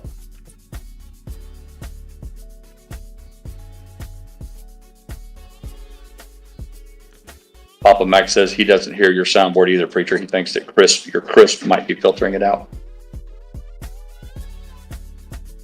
Maybe Yucca just has me dialed in, and only I can hear what he plays. No, they probably muted their soundboard because I hit it so much. It gets annoying. I think I have the volume reduced, probably. Yeah, they're irritated with my soundboard.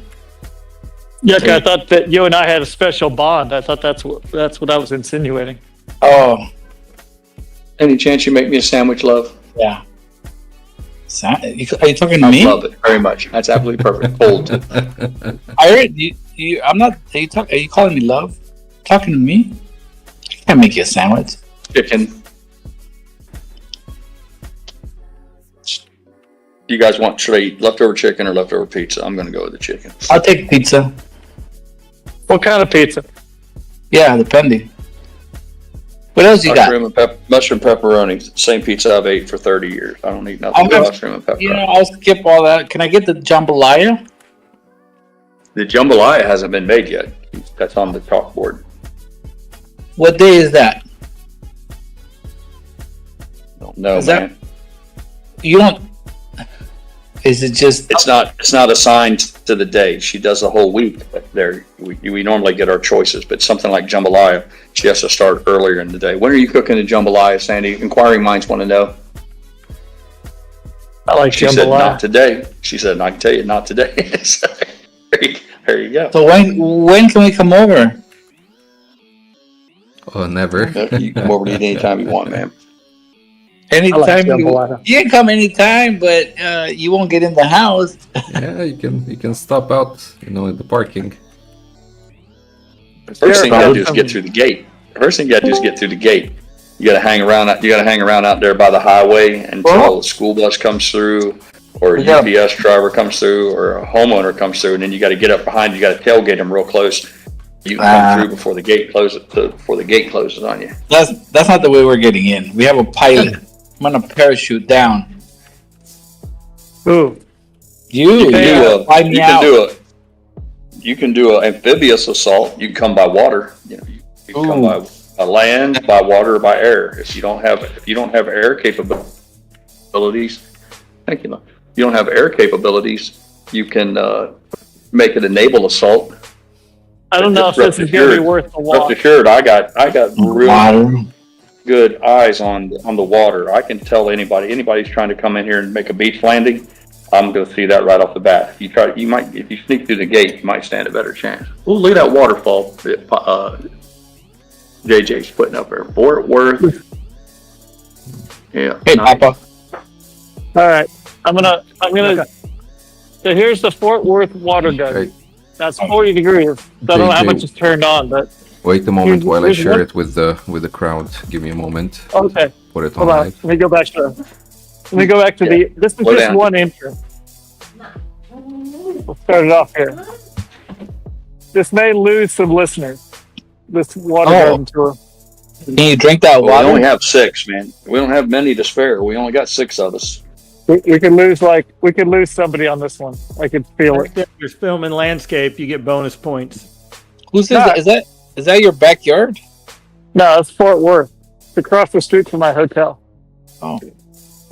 I've been walking around the block to try and get my steps because that's what old people do. They don't run; they do steps. When you guys go salsa dancing.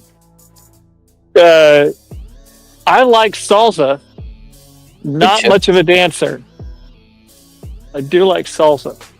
Oh, you know what? I might have to save this fountain. Oh. This one's got a good sound. I can already Is this tell. a zombie apocalypse? Where is everybody? How's the water there? Can you drink it? No, I don't think so. Maybe you could. I've got to go to work today, so I'm not going to. Okay. The last thing I need is an episode up in the air. Oh shit. Yeah, nobody's there. I mean, come on, Papa. Do you know the ICE is out collecting bodies? So here we go. Nobody's gonna be there. So I guess what you can do is you can walk into this on a hot day. That's cool. Let's see how deep. No, it's actually a little deep. The sound is incredible. I'm not gonna lie. You can hear it? At least I can't. I don't know. Your microphone's It's like not it's picking raining. it up. It's like it's raining. It is a nice sound. You can sleep there. He wouldn't. You can literally lay down on those steps and just go to sleep with that sound. All right, let's go see the. I'll give a little overall of the place. That's nice. Who owns that? The city? Yeah, it's like so. This is the aerated water pool. It does sound cool. Not gonna lie. They're way overwatering that grass. Yeah, the waste of water. Is that where all the water is going instead of California? It might be a water filtration plant. I didn't even know it. Could be. But they've got like stairs where you can sit and get sprayed, I guess. All right. Dynamite says that's the bidet I pond. bet you it's part of their sewer system. Oh, sewage system? I bet you that's part of their sewer system. That's what they call affluent. That's affluent. That's all the water that's left over there aerating it. The pool is 40 feet below ground level. 38 special nozzles.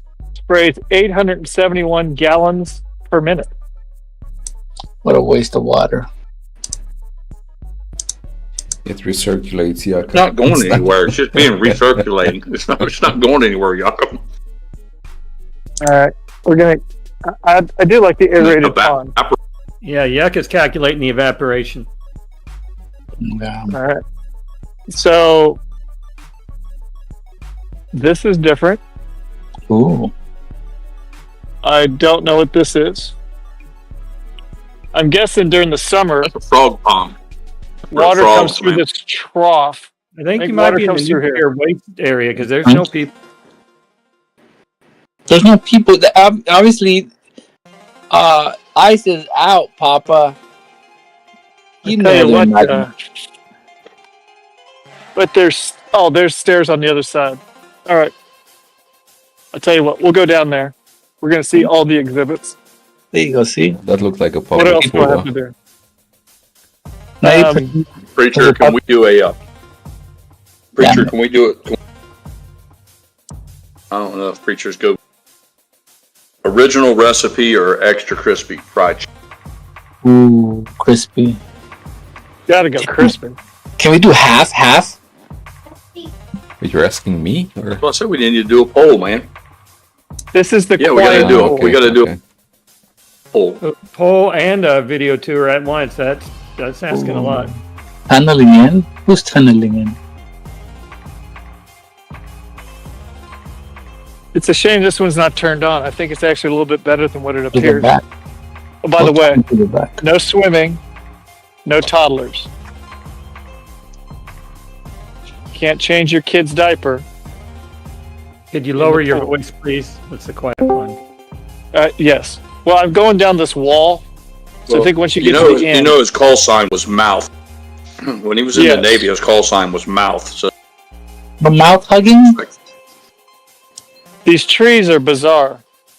They let the what do you call it? Not feelers. What do they call the tree?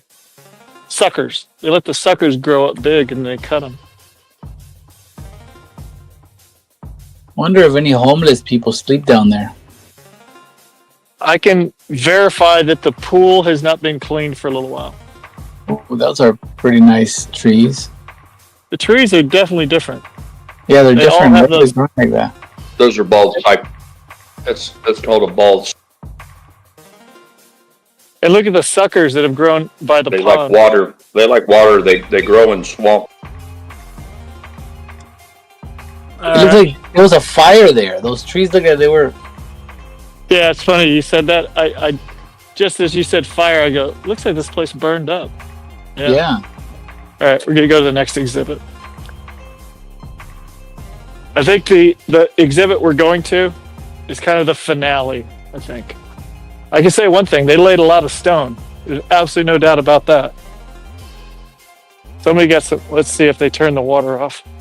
You had a water feature. I already know the answer. I was wrong. I'm not drinking that water. I thought this was a waterfall. It is not. It's just a big wall. I'm just like in this big courtyard. All right. Here comes, I think this is going to be the finale. This is the big 32 shot fireworks display at the end. There's my hotel in the background. All right. Now it's locked, but you know I can't be stopped. I don't think the whole thing's on. Looking at the water.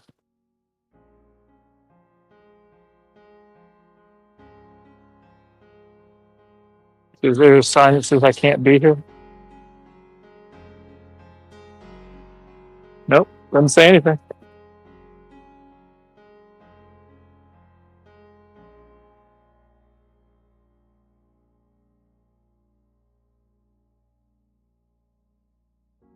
A little different. Yeah, that's pretty cool right there. I think There was a lot of work. You see on that you see the water marks on that wall there. I think there's actually supposed to be water flowing off that also. It's a lot of water. The guy in charge of keeping that running, he got scooped up. It's got a pretty good sound too. Yeah, that's why that town is empty. 90% of the United States is run by immigrants. That's BS, obviously. But everybody's gone. It's a ghost town. I bet you that's cool at night. I'll bet you they got lights under a lot of that water, and I bet you when that's illuminated. Yep. Yeah, I think that's supposed to be water coming. So the water's coming down there, but I think the water's also supposed to come down there. It reminds me like a pyramid, like Aztec style. Yeah. It's a shame the sound doesn't come through. When the Egyptians first built it, it probably flowed Yeah. up there. Yeah, the Mayans probably built that. How old is that? I don't know. I just saw it across the street. It said Water Garden, so I thought I'd just come over here and do a walkabout. It is a good choice. It's a waste of water, but yeah. I don't smell anything, so I don't think it's recycled. It's got some type of purification. I can see the foam at the bottom. There's obviously proteins in the water, but I don't smell like a lot of chlorine, nor do I smell like that smell of reused water. It's got fecal matter. Is it But closed? people go down to the... What's that? Do they close it when it rains? I will say no. Probably right. I will say no because it rained pretty hard yesterday. I came out, they just turned on part of it. it's raining here in California right now. Yeah, Darius said Atlanta got a ton of water last night and today. All right, that's it. That's all you got. That's it. There's just 3 big features. That's it. I think I'm going to grab some lunch. Pirate made me hungry. Sounds like a good idea. Yeah, I got to get to the van in 2 hours, so I have a relaxing Thank you, dinner honey. here. Thank you very much. You're welcome. Not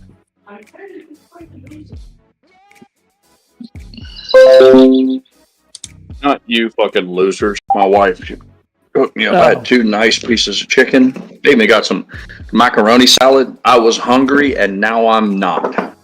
Now why? Diesel managed to get his fair share of the chicken breast.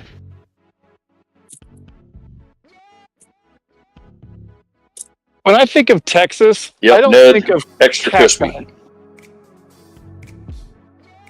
They've got cactus in their garden here. I don't think of cacti as being native to Texas. Yeah, West Texas. Yeah, I'm in Fort Worth though. That's kind of the middle, right? North middle. Yeah, yeah. Isn't like Dallas and Fort? Excuse me. Isn't Dallas Fort Worth like really all one big place now? Yeah, it's like Minneapolis. There's 2 cities in Minneapolis. Yeah, kind of all just kind of grew together. Yeah. There's no natural boundaries in Texas, so everything's going to morph eventually. Atlanta's a little bit like that. There's some hills to the north, but Atlanta's a mixture of tons of small cities that fly together.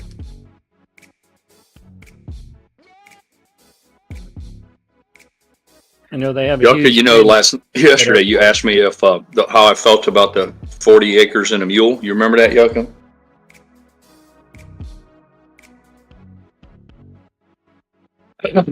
Yucca? Okay, sit the bar.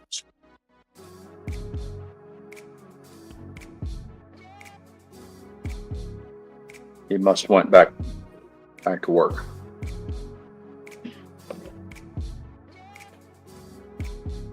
At any rate, it was troubling me because he asked me what I thought about the whole 40 acres and a mule thing. We don't know what we were even talking about. And Yucca said that was bullshit, that they never got it. And it was one of those things that it kind of haunted me last night. So I spent some of my precious time and looked into it. And Yucca was right. They did the 40 acres and a mule to give the freed slaves some land, but they never followed through with it. I guess another president killed it shortly after they started the program. So Yucca was right. They never actually followed through and gave away the 40 acres and a mule.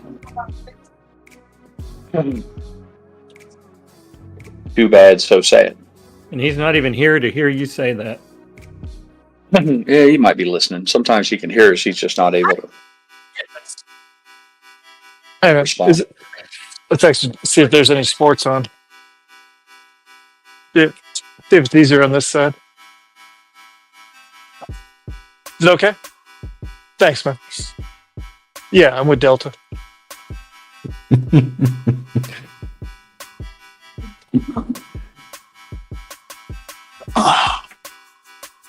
JJ, We have a discount here, right? Talking with people. Yeah, I'm with Delta. Yeah.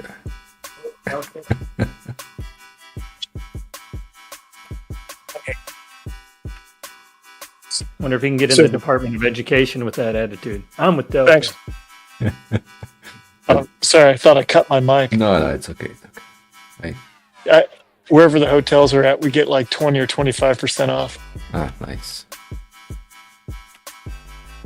So you're admitted you're only doing it for the discounts, the whole thing. Mm. Yes. So here we are, watching some ESPN, and there's nobody here. So I got a question for you. If I walk up to a hotel and just say that, I can get 20% discount?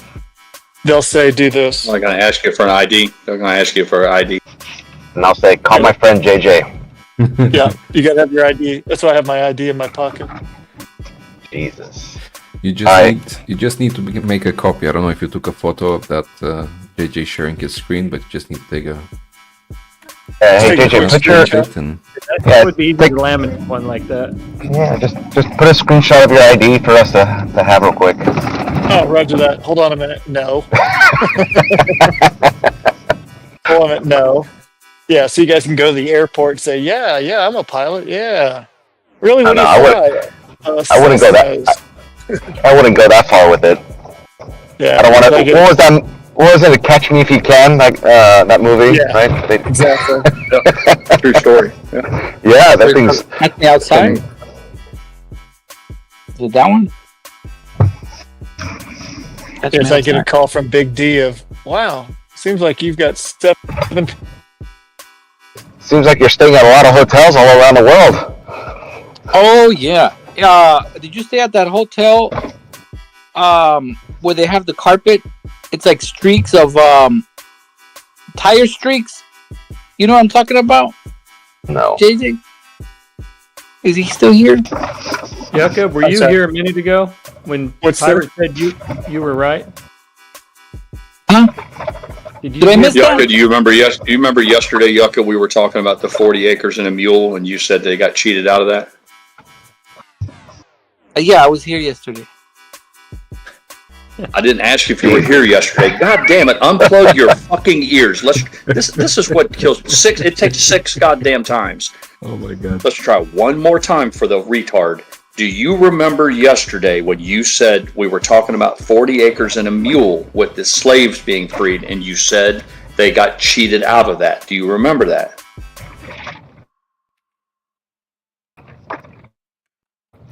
Never mind. Jack, we love, you said 40 acres is huge. You said 40 acres is 30 football fields. An acre is 200 feet wide by 200 feet long. But here's a pop quiz trivia question for you. How much land does the average house sit on in the United States? How many acres? Obviously, you're going to have the average house. A tenth. That was a quarter. Anybody else want to guess? I mean, I don't want to reveal it too fast. I figured everybody might want to take their stab at that too. Because I'm all confused about feet and I'm back. Sorry, I'm back. I got a call. Fuck off. Just go fuck yourself. The average house in the United States sits on 0.2 acres. In Florida, a lot of it's 100 feet wide by 200 feet deep, or 100 by 100.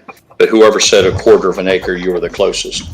Yeah, the average house sits on about 0.25 acres. So what does that have to do with 40 acres and a mule? Nothing. I've tried 6 fucking times. Every time I talk to you, you just fucking walk away. I don't have. No, I get a call. Take your dumb ass somewhere else. I don't have time for you. He's working, Pirate. Pirate is back. Yeah. By the way, Pirate, when you said you only dropped 2 F-bombs. Yeah, you might want to try tomorrow on the good Pirate is back. Yeah, the good Pirate is the. You remember yesterday, Yucca? I know you were there yesterday. Do you remember saying when we were talking about 40 acres and a mule, you said they got cheated out of that? Do you remember the conversation? Yes, I do remember that. Yeah, it troubled me last night. I couldn't get past that. So eventually, I asked my son, and he said he wasn't sure. So we started digging into it, and you were right. It never got anywhere. They said they were going to do it, and then the president who came in after Lincoln, I guess, killed the deal. So I was trying to give you props. But you sometimes you're your own fucking worst enemy. Sometimes you're your own worst fucking enemy, man. I'm trying to give you a tip of the hat that you were right, and all you managed to do was just fucking piss me off. Yeah, no, but then I heard your point. I heard your point of view where you said, they came with nothing. Why are we going to give them something? The whole problem was, why did they offer anybody anything? First of all, right? Like that was Mrs. Pirate's point. Once we discovered that Yucca was right, she was like, "Who gives a shit that they didn't get 40 acres and a mule?" Thousands of American guys died so they could be freed, be freed as slaves and all of that. And the argument was, as a result, instead of living in a jungle in Africa, they lived in North America, which ultimately led to them having far better lives for many generations. But essentially we were talking about reparations and all that. Yeah. Pirate, I think your recent, well, let's say, small snap at Yaka had an impact on the poll. So currently we're sitting at 53% crispy chicken, 33% original recipe, and 30% gummies. So nice. I get it. Yeah.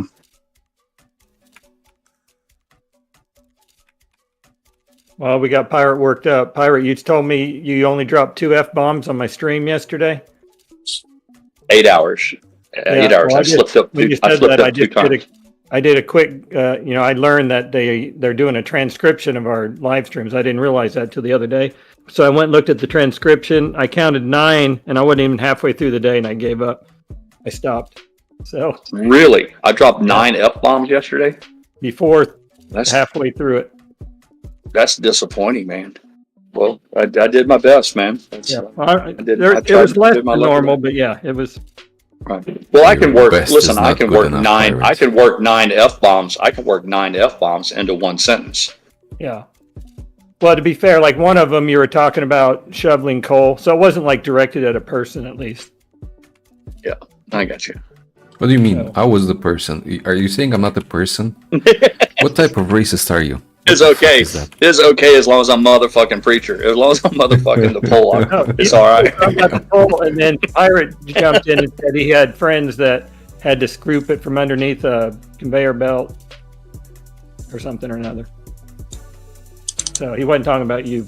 Papa Mac, you get the action in the market. You get the KCs. You get all the goodies in this. Nice price runs, nice price run, and all that. And now I'm getting this where I'm not even a person. Oh my god! What did I ever do to you? Did you not hear me? It was when he was talking about his friends that scooped coal, not you. No, but you said you were talking about scooping coal. You were not talking about the person, and the whole topic came from me because I was scooping coal. So it's like... Don't let him steal your victimhood. Don't let him steal your victimhood, preacher. You're the fucking victim here. Don't let him take that away from you. I'm offended. Oh my god. I better get some reparations over here. I'll give you a mule. You want Nacho, or do you want a new mule? Does that come from Trophy Plus? Oh, that comes from Brian. He's got a mule name. I mean, come on, listen. Let's be fair. Let's just look at this analytically, just for a minute. I asked Yucca a question in an effort to really compliment him. I asked him a question. After asking him no fewer than 4 times, I don't get a response. He finally comes back and starts talking, and I'm like, okay, I'll try again. I ask him, do you remember talking about it? And his answer was, yeah, I was here yesterday. I'm like, first of all, I didn't fucking ask you if you were here yesterday. But for whatever reason, he goes, yeah, I was here yesterday. And what do you do? Throw the micro down and then run? Because immediately he says, I was here yesterday. And I go, no, that's not what I asked you. And then there's crickets. And I'm like, I don't know if he runs from the back of the warehouse. No, I think every time makes a comment and then takes off running back out. When his phone rings, it cuts you out, Pirate. It cuts no, you Pirate. Hey, no, Pirate. It's crazy. Even right now, I just got a phone call. I had to reject it just so I can hear what you were saying because another call was coming through. Fucking crazy. So he's like, now we're costing him clients. You know that phone, Yucca, that person right now, they're on the phone to one of your competitors. They're placing one of the biggest orders they've ever placed for the most profitable trophies that you sell. And you missed that sales call. You missed that sales call so you could defend your honor. You're a dumbass. U.S. Olympic Committee calling. That was me calling him. When you started talking, I just purposely called him so he gets disconnected. Yeah. Everybody's gone and did a Google search, and now we know the name of your company. They're going to bombard you with phone calls all day long. I love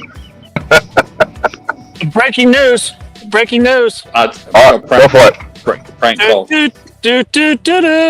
Tulsi Gabbard confirmed. Oh man, you are so old. God Yeah, that's damn all it. set. God damn, that was 2 hours ago, Navy boy. God And dang then it. Mrs. Pirate heard you guys, and she's like, "That was last night." She's like, "Oh, you guys with your breaking news." She's like, "That was like 8 o'clock last night." Oh, that's why it says 8 hours ago. Damn it. Try again. I thought I had it. How about if I go RFK? He's been confirmed. He's been confirmed. Now what? I'm just going to get ahead of the game. Listen, I'm not trying to break any rules or get banned from Preacher or get kicked off of YouTube, but I'm just saying that Yucca's business is called Trophies Plus, and he's in California, and the number has to be published.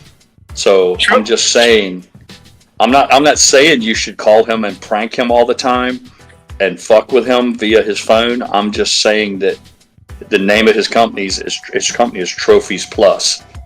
I thought Trophies Plus was like where you got a date. That's where you order your trophy wife from. You order. Yeah, that's exactly what I thought. So now we know whenever they say LBGTPQRS plus, we know what the plus means. It's Yucca. Yaka's coming up with all the madness. He's the provider. Yaka, you're gonna get a lot of calls for these nuts. 3 steps beyond. I like it. We got some more of these. These nuts.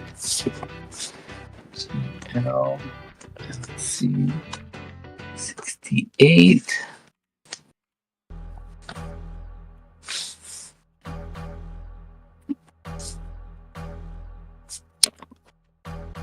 Alright, so here it is.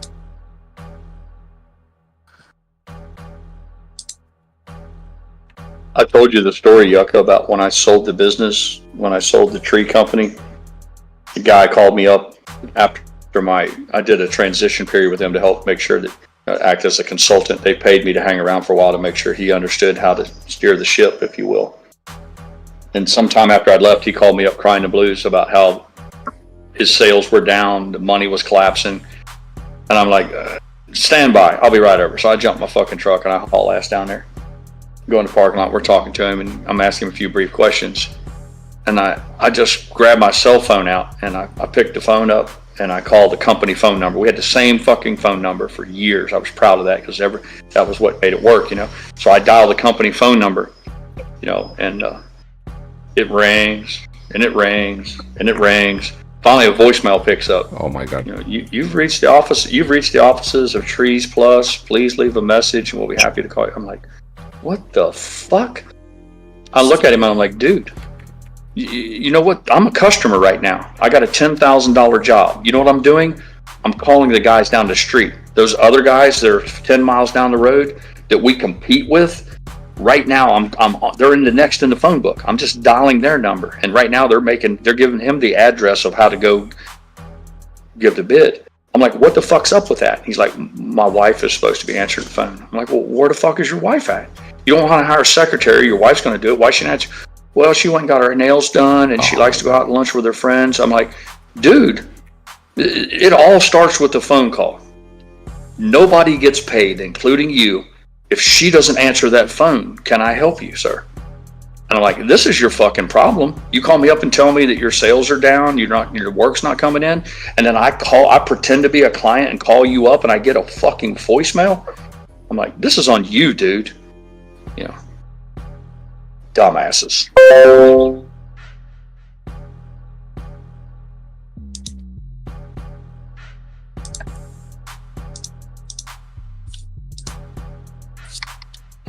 I worked I told you guys, my first job in sales was selling motorcycles. Sold Kawasaki's and Yamahas. I loved that fucking job. I couldn't wait to get there, and I stayed at the end of the day. But that's another story. But in sales, everything was about the phone call, because guys would call up, you know, do you have a jet ski? We had jet skis too. Do you have a Wave Runner? Or do you have a Kawasaki Ninja? I want a 900 Ninja. Do you have one?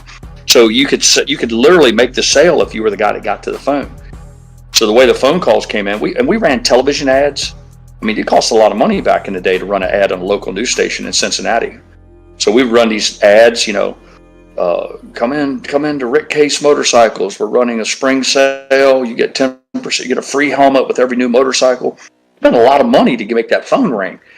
And we ran ads in the newspapers. When that phone rang, the girls in the office would answer it. The girls who did the title work, ran the cash register, they'd answer the phone, you know. And Rick Case Kawasaki, you know, it's a good day to have a motorcycle. What can I do for you? And they're like, can I speak to sales, please? So she would put them on hold. She would pick up the phone, and there was a loudspeaker. And she would click on the phone, and it would go out through the whole store, the showroom floors, the parts department, everything. Sales, phone call, line 1. Sales, line 1. Well, there were 4 of us, salesmen, and then a manager. So there's 5 guys. The first guy that got that phone call could sell that motorcycle. You would run as fast as you could run in penny loafers across the fucking floor to get to your desk, slam that phone button down, and hey, this is Ronnie. What can I do for you today? Yeah, I'm looking for a Ninja. It was literally a foot race. We got so competitive that I would leave my phone off of the cradle. I'd leave the phone off the if you know how the old phones work now. Leave the phone off of the cradle. So that was one less step. All I had to do was mash down the flashing button. You know, we had like 4 lines, 1, 2, 3. Whichever one was flashing, I could just smash it. So that just might have been the different edge between me and another salesman getting that phone call.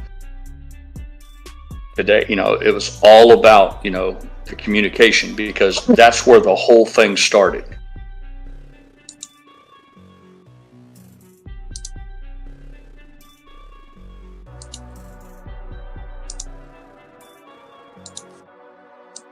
Pirate, could you reiterate what kind of shoes you were wearing? Well, penny loafers, and we had docksiders, boat shoes. Sometimes I'd wear boat shoes because we were selling boats too, special shoe to walk around boats. But we weren't allowed to wear gym shoes. They asked you to at least wear some form of something. You didn't have to have polished up black spats or nothing, but you need to have one. You were in a motorcycle shop and you said penny loafers. Yep, penny loafer. My uniform of the day was usually khaki pants, and an Izod, the old Izod shirts, or something like that.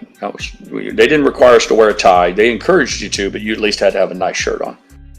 I can't. But listen, we didn't just sell motorcycles, man. We sold, you know, I don't know if you know what a fountain race boat is, but we sold fountains. I know who Reggie is. Reggie Fountain. We sold ICBMs, a 30-foot long boat with twin big blocks in it. I mean, the starting price was $100,000. I mean, this wasn't some fucking old gas station where we had a few oily Harleys sitting around. We had product. I even had 2 550 SX jet skis, the real ones, the stand-ups. Yep. We sold when the Yamaha come out with the line of wave runners. Had a wave runner, and then they had what's called a wave rider. And well, the first ones that came out with the jet skis, you laid on your belly, you gave it gas, the son of a bitch took off, and then you had to stand up and balance on it. But if you stopped, you'd fall over. We sold those, and then eventually they realized there was a market for the ones you just rode on like a snowmobile. Yamaha was at the cutting edge of all that shit. We sold those, and I sold the shit out of those things. We couldn't get enough of them. And then we had a full line of Kawasaki motorcycles and Yamahas, everything from full dressers, you know, all the bags, saddlebag, all that stuff, windshields for traveling around, all the way to some of the most exotic, goddamn fast motorcycles that was ever made.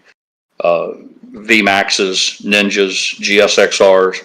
GSXR was Suzuki, but if it was made by Kawasaki or Yamaha, we had it in our store. We never had the big four. I had to compete.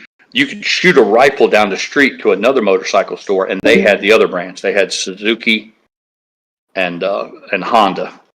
So I had to compete with those guys. But when we were really successful at selling the motorcycles, and the guy who owned the dealership decided to branch out into watercraft. Once he started making money off the jet skis and the wave runners and all that, he got bit by the marine bug, and that's when we picked up the Fountain line. We had a line of boats. We sold chaparral boats. We had an entry-level boat. We had a mid-level boat, and then we had an expensive boat. Yep, but it's all about the point was those phone calls, man. When those phone calls came in, if you wanted your paycheck to be bigger than the next guy's, you hauled ass to get that phone. I need to ask the listening audience if there was a Subway right next to the train station and Greyhound bus stop, would you eat there? Yeah, I would. All right, I just walked in. That's all I'm gonna say. Excuse me. I am a little too bougie. I'm not gonna lie.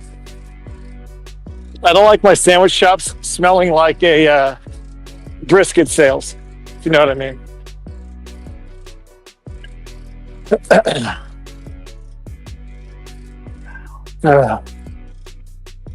I did a commercial.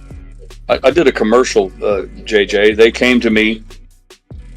They said, "Listen, we need to announce that we're going to sell boats. The whole thing. We're not just a motorcycle store anymore."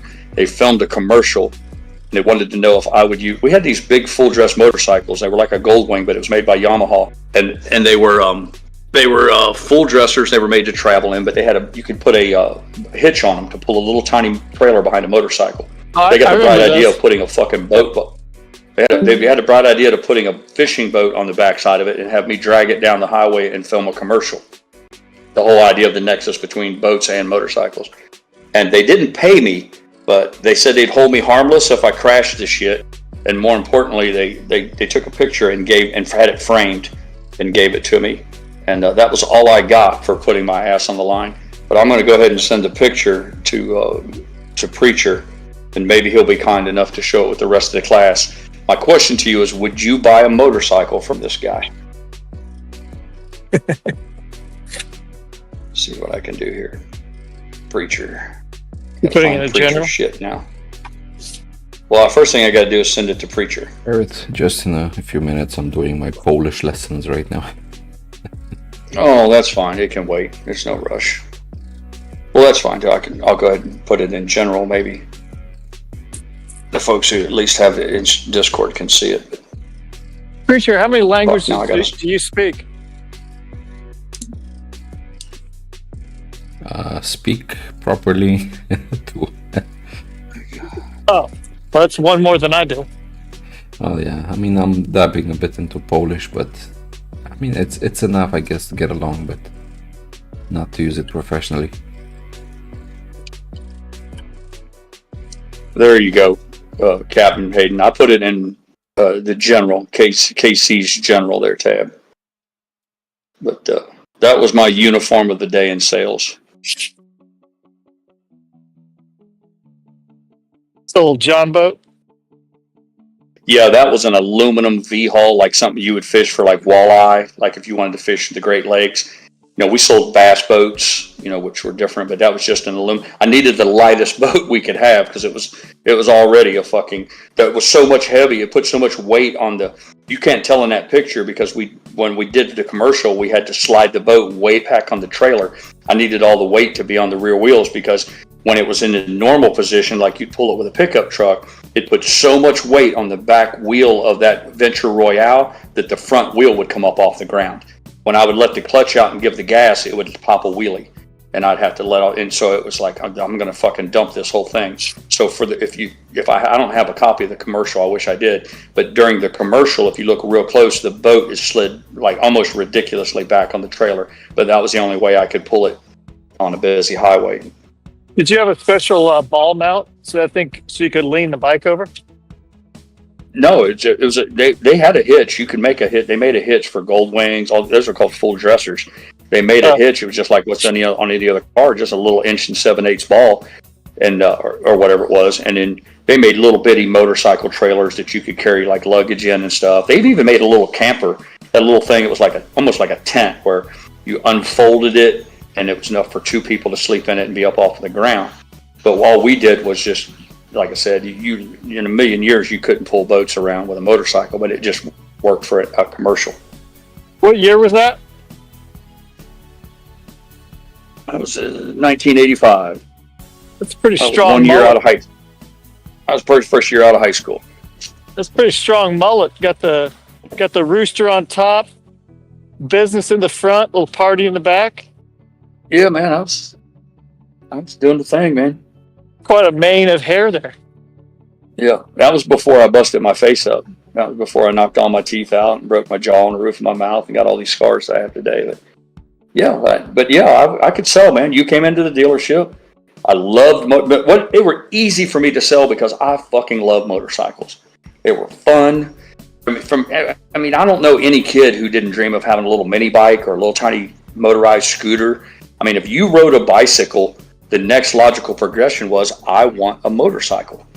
So for me, it was easy. I mean, I loved being there. I loved everything about it. So when you're enthusiastic, and we had good products, man. We had a really weird, it was a weird time to be in motorcycle sales because if you remember the 80s, there were some trade things that went on with Japan and specifically Yamaha, Honda, Kawasaki, all those. They were flooding the American market with motorcycles. They were producing so many that it exceeded their sales capacity. So what would happen was they would ship them from over here, obviously from there to here, and you would have these brand new motorcycles that were like a year old, sometimes 2 years old, brand fucking new, never been out of the crate, but they sold them to us really cheap. And then of course we could sell the motorcycles cheap and there was a big profit in them, margin in them. And it worked. There was a run there for a while where it was like shooting fish in a barrel. The only problem it presented was because of being in storage so long, some of those motorcycles, brand new now, they'd never even had gasoline put in the tanks. The inside of the fuel tanks would corrode. The metal would start to rust. And then when you sold the motorcycle and they filled them up with fuel, those tiny little rust particles would clog up the carburetors. And right off the bat, these motherfuckers were coming in for warranty work. But they quickly realized what was going on, and we would treat them. They sent us a 2-part chemical. We would dump the chemical in the tank and then shake it all up, and I guess it coated the inside of the tank. And then you dump that out, and then you dump the second chemical in there, and it like acted as either a hardener or it was a 2-part process. And then we never had any trouble after that. That was the only issue we had. But we were able to. These motorcycles were incredibly profitable because the Japanese were selling to us really cheap, brand new, and then of course, even with paying commissions, it was easy to make. Get that out of the truck. That's crazy. It was a good gig, man. I'll tell you how it ended. You say, well, Pirate, if you loved that job so much, if it was so exciting, why did you leave? How did you? Well, it was real simple. I told you we started out selling motorcycles. Well, if you know anything about sales, the guy who owned those stores, he didn't own those motorcycles. They did a thing called floor planning. The way floor planning works is they deliver you 100 motorcycles. You own those motorcycles, and then when you sell them, you pay for the bike after you sell it, and then you keep the difference. So it's kind of like they're fronting you. It's like a drug dealer fronting a guy some drugs. So they would front you the motorcycles, and you would sell those. Well, the owner of our dealership went to his local bank in Cincinnati and made a loan against all of the product.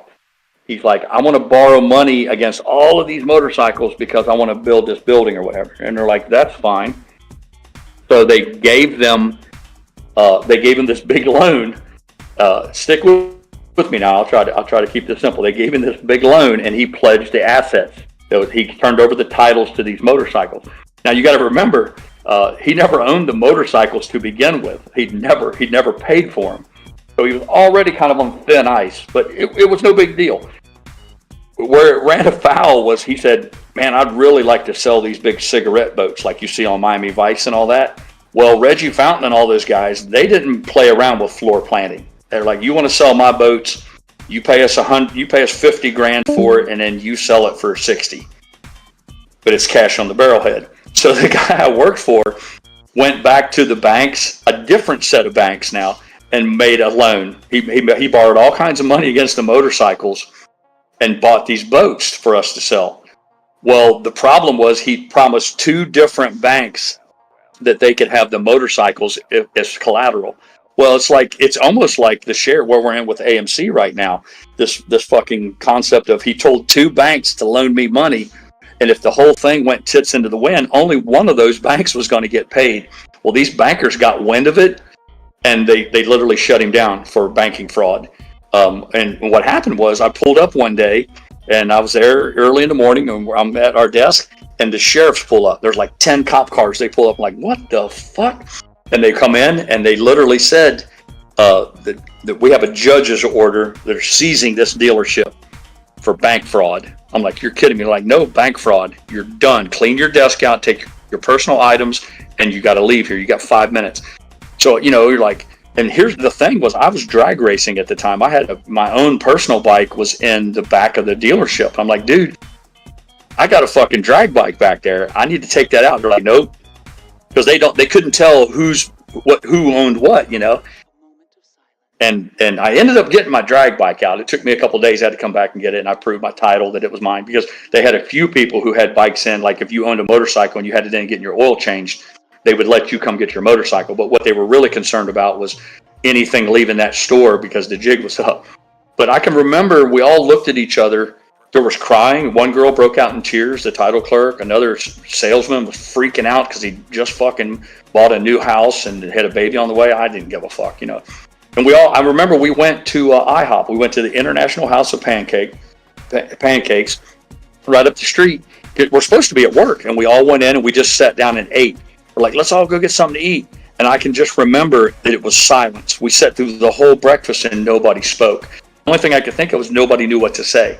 And the girl, halfway through breakfast, she broke out in tears again and just left. And I was like, well, this is a buzzkill. I got to go find a job. But just like that, it was over with. And in like 10 minutes, it was just fucking done. And they seized all the assets. It went through the courts, and the business was done, all that shit. But just like that, the mechanics were out of a job, the service manager, the general manager who run the whole store, the sales manager, the 4 salesmen, the parts counter guys, and the 2 parts men, all of those people, done, go home. Of course, we go apply for unemployment and all that. But yeah, if it were not for that little weird event, there's a really good chance I'd have worked there the rest of my life. I just fucking loved it. I made a shit ton of money. I couldn't wait to be there, and I hated to leave. It was just one of those weird things that happens in a man's life, and it was at that point in time, I was like, well, on to the next adventure. But yeah, I don't know how we got into all that. I guess we started out talking about sales, but.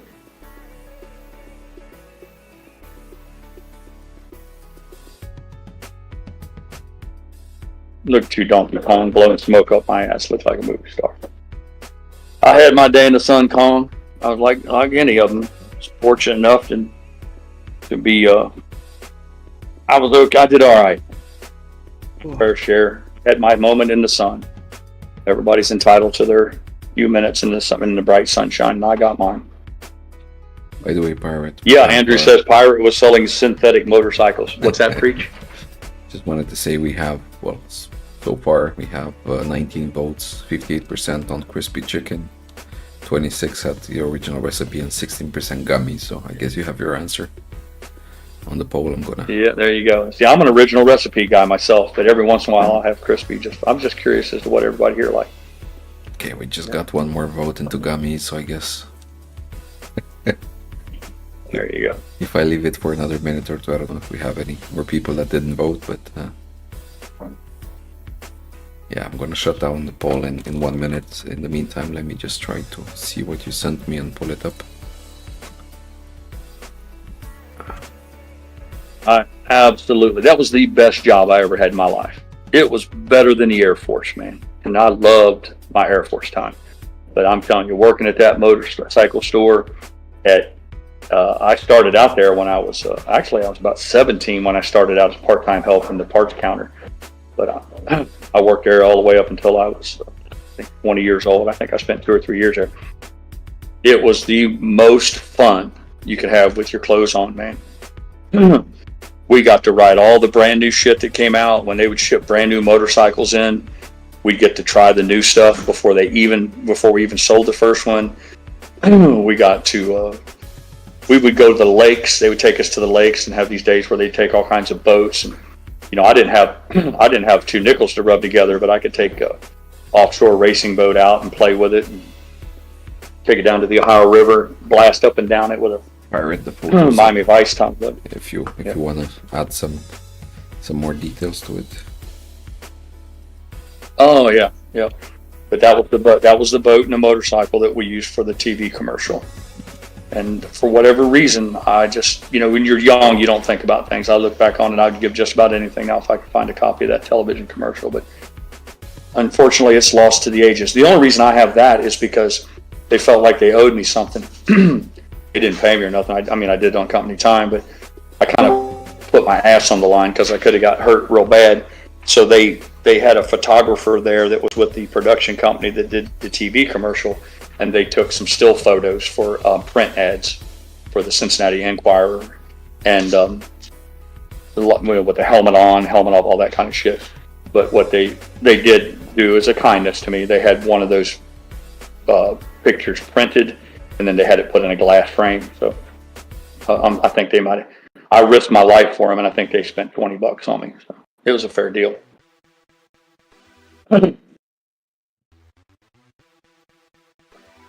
Enough of that shit. You can take that shit down, preacher. It was in keeping with the conversation, and the more I look at it, the more embarrassed I get.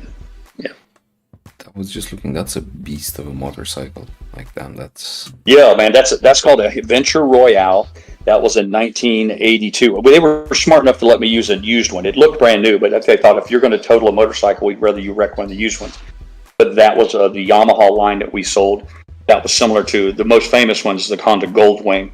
People that like to travel on motorcycles had big windshield, stereo, cruise control, all sorts of things. And then, of course, it had saddlebags, all kinds of storage. So that if you wanted to go on these long, they called them touring bikes because you could tour around the country, And then, of course, the woman who sat behind you or whatever, it was like a recliner. It had a big backrest and armrest and all that stuff. Very, very comfortable for long rides. And when we would race, all my shit was shit that would go like a bat's ass.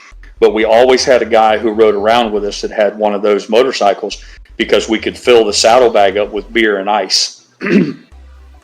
And that was always the big thing. It was like, they're like, what's that guy ride that big motorcycle for? We're like, he's the most important bike in this whole crowd. He's the guy that's got the super pops. But yeah, that was made by Yamaha. And instead of, the Honda was the Goldwing. And they called it a Venture Royale. It was incredibly powerful. It was a shaft-driven twin. It wasn't an inline four. It was a twin, similar to what you think a Harley was. And it's also interesting to note that if you're familiar with the VMAX, which their advertising claim for the VMAX was the most powerful motorcycle ever built, ever. They took a Venture Royale, Yamaha did, and they stripped all the shit off of it, all the bags, the windshield, all that trash, and then they literally made a drag bike, a street legal drag racer out of it. Incredibly powerful. They did a advertising campaign that showed an AC Cobra, the Shelby. Any of you automobile aficionados know what an AC Cobra is.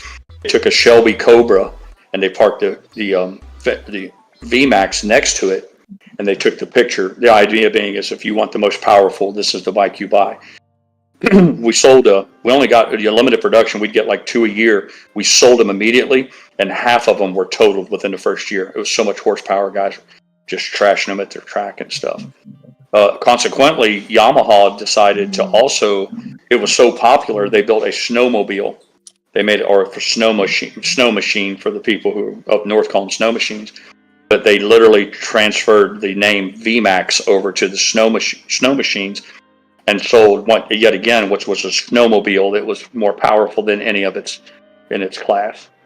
So yeah. So there you go. Hopefully somebody found some entertainment in some of that. Donkey Kong says, if you can read this, the bitch fell off. For those of you who don't know, those are t-shirts that are pretty popular with some of the biker crews. It's written on their back. So you're sitting at a stoplight and you look over the guy, it'll say, if you can read this, the bitch fell off. Andrew says you should go sell motorcycles. Andrew, there was a time, young man, where I thought to myself, if I ever have the money, I'm going to have my own dealership.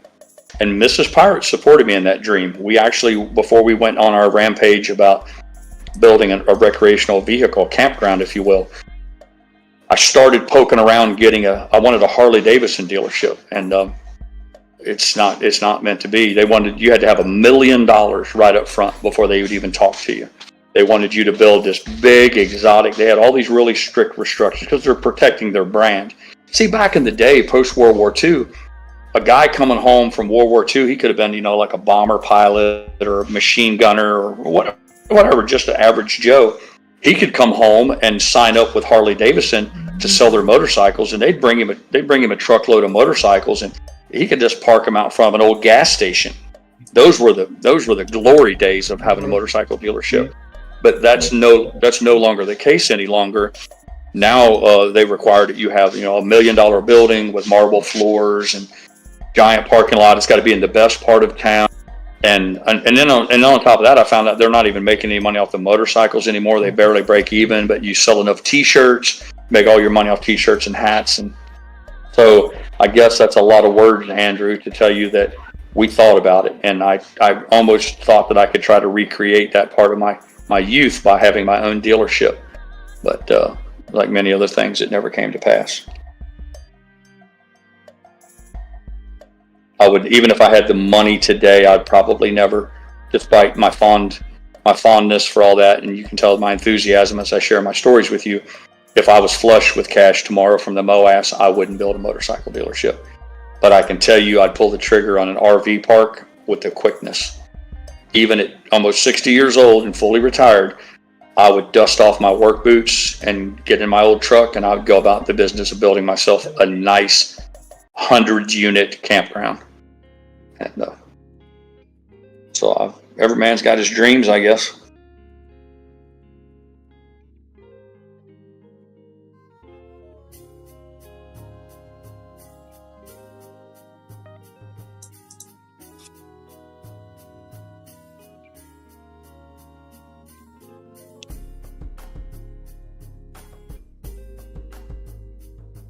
I used to have a lot of fun from time to time. It wasn't always, not like every time I went out, but some people confused me. I don't know if you guys remember the Dukes of Hazzard. That was a big popular movie in the 80s in the United States. It was really about hillbillies, two hillbillies that were running. They were moonshiners. But the one guy that played a part in that, his name was John Schneider. And for whatever reason, my body type and facial structure and my hair was real similar to his. And there were people who would confuse me, so I could trick them. They'd think that I was one of the Dukes of Hazzard and ask me for a autograph. More often than not, I would just laugh and tell them that's not me. But every once in a while, for giggles, I would just sign the autograph.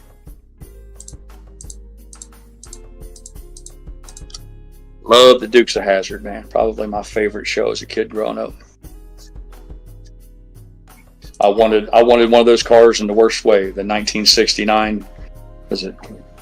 I don't know, with the orange paint, the 01 on the door, and the General Lee, the homage to General Robert E. Lee with the rebel flag on the top. I just thought that was the shit, man.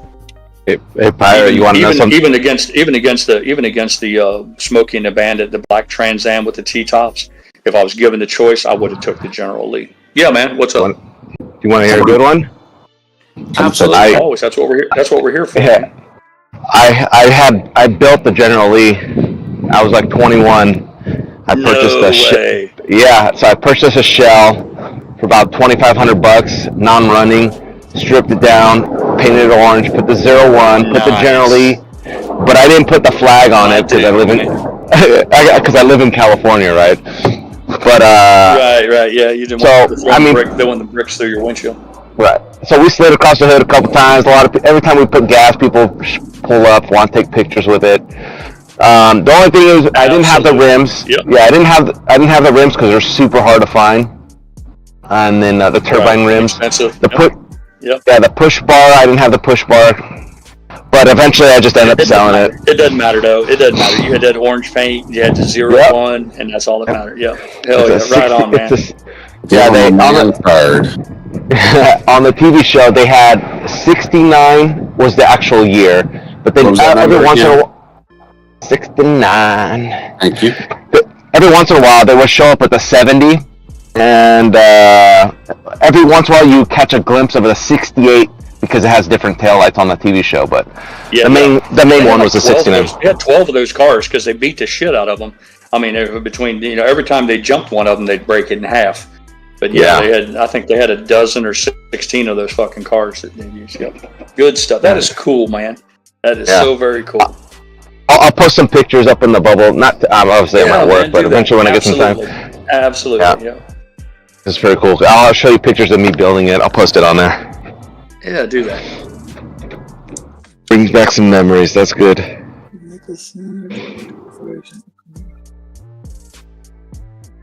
He's not yelling Twisty on Discord. He sounds perfectly. See, in Discord, we all sound exactly the same.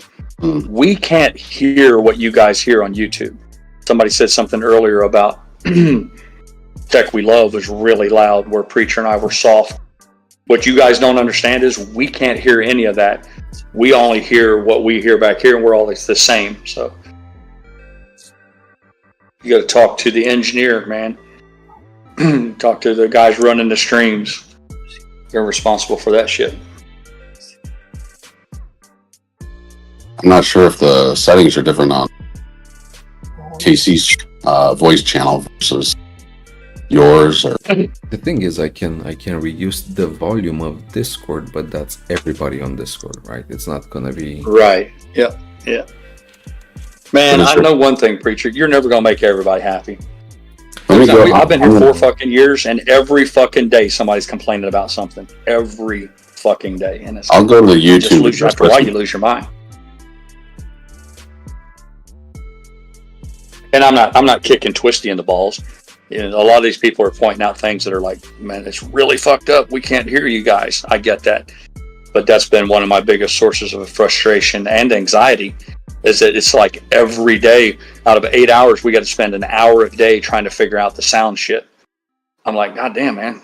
Every day we got to go through this. I mean, do you think it would be at some point it would be simple as turning the light switch on? Rugged wants to listen in, so he wants everybody to say something. So everybody at least say your name and what city or state you're from or whatever. So or sing the fucking Barney song. Next. Hey, Rugged, it's UPS. Where are you from, UPS? He needs more. Southern Maryland.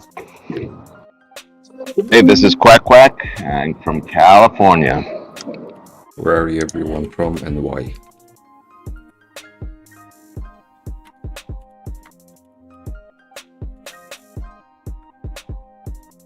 I'd ask the other guys to sound off, but they may not be away. Their microphones are muted, so I'm going to assume that Rex and Tech We Love is gone. So, yeah, man.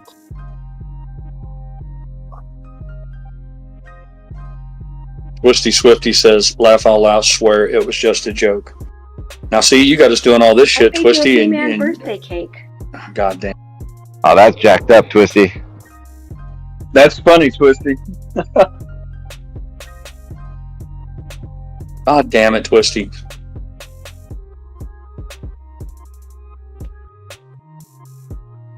Twist is now Yaka 2.0.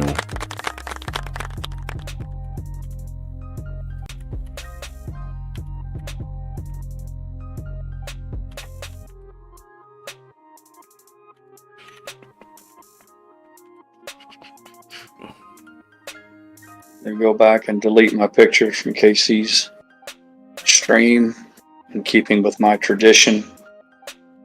I don't like to leave any evidence behind.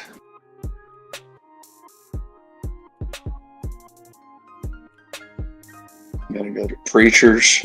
Excuse me. I gotta go to Preacher's DMs.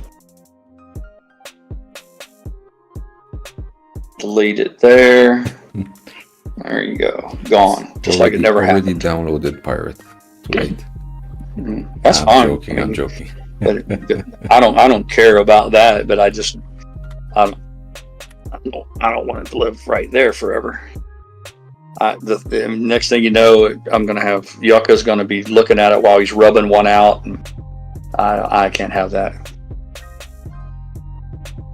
Thought of him fantasizing while he pleasures himself Got a picture of me back in my heyday.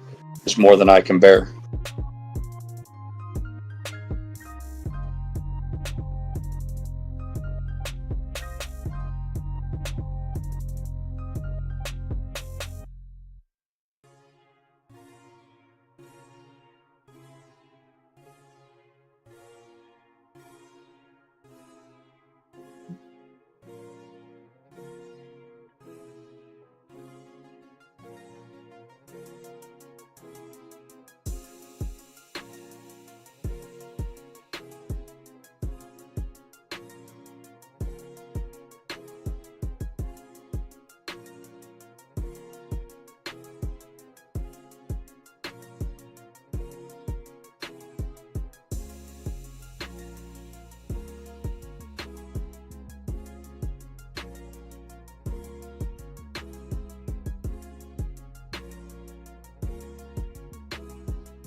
Excuse me.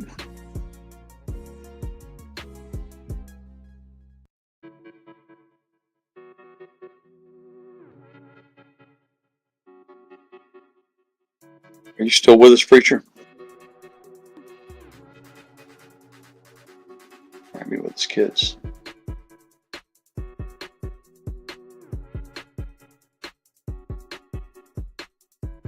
Don't worry, preacher. It can wait till you come back.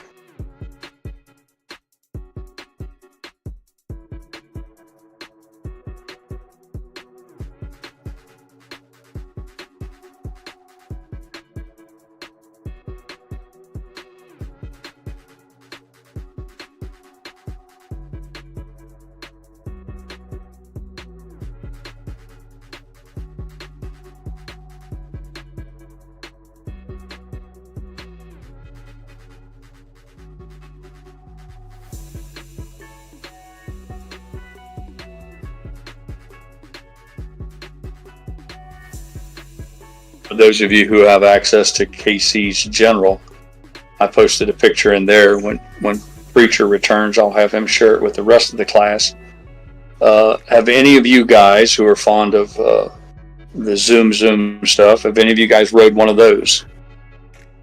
That was my weapon of choice. I had a double handful of different makes and models, but that's a Honda ATC that everybody back in the day, they called them three-wheelers. But it was an ATC 250R. They took the engine out of a motocross bike and added it to, most of those three-wheelers had big fat tires, and they were lumbering machines you kind of putted around on through the mud puddles. They made that's a what you call performance model, and it was built. They took that high performance engine that was a 250cc two-stroke now, and it was water cooled. Had a radiator on the front, underneath of that headlight, and it had a 6-speed transmission. There it is. Thank you, preacher. 6-speed transmission, gold anodized wheels. It had disc brakes front and back. That's the bike that cost me my teeth, my face, and broke both my legs. But I'm here to tell you, man, it was a damn bunch of fun. And it's sand dunes, rock climbing hills, whatever it was.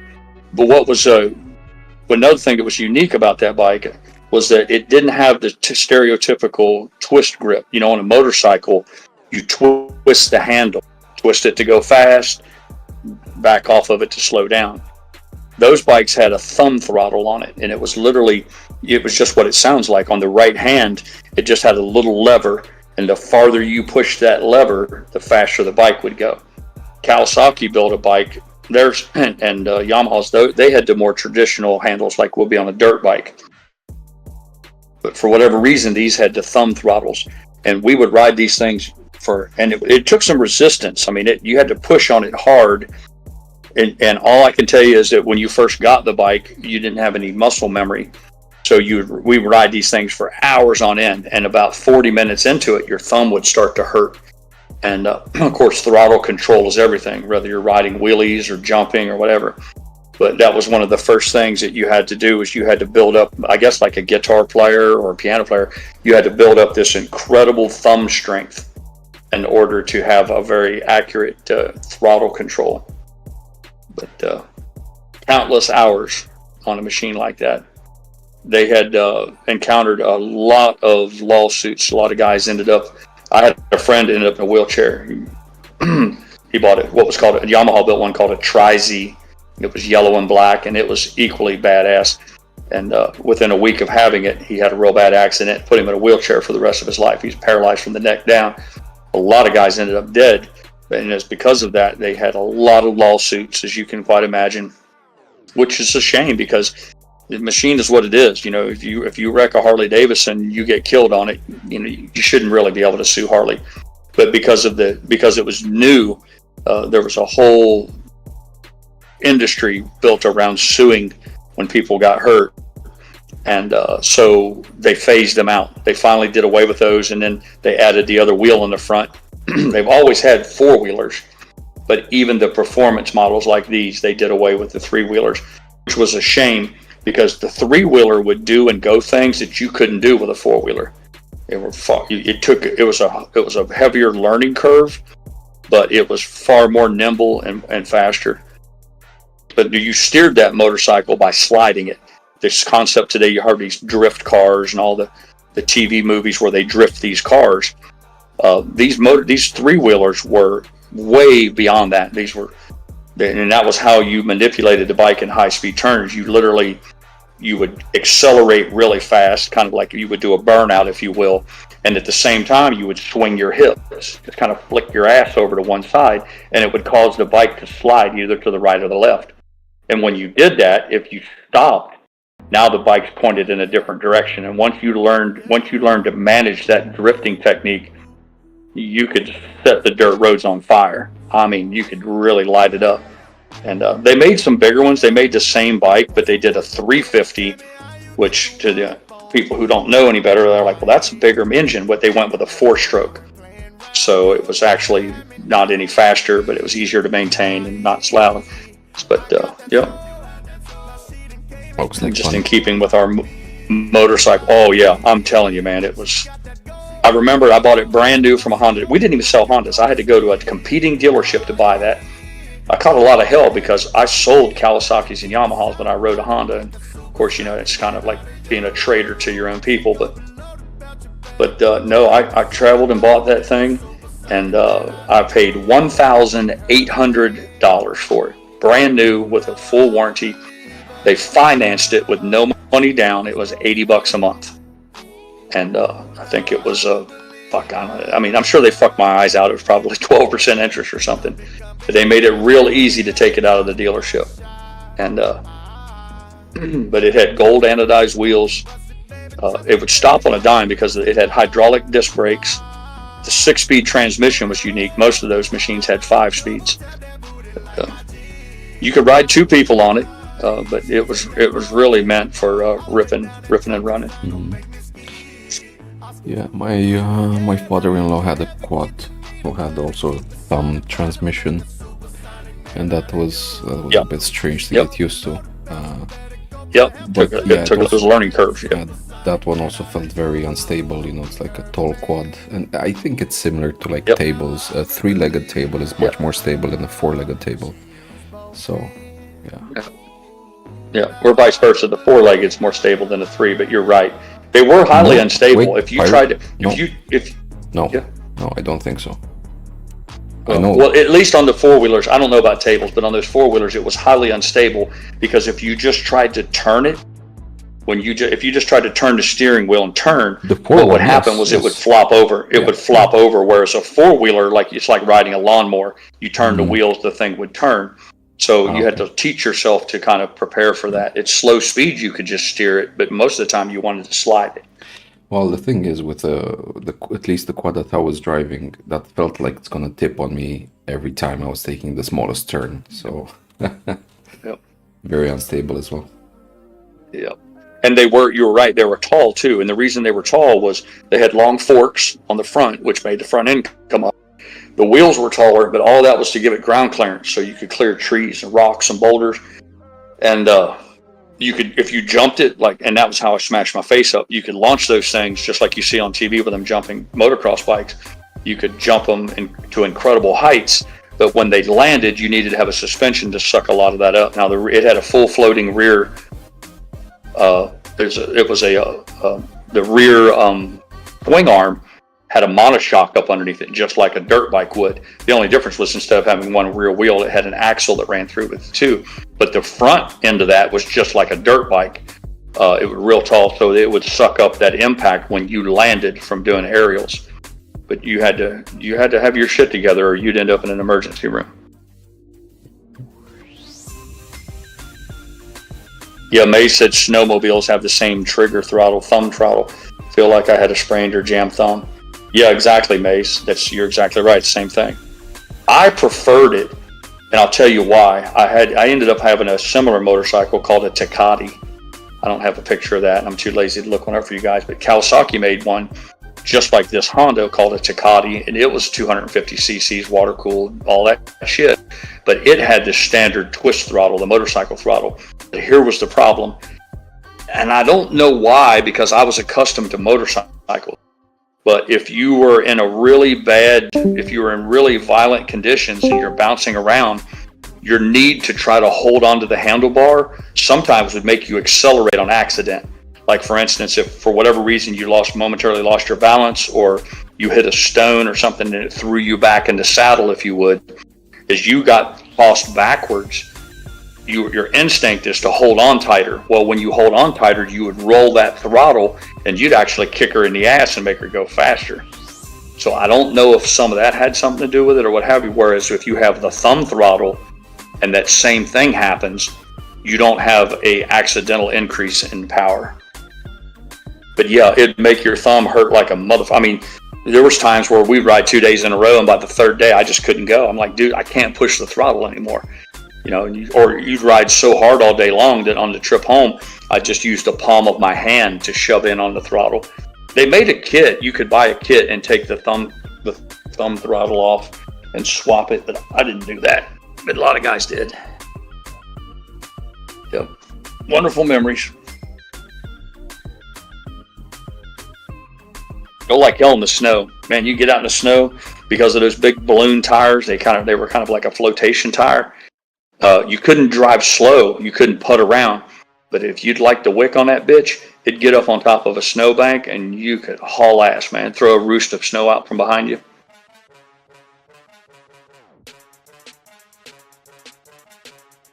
Anyway, just a bit of news, at least for those of you who are more in tune with how this works, but it says the Federal Reserve's reverse repo facility drops another 11% overnight to their lowest inventory in 1,394 days today.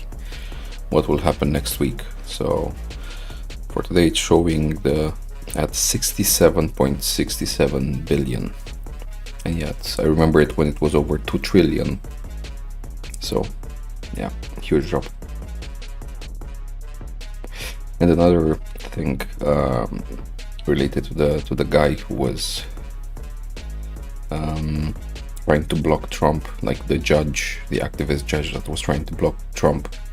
Apparently, there's an article, and the title says, "The wife of judge blocking Trump administration is USAID grant recipient." So basically, yeah, exactly. And the daughter too. One of the daughters as well. The one judge has a daughter. So once again, these people all have money. Sure, they don't want to see it stop because their family members are cashing those sweet checks. Fucking crooks.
I can't find a picture, Preacher, so I don't have any visuals to add for the entertainment. But I was going to share my personal best. My high speed was that I achieved was 167 miles an hour on an FJ 1100 Yamaha motorcycle, super speedway bike. And my dad was still alive at the time, and I snuck up to him on an interstate one time when his friend was in the car, and I told him that I was having trouble. I thought that I changed the tires on the bike. I bullshitted, told him I changed the tires. I put some Pirelli race tires on. I'd indicated to him that I thought it threw my speedometer off. I said, I need to come past you. I'm going to run 65 miles an hour, which is the speed limit. And I need you to tell me if your radar gun's good. He's like, all right, fine. They're sitting there. So I go back down, head down the road a couple miles. You already know where I'm going with this. Yeah. I turned around and come back. I run through the gears. I tucked in. I turned the throttle to the lock as tight as I could turn it. And I just held it there. And I passed him at 167.5 miles an hour. And he was obviously not too pleased with me on that one, but that was as fast as I've ever been in a machine on the ground. And it wasn't even on the racetrack. It was on the interstate at Cincinnati called 275 is the interstate that runs around the city there. Oh, did you get a ticket? No, I got my ass chewed though. Well, I mean, he said he wouldn't have been nearly as pissed if his friend hadn't been with him, because he felt like it made him look bad in front of the guy that was with him. So fuck, I can't even find it. I thought for sure I had a picture of that bike somewhere.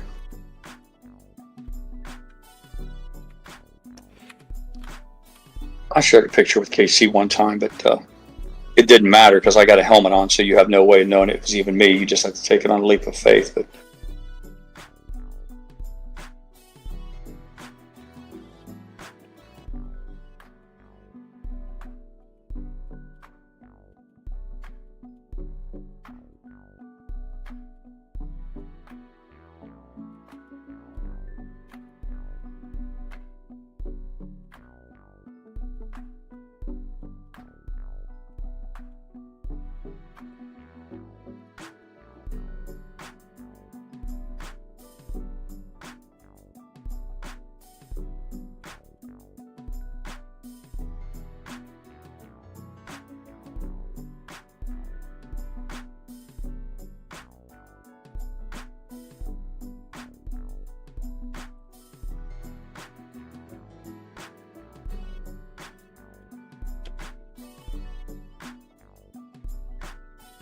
I sent you a stock photograph off of Google, Preacher, but that's the motorcycle. That was the fastest thing I've ever strapped my legs over. I've swung my leg over almost anything that was made.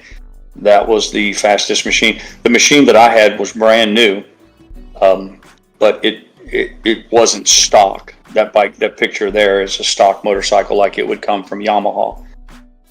But the motorcycle I had, it wasn't. I didn't butcher it up. It had a custom exhaust pipe on it. That's one of the first things you do to a motorcycle is pull this custom mufflers off of it, because mufflers, in an effort to make a motorcycle quiet and meet EPA requirements, they rob you of horsepower. So the first thing any self-respecting motorcycle enthusiast does is snatch the factory exhaust pipes off and put a custom set of exhaust on there. And then when you do that, you change some jetting in the carburetor because the bike breathes freer. You can actually put a little more gas through shove more gas down her throat. So that was, it had some of that stuff done, but I didn't do anything internally. I didn't molest the engine or anything like that. But that was it was a death machine. Well, at least you died fast if you died, you know? Yep. Yep. In more ways than one.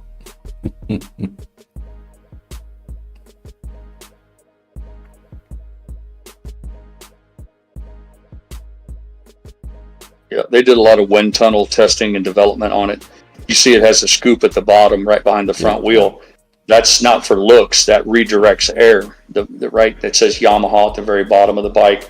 That's a fiberglass, what they call chin cowling.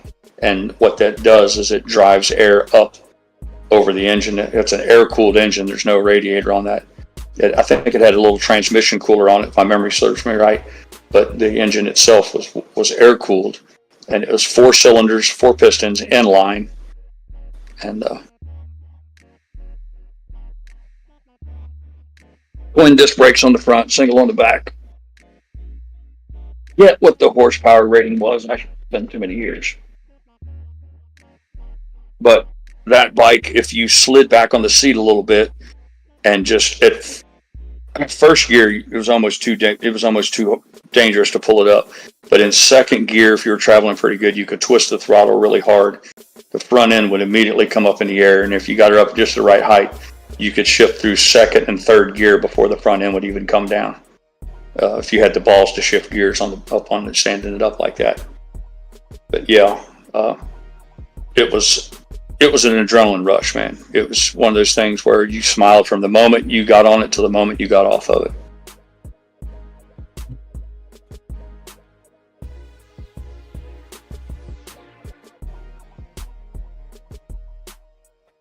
I was always planning to get myself a license, but yeah, back when I got my car driving license back in Romania, I didn't have enough money to go for the motorcycle license as well. And now here in Poland, the language is the obstacle. Like, I would need to basically understand Polish well enough to be able to take the test, and then also to communicate with the examiner during the exam. So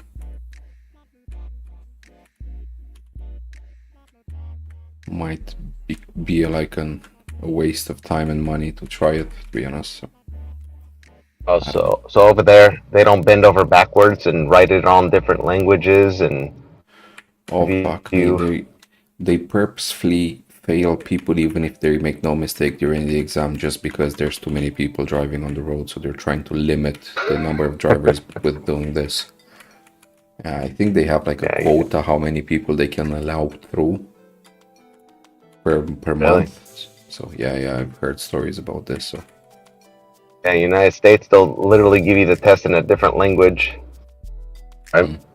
And guide you holding your hand. The thing is, get your license. There used to be, at least years ago, there was public access to all. It was like 5,000 something questions. So basically, your exam would be some of those questions, but you had to basically know all of them because you had no idea what you're gonna get. But and they had an English version, the translation was so atrocious.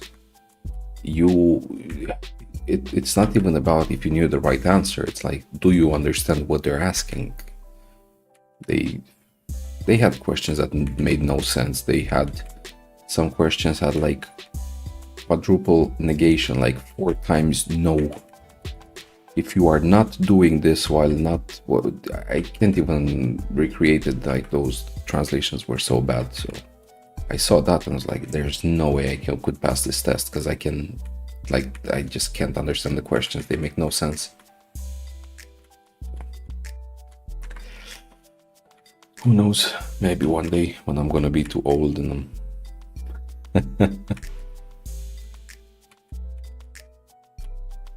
when the, what's it called? Midlife crisis hits.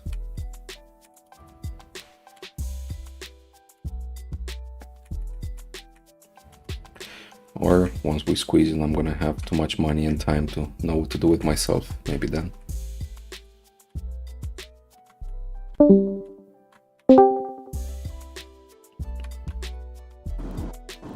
I was gonna say that's the correct answer.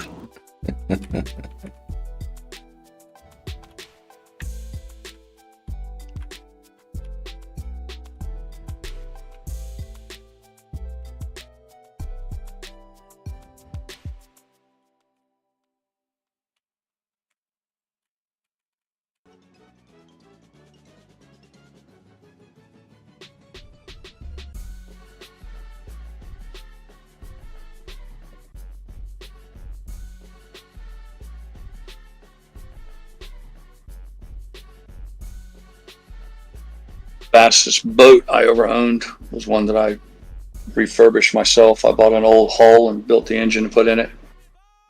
It would seat 5 people, but it would really seat 4 comfortably. It had a pilot, co-pilot seat, and it had a bench seat in the back, but it was similar to like what you'd see on Miami Vice or one of those go fast boats. And some people call them cigarette boats, which is actually a brand name. But then, that boat, I never got a chance to put it under a speed gun, but we did some GPS stuff and all that, and I got just shy of 60 miles an hour out of it with 4 people in it, which, if you know anything about boats, 60 miles an hour on water is like 130 miles an hour on the land.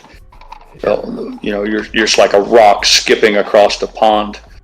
But that was my personal best. I've gone faster in boats that other men have owned that I drove, but as far as what I owned, that was my personal best.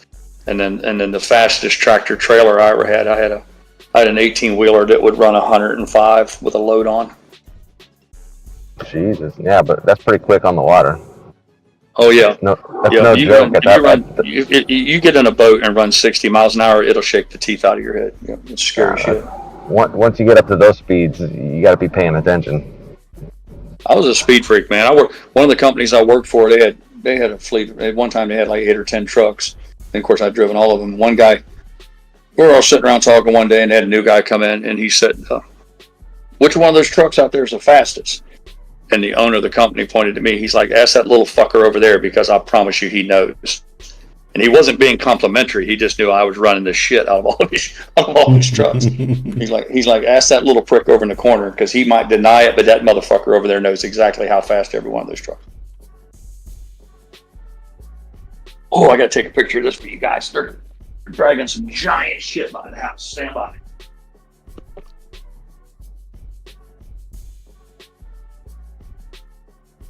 Must have been some great thing. No, nothing. Giant shit joke.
See, this is where I'm at a disadvantage because I don't have a GoPro.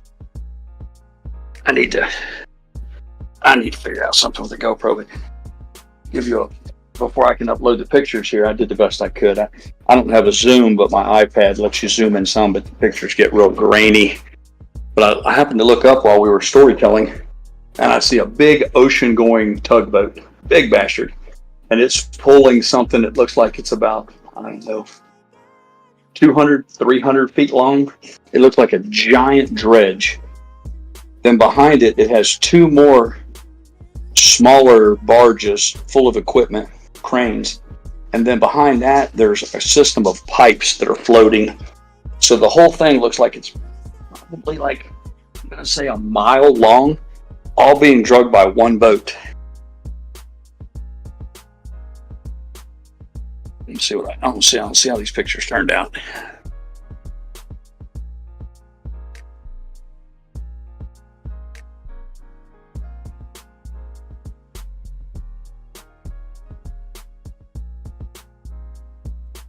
Stand by for incoming, preacher.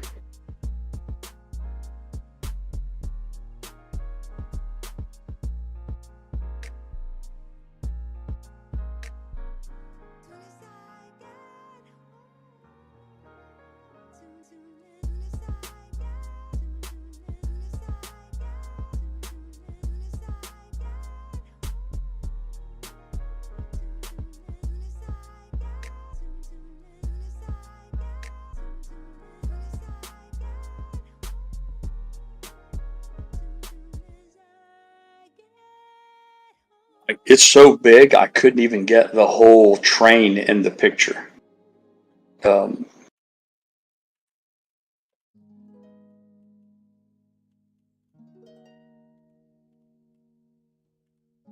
you go. I sent you three, preacher. I got one that's without using the zoom, and then I tried the best I could to do. Okay, I think you get the idea. It doesn't do its justice because you got to remember this stuff is like 1,000 feet from my house. And I wish there. If you look real close in the one picture, you'll see a pilot boat that's tied up next to it. The pilot boat's 60 feet long, and they're just dragging it along like it's an inner tube.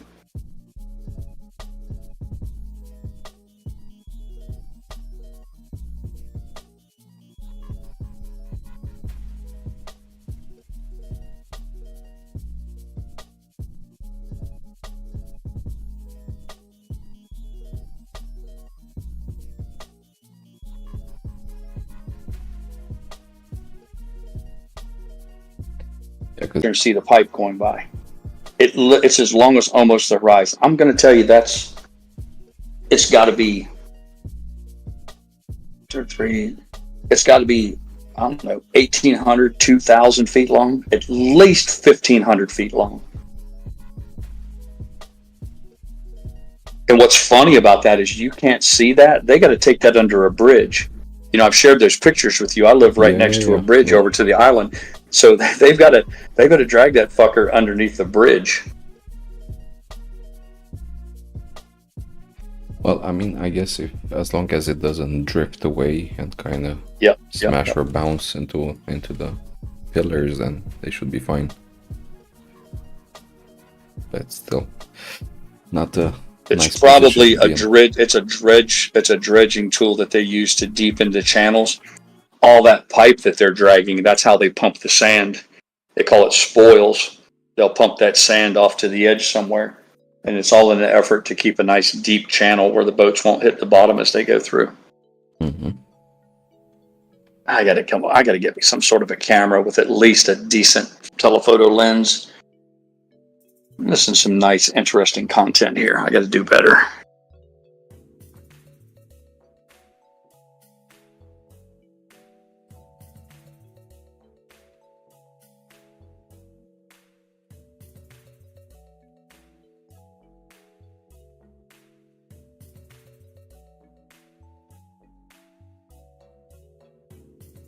I think the priority should be the computer upgrade for camera. I love my computer, man. I love it.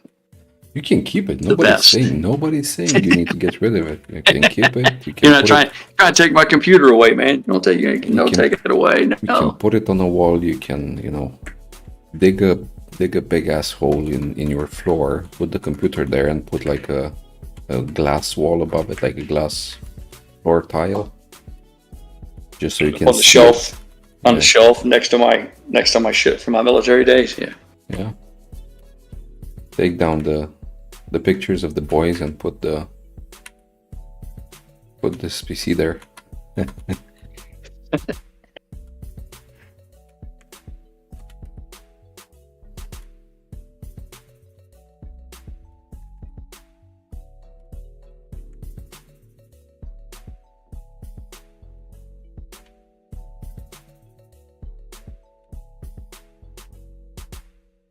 Looks like they really capped AMC.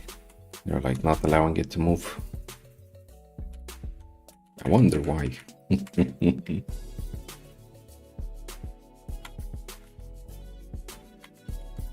I would say I'm sorry for them, but fuck them. Because they know what's coming. Yaka.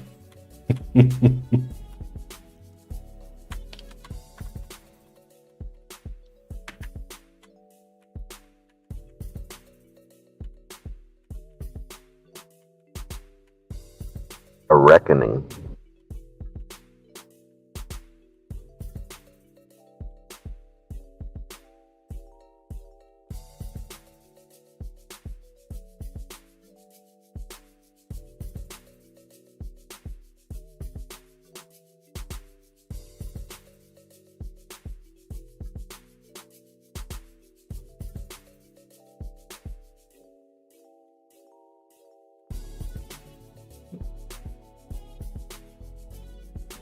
See, that's the thing, man.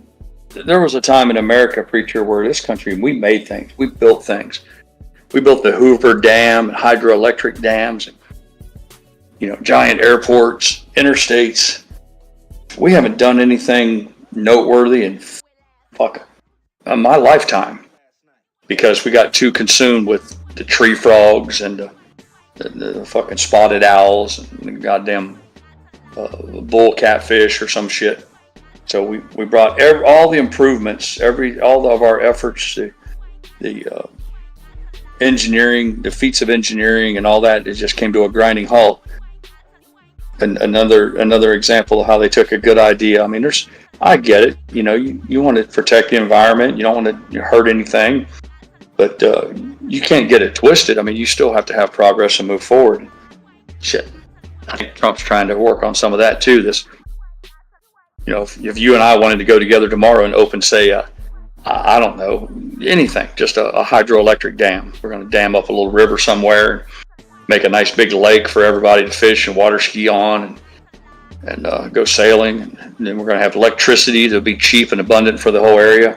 And they want to spend 15 years doing a study on some sort of a fucking salamander or whether or not the grass along the bank is going to be, impacted. Instead of moving forward. And that's one of the things I give the Chinese credit for. Chinese don't fuck around, man. My buddy went over there. He brought me some pictures, man. Them some bitches, they tell you they're getting ready to build a dam or an interstate. You better get out of the way because they're going to get after it fast. And I get it. The Chinese, they'll dump their leftover mercury in the river and, all that. I get it. You think, though, that somewhere in the middle would be the sweet spot. It doesn't have to be all or nothing.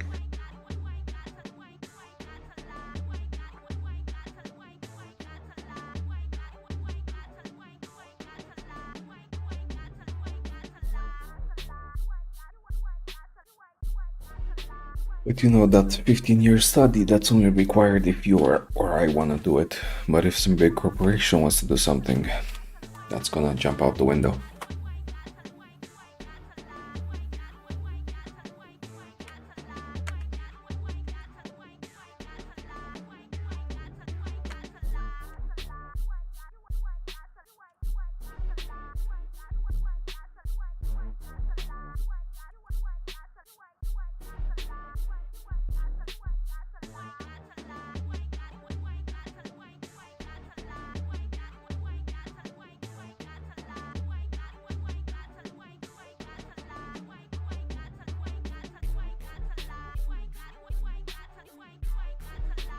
We built the transatlantic railroad, bridges, rivers. Yeah, somebody along the line come and said, "Hey, listen, when we're doing all this, we got to try to minimize the impact, to the local, environment." I get it. I'm like, yeah, that makes sense. Nobody wants to fuck anything up more than they need to. But it went from that to you can't do anything because there's always going to be somebody's going to find some sort of a salamander or some sort of a darter snail or a fucking whatever. There's going to be something that they find, and then they're going to go about making a case that the entire world's going to collapse if somehow or another a few of these little critters get displaced.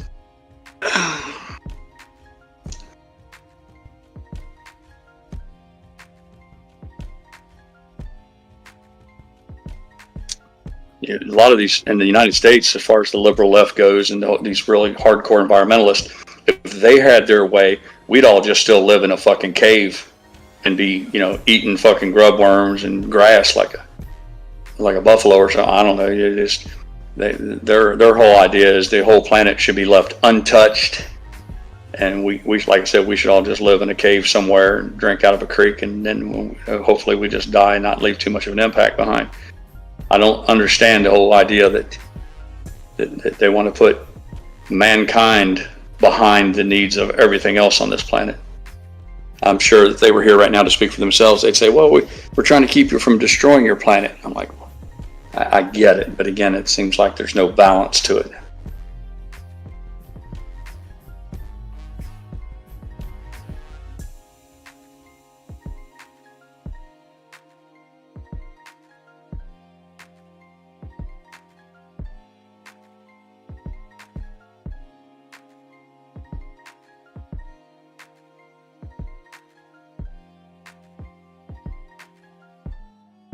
I wonder how my son's brake job's going. My phone hasn't rang, so that would be it's kind of no news is good news.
Heck, we love. If I had a story I was saving for him, but he's got his microphone turned off. I'll have to wait till he comes back. He's my resident safety guru. He's always nervous about safety, and he's not alone though. Check we love, and he's got a few others in here that are, shall we say, a little bit skittish when it comes to sketchy stuff. I had a motorcycle story for him, but I don't want to waste it. I don't want to use. I can only tell it once. I have to wait till he returns.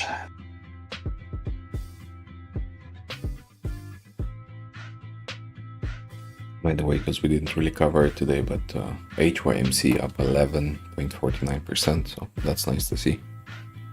Yeah, look at that.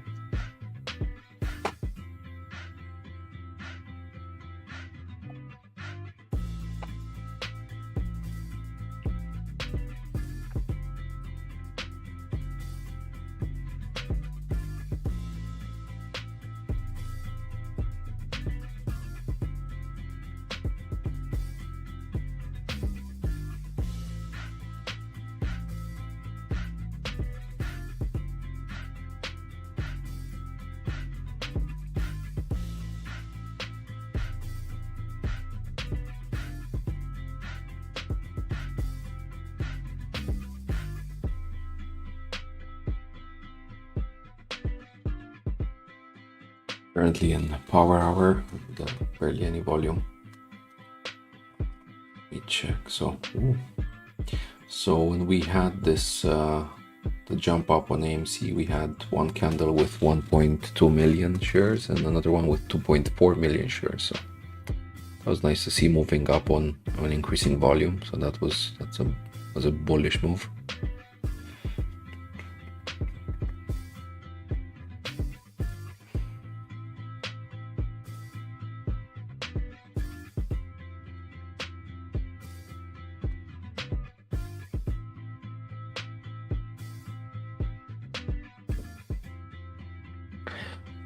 Yeah, I must say I am a bit sad to see the current price. I was hoping that I'll scoop up a few more shares at below 3. It is what it is. Seems like I've heard you tell me more than one time. Does it really matter? Is a dollar here or there going to matter in the end? Well, it doesn't matter, but I just said it would have been nice. Oh, I get you. Oh, here comes, I'm too lazy to get up and go take pictures, Preacher, but here comes another whole set. They got another tugboat, and he's pulling a barge. Another barge, but this guy here looks like he's got most of the pipe. It looks like he's pulling about 2 miles of pipe behind him. So I guess the first guy took all the big heavy equipment and the barges, and then he took the first section of pipe. And then they got Johnny come lately here. He's left to clean up. I guess his main job is just to get the bulk of the pipe. Yeah. That shit goes on forever. That'd be fun. It'd be fun to drag that shit around. Try to make those turns. Project. Yeah. Yeah.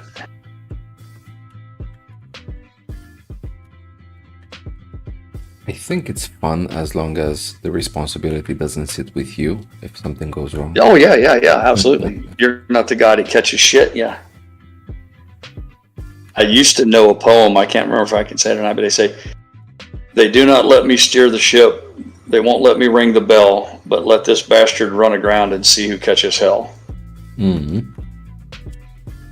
Yeah. Sounds about right.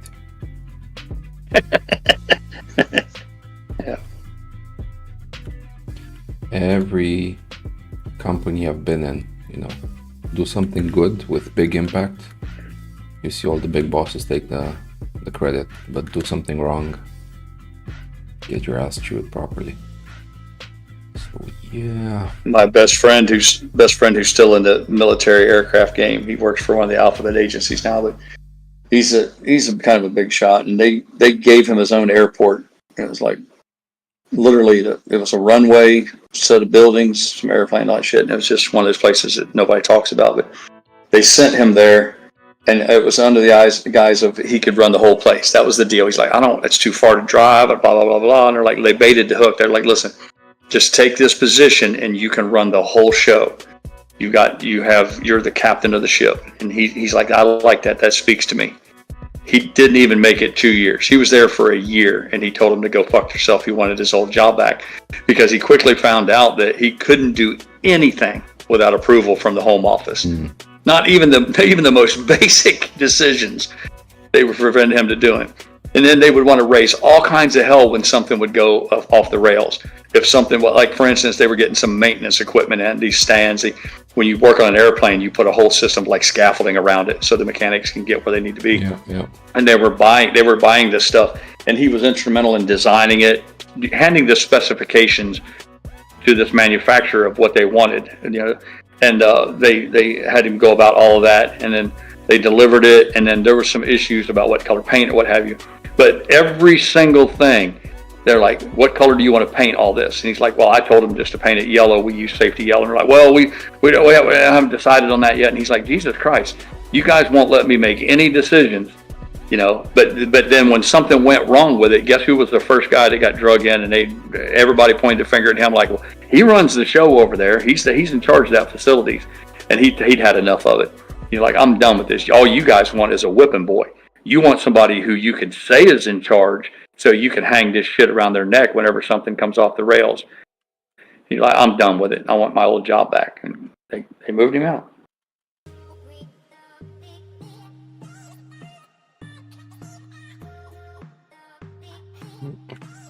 Well, at least they moved him out and not left him without a job. but I guess it's No, he's he's very valuable. He's very incredibly valuable with what he does, and that wasn't even an option. You know, he's kind of one of those guys that and that was kind of agreed upon when they first sent him there. He's like, they said, listen, if this doesn't work out, we're not gonna hold it against you. So but yeah, I know what you're saying. Sometimes they just cut the guy loose from the whole company, but he didn't have to worry about that.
Ooh, today went by fast. Closing bell in 40 minutes. Seems like we just started the day. Now it's gone.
So, what is a failure swing?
Didn't manage to cover it earlier today. So on GME, max pain is 26. Let me check on AMC.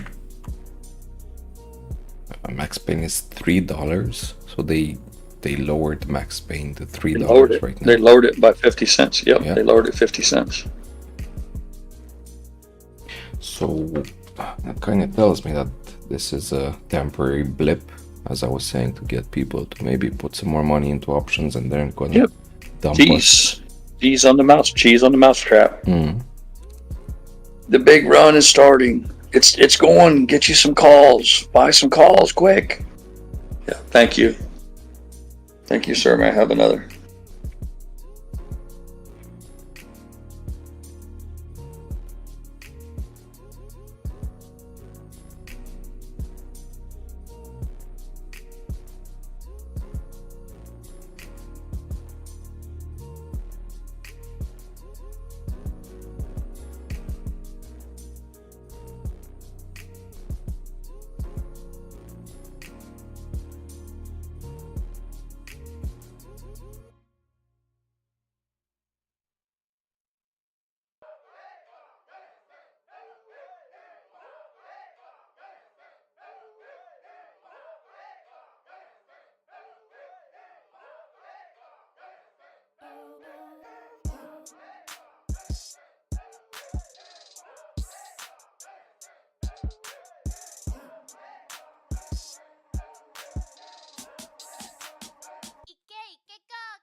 BMS is saying that if this is the starting of the big run, we're all in trouble. Well, yeah, because we don't have a chance to buy more.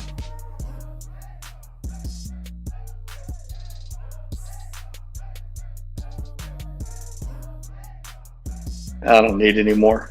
I just needed to run. Well, I mean, you do have a very nice position. I mean, not nice from an average point of view, but from a... I'm greedy, man. I'm a selfish prick. I don't give a fuck about what Preacher needs or what fucking Break Nation needs. Fuck you guys. It's all about me, man. Sorry, Pirate. I'm not into bearded guys.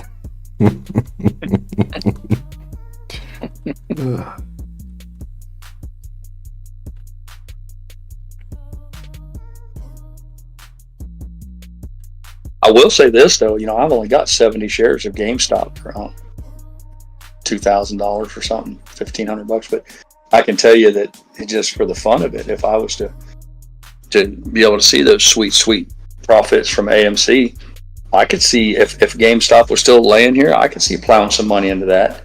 I wouldn't roll the whole ball back into it again, or even half, or anything like that. But you know, if I walked away from AMC with $1 million or something, I could see throwing 50 grand into GameStop.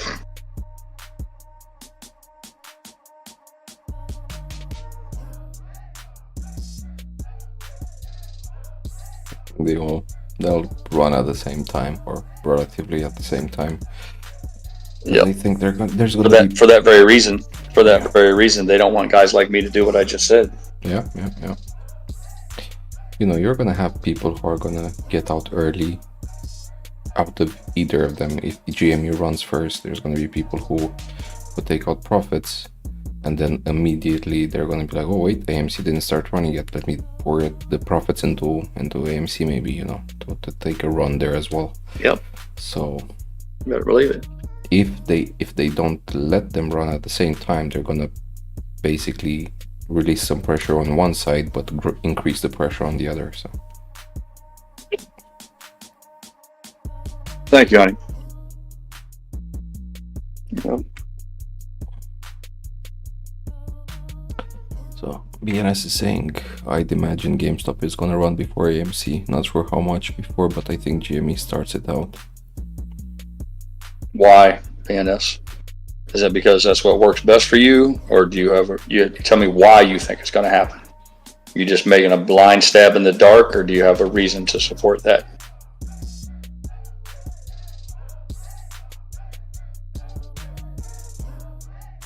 I just think that's what we're expecting. That's so they might do the reverse. Kansas City Shuffle.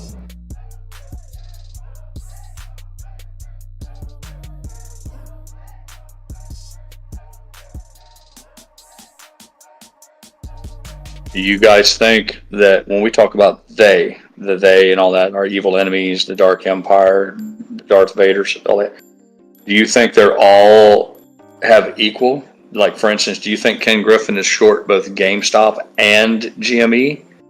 Or do you think Susquehanna or Andrew Luck or Left or whatever his fucking name, all those guys, do you think they're all equal? Or do you think there's possible that some of those guys like have these giant short positions and say just AMC? Because for if they're all going to run at the same times, that means all the positions have to be closed at the same time. Then that would mean that everybody has to have an equal amount of both. If you're smelling what I'm selling.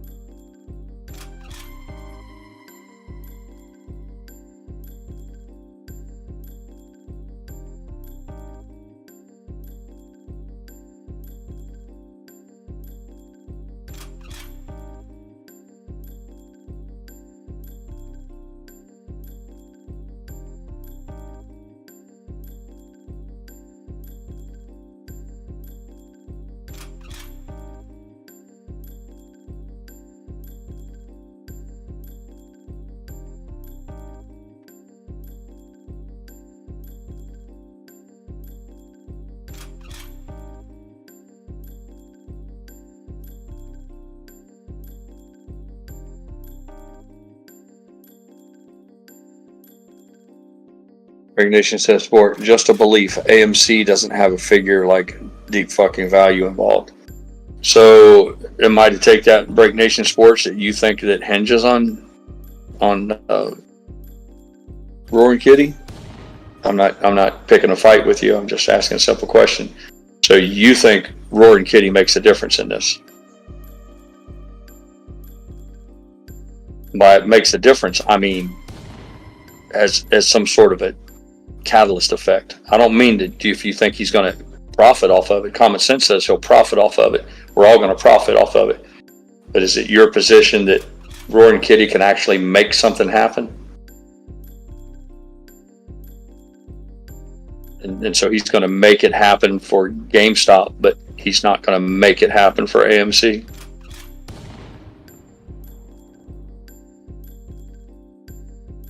He's like, why you got to be a dick, pirate? By the way, does anybody know what's the number, or what was the number of retail users invested into GME? I don't know, at the peak, let's say. I'm just curious because I've always thought that AMC is the company with the biggest, let's say, retail ownership, and I'm curious what, if anybody has the numbers on GME. Because for me, that's also very important, right? Of course, there was a lot of hype in retail, in Reddit and everything else with DFV. But then when it came to mass media, that's when the almost 4 million people retail went into AMC. So.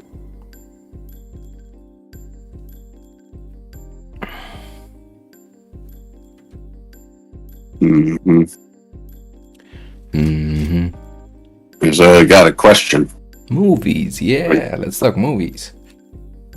Movie. Someone said that in the chat. My daughter just came to me. She has this bouncy stuffed unicorn. Okay, and it has like a zip-on kind of cover, whatever. So she's asking me. She'd like to know what it would look like with the cover. Like, so when you want to see what it looks like underneath the unicorn. Okay. Do you think It's just a big rubber ball. Or do you think you'd like to get into taxidermy? Huh? Maybe? Oh, you do? Okay. You'd be a hunter? You think you want to go hunting? No, you don't want to go hunting? Why not? But what about working a morgue? What do you think? You know, do, One time. one time? Okay. How old is she, Rugged? 5. So she wants to see kind of what it looks like. Open it. Yeah, I don't know. It's like a Silence of Lambs type thing. No. That's children's curiosity. It's the most amazing thing ever. Their brain is like a sponge. Yeah. They ask all the questions. They want to try to understand everything. I tried. I never wanted to see the inside of the stuffed animal. I don't know. Maybe I was. I never had a stuffed animal, but every toy I don't want to open. Every toy I had that I could ever open, I did open, and I tried to put most of them together and succeeded with most of them. But I always try to understand how do things work. So, no, roll with it. I mean, do you know I can bend the metal? You can bend metal. You're an alchemist. Ooh. Bend the spoon is not or a blacksmith. Mm-hmm. Yeah. Oh. See, look. It's okay. It's you that bend. I think she's going to be like an engineer or something. Nice. She's into how everything works and. Yeah. Smashing Pumpkins. Oh, okay. She's on a Smashing Pumpkins music. I like. Yeah. And my sister won't let me watch it. Why? Now why? She won't let me watch. Like she's listening to Taylor Swift. Mm. Yeah. You know who she roots for. Taylor Swift. Mm. Well, we'll have her do another shit. Just wants to have money and be famous. Oh, okay. Well, that's probably accurate. Yeah. She wants to be an actress. Okay. Thanks. What do you think of AMC today? What do you think of the price? I don't even know what that means. You don't. It's this place where you've gone to see movies, right? Yeah. Gone to see movies. I got thinking the Paw Patrol. Okay. And where you went to the AMC movie theater to see it? Didn't you? Yeah. You like that? Yeah. Would you like to own part of it? Are you sure? Yeah. I think you do. I don't. Could they make so more greater? What? Press the thing. What about it? I don't want to do it because they make so much great music. What are you talking about? Shows, I mean. Oh, they make great shows, so you want to own a piece of that?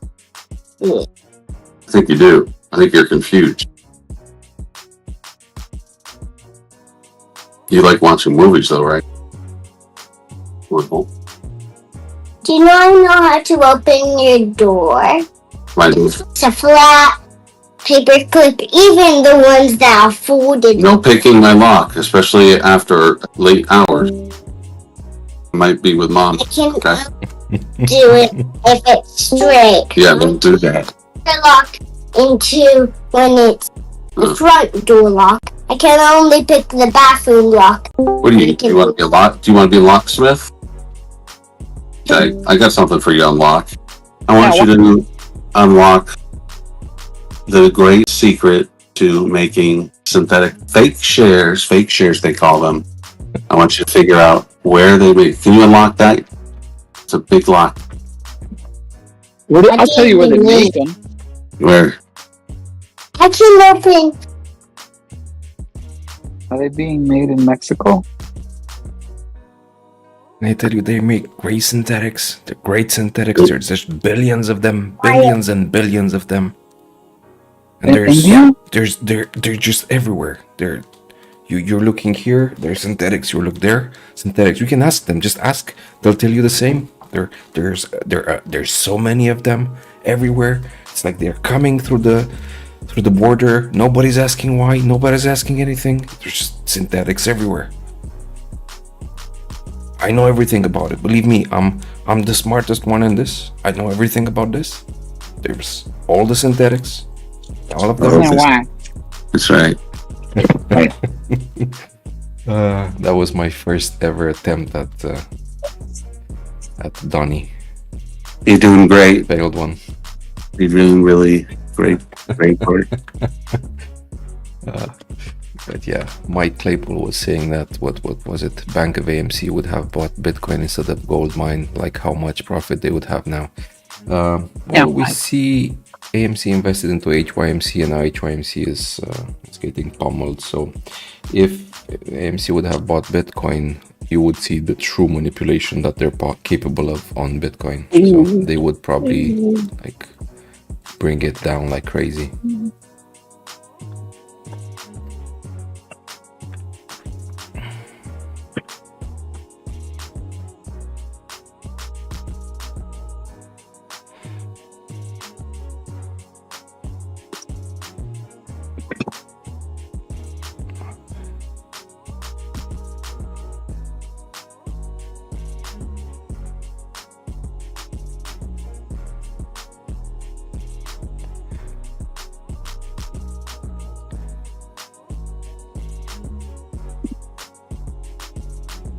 You're not answering my question, BNS. You said, to quote, Bitcoin is a freight train. If you're against it, you're on the tracks. And I said, I'm against it. How's that put me on the tracks? And you said, it's the best investment in the world. I didn't ask you if it was the best investment in the world. I'm asking you to explain your statement that if I'm against it, I'm somehow on the tracks. That would imply that somehow or another I'm going to get hurt. You tell me how I get hurt by not being in Bitcoin. Well, no, I mean, against it would, I guess here would mean taking a short position against it, right? Not like watching it pass by, but like actually, let's say... Now you Bitcoin pricks gonna gang up on me? I don't remember poking you with a stick, preacher. I was asking BNS. Now you had to come in and defend him. Damn it. Okay, I don't own Tesla. Does that mean I'm against Tesla Pirate if I use your logic? Okay, so I get it. The mistake was mine when he said it's a freight train, and if you're he said if you're on the track, if you're against it, you're on the tracks. I get it. So I misunderstood. Against it means taking a short position. Okay. At least I that's apologize. Maybe I look at it differently, but that's how I would understand it. What if my position is it's all just a Ponzi scheme and the people are going to get ass raped? They're going to end up with fucking nothing. Is that I'm not taking a short position, but I'm against it because I think you people are going to get fucked in the ass so hard it's going to make your eyes bleed. You promise? Yeah. Can I watch? But again, so that makes me against it. So I want to know how I get hurt. When I say fuck you, I'm not putting my family money into a Ponzi scheme. That makes me against it, but I don't see how I get hurt from that. Now, if it goes to the metaphorical moon and you become as rich as Elon Musk and Michael Saylor, you can say, nah, I was right, pirate, and you were wrong. I get that, but it doesn't hurt me any. Is it like, how am I going to be broke? And somehow or another, I'm going to wake up Bitcoin is going to be king of the planet, and I'm going to be a fucking bum. How does that work? Now why? Oh, wait a minute. Michael Johnson. What happened to Casey Shaw? Man, he got scooped up in an ICE raid. You didn't hear about that, Michael Johnson? We thought everybody knew. He wasn't even a legal citizen. He was an illegal immigrant. They took his ass. I don't know. We don't even know for sure if he's been deported or if he's still in an ICE detention center. He's in Guantanamo. It's fucked up, man. Is that what? He's in Guatemala. It was Guatemalan, man.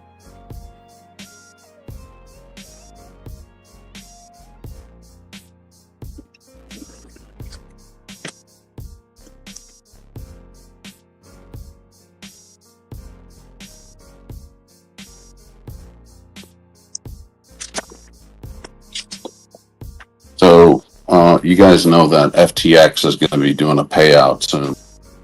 Ooh. When is that? It's either around the corner or happening very soon or in progress now. Is he paying everybody out or just? Well, that's what I'm trying to figure out is if they're going to pay for these so-called, tokenized, meme box and all that. Like, are they going to pay for that stuff? One thing is that the unfortunate thing.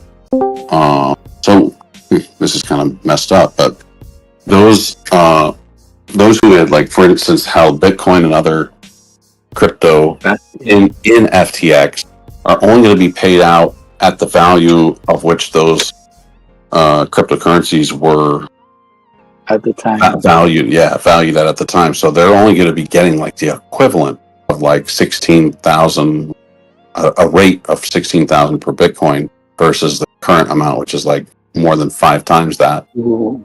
Yeah. So you're telling me they made all that money and then now they're going to. They've been sitting on it for a long time, trying to evaluate what they're going to do with it. Everything went up, and so basically, what the word is now is, they probably wouldn't, because they had lost, because everything rebounded as much as it did. The valuation of basically the FTX entity probably rebounded enough that they're making 3 times that amount. Yeah, so they're going to now pay back a marginal amount or a portion, and the people who had money there are not going to realize any interest, anything.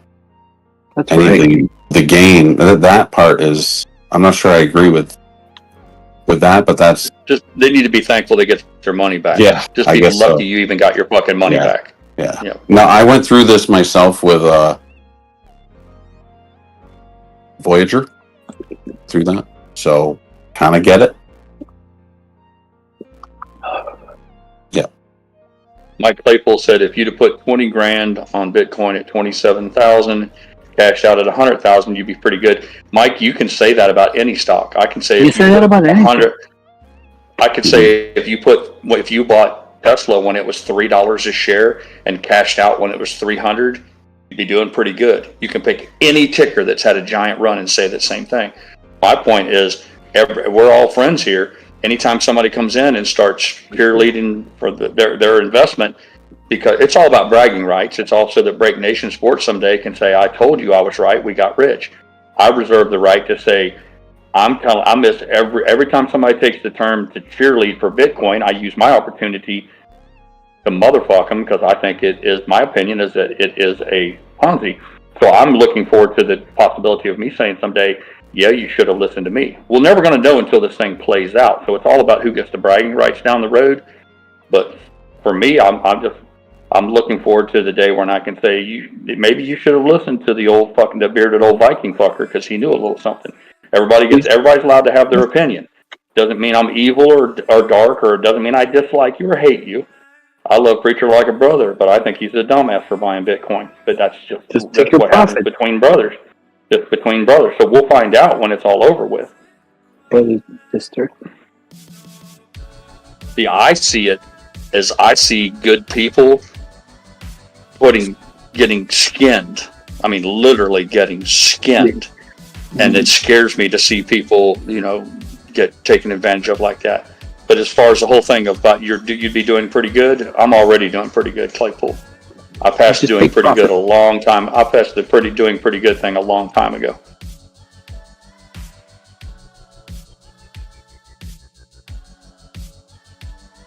Greg Nation says, to be clear, I don't care if I'm right. I just want it all to be rich. Not me. I want everybody to be rich except for BNS and Preacher. I want you fuckers to stay just like you are.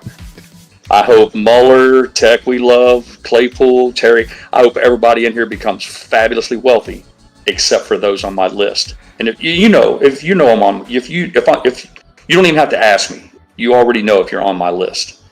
The do not get rich list. And with that, we're gonna turn off the stream. Thank you, everybody. Have a good day. Did I make it on that list, Pirate? Break Nation says, here's the thing. This is beautiful, people. This is Pirate at his finest right here. Break Nation Sports types in all caps. Pirate, look out, Bitcoin. The very next thing is FTX should be dissolved, give the money out and never be able to exist again. How did FTX fuck everybody? There you go. I mean, that's the perfect fucking example with altcoins and all that shit. I'm like right next to each other. One guy saying Bitcoin's coming, it's coming down the tracks, and then the very next guy's like Bitcoin ash raped all those people, including NFL superstars and all these people. I'm like, yeah, there it is. How did it ash rape anyone? Bitcoin. Oh, it's coming. Dry.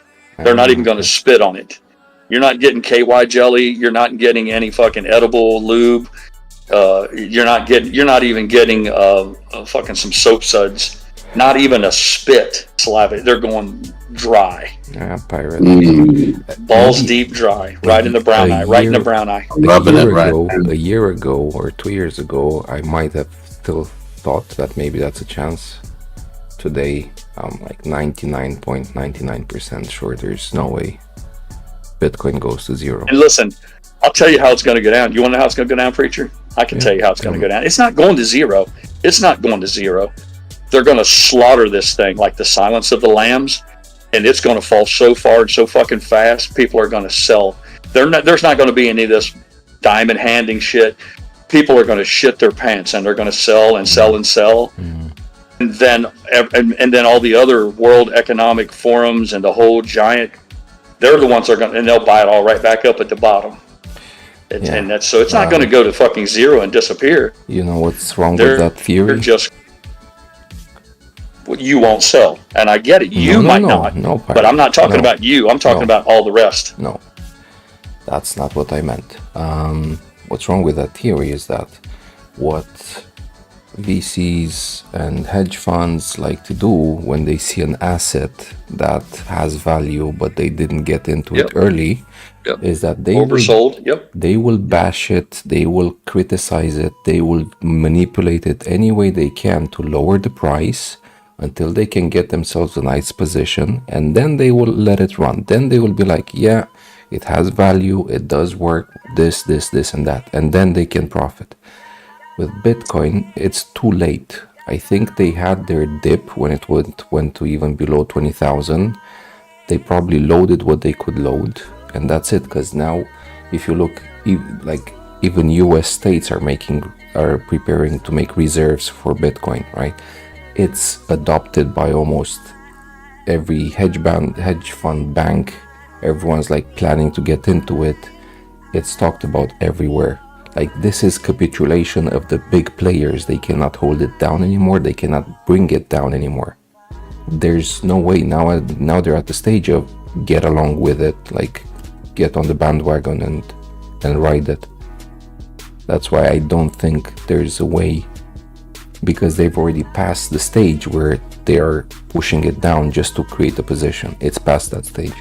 So I'm not saying the price won't go down, because the moment the market crashes, everything will crash, everything will be red. When AMC and GME and whatever else is getting shorted to fuck will start ripping, everything else goes red. But in the long term, I think Bitcoin's here to stay, and it's gonna see crazy prices. Real rugged. When you said you went through a similar thing where we were talking before about getting your money out of FTX, and I said, well, you'd be lucky if you just get your principal back, much less what the money would have, your profits and all that. If you don't mind me asking, what was you doing in Voyager? Was you buying Caterpillar stock or Nvidia? I don't think you were. What was you buying in Voyager? I already know, but would you tell the rest of the class?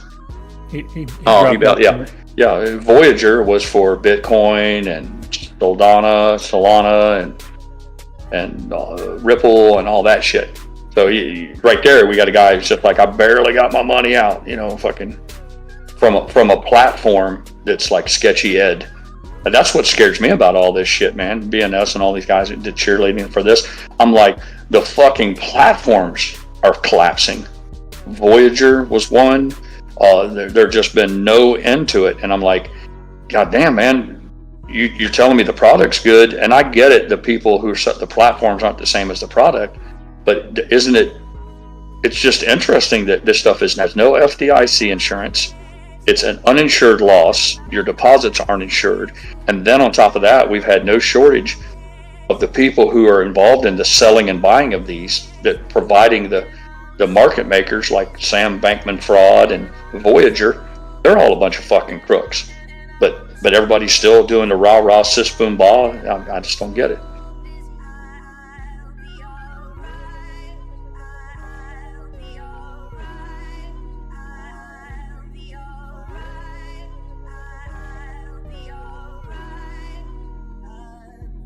I know Dave Portnoy. I think Dave Portnoy come out with an altcoin. Is that what they call it? I want to make sure I get the vernacular or the names right. I think Dave Portnoy didn't he just pull a little meme coin probably? Was a Hawk Tua girl. The Hawk Tua girl come out with the Hawk Tua coin. Those are meme coins. Altcoins need to be connected to a layer 1 platform. Yeah. So like you have things connected to Ethereum. But I mean, to Solana, there was some fraud.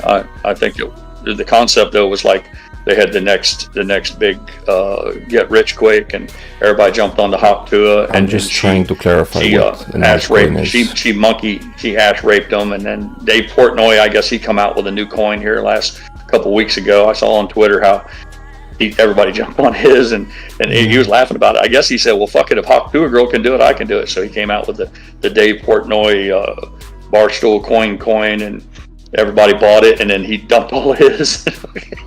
And I'm like, man, I get it,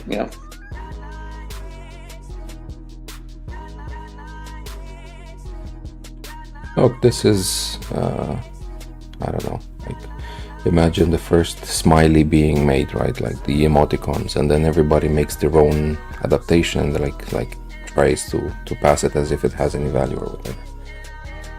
So, everyone can make a shitcoin. I don't think it takes much for even you to make your own. And now that's the thing. That's why you see every celebrity, like fucking athlete, everyone's trying to make their own just to try to do the same, to rug pull. Maybe not as obvious. Why can't we do an ape coin? Why can't we do an ape? We said somebody was in here earlier. Some of these guys said they write code. They're I'm sure engineers or they're software. We got two software engineers. Existed some of you fucking software engineers, guys. Can't we get an ape coin going, and all of us in here can get like $1 million a piece or whatever, and then we'll sell this shit and we'll get a whole like the Hawk Tua girl did, and if we can get it trending on X and Twitter and all that shit, then all of us can dump ours, and maybe we can all get a couple $100,000 real fast. Pirate coin. Let's do it. Yeah, man. That's what I'm saying. About ape coin. We just call it ape coin. We just do it ape coin. Yeah, we can. Well, we can do. We can call it balls in the ass coin. The idea is we get somebody in here, one of these software engineers, to write the code, and then we just go on a selling spree. We go to Voyager or Rip Off Coins or Us or wherever this shit's sold. Somebody's buying this shit. Everybody's like, oh, this is going to be the next one. Hell, I'll get on Twitter. I'll tell everybody it's the greatest fucking thing in the world. God damn it, you guys, I can't believe you're not in, Balls Deep Coin. Balls Deep Coin's going to be the next fucking winner. They're going to be fucking rich. And then once we drive the price up on it, we can all just sell. We'll send out a DM to everybody, sell your shit as fast as you can. We're out. Yeah, and we just give what we get, man. And then we'll just name it what it's called. Just name it Pump and Dump. And then we regroup in jail, or how does it work? Balls Deep Coin. Yeah, balls against the bunghole.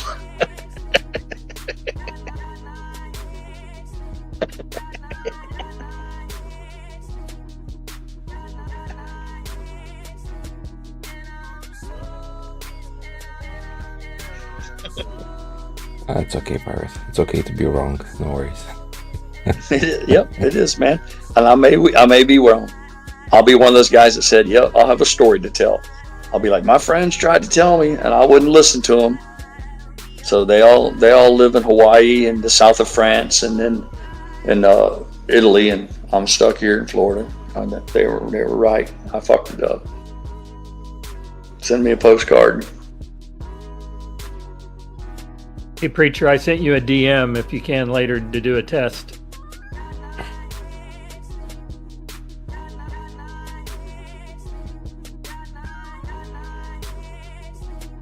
Mike Claypool says we need to close at 350. Mr. Claypool, they've changed the max pain to 3. You know that, right?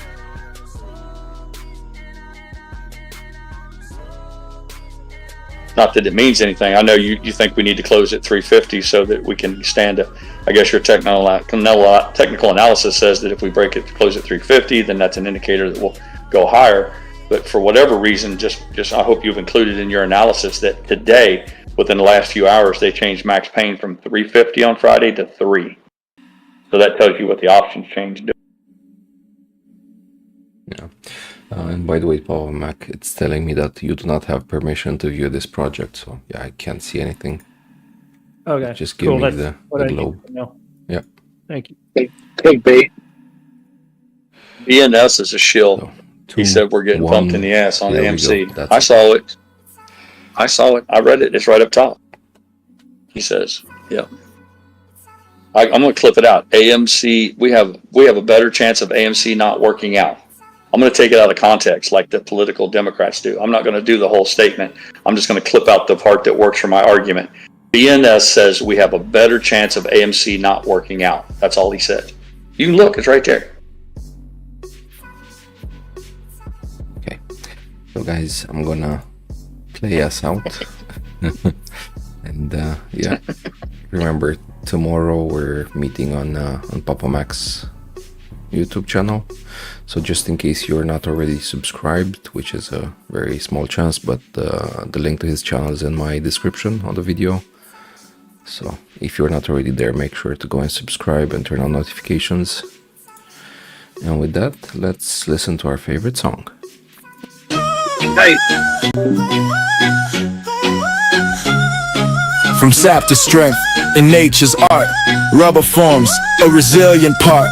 From trees it flows through skillful hands, crafted strong for life's demands. It's hitting you like a puck, so swift and tough.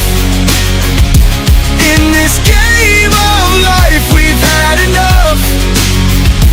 Through the highs and lows we won't back down. In this endless fight we wear the crown. Oh.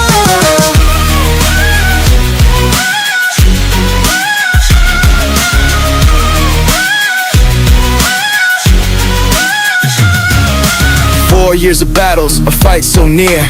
Two foes collide, the end is clear. In shadows cast, they forge their plans. Now victory's within our hands. It's hitting you like a puck, so swift and tough. In this game of life we've had enough. Through the highs and lows we won't back down. In this endless fight we wear the crown.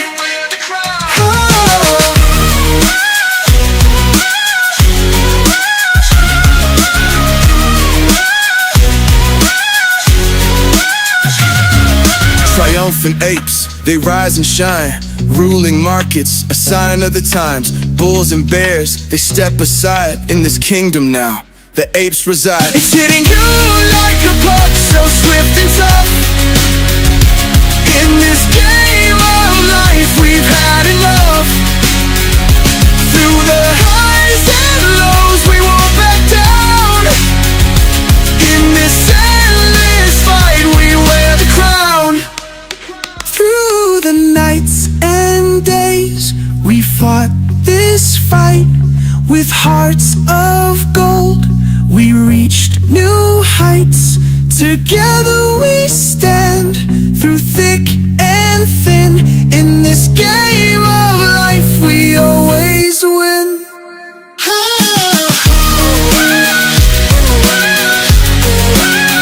We wear the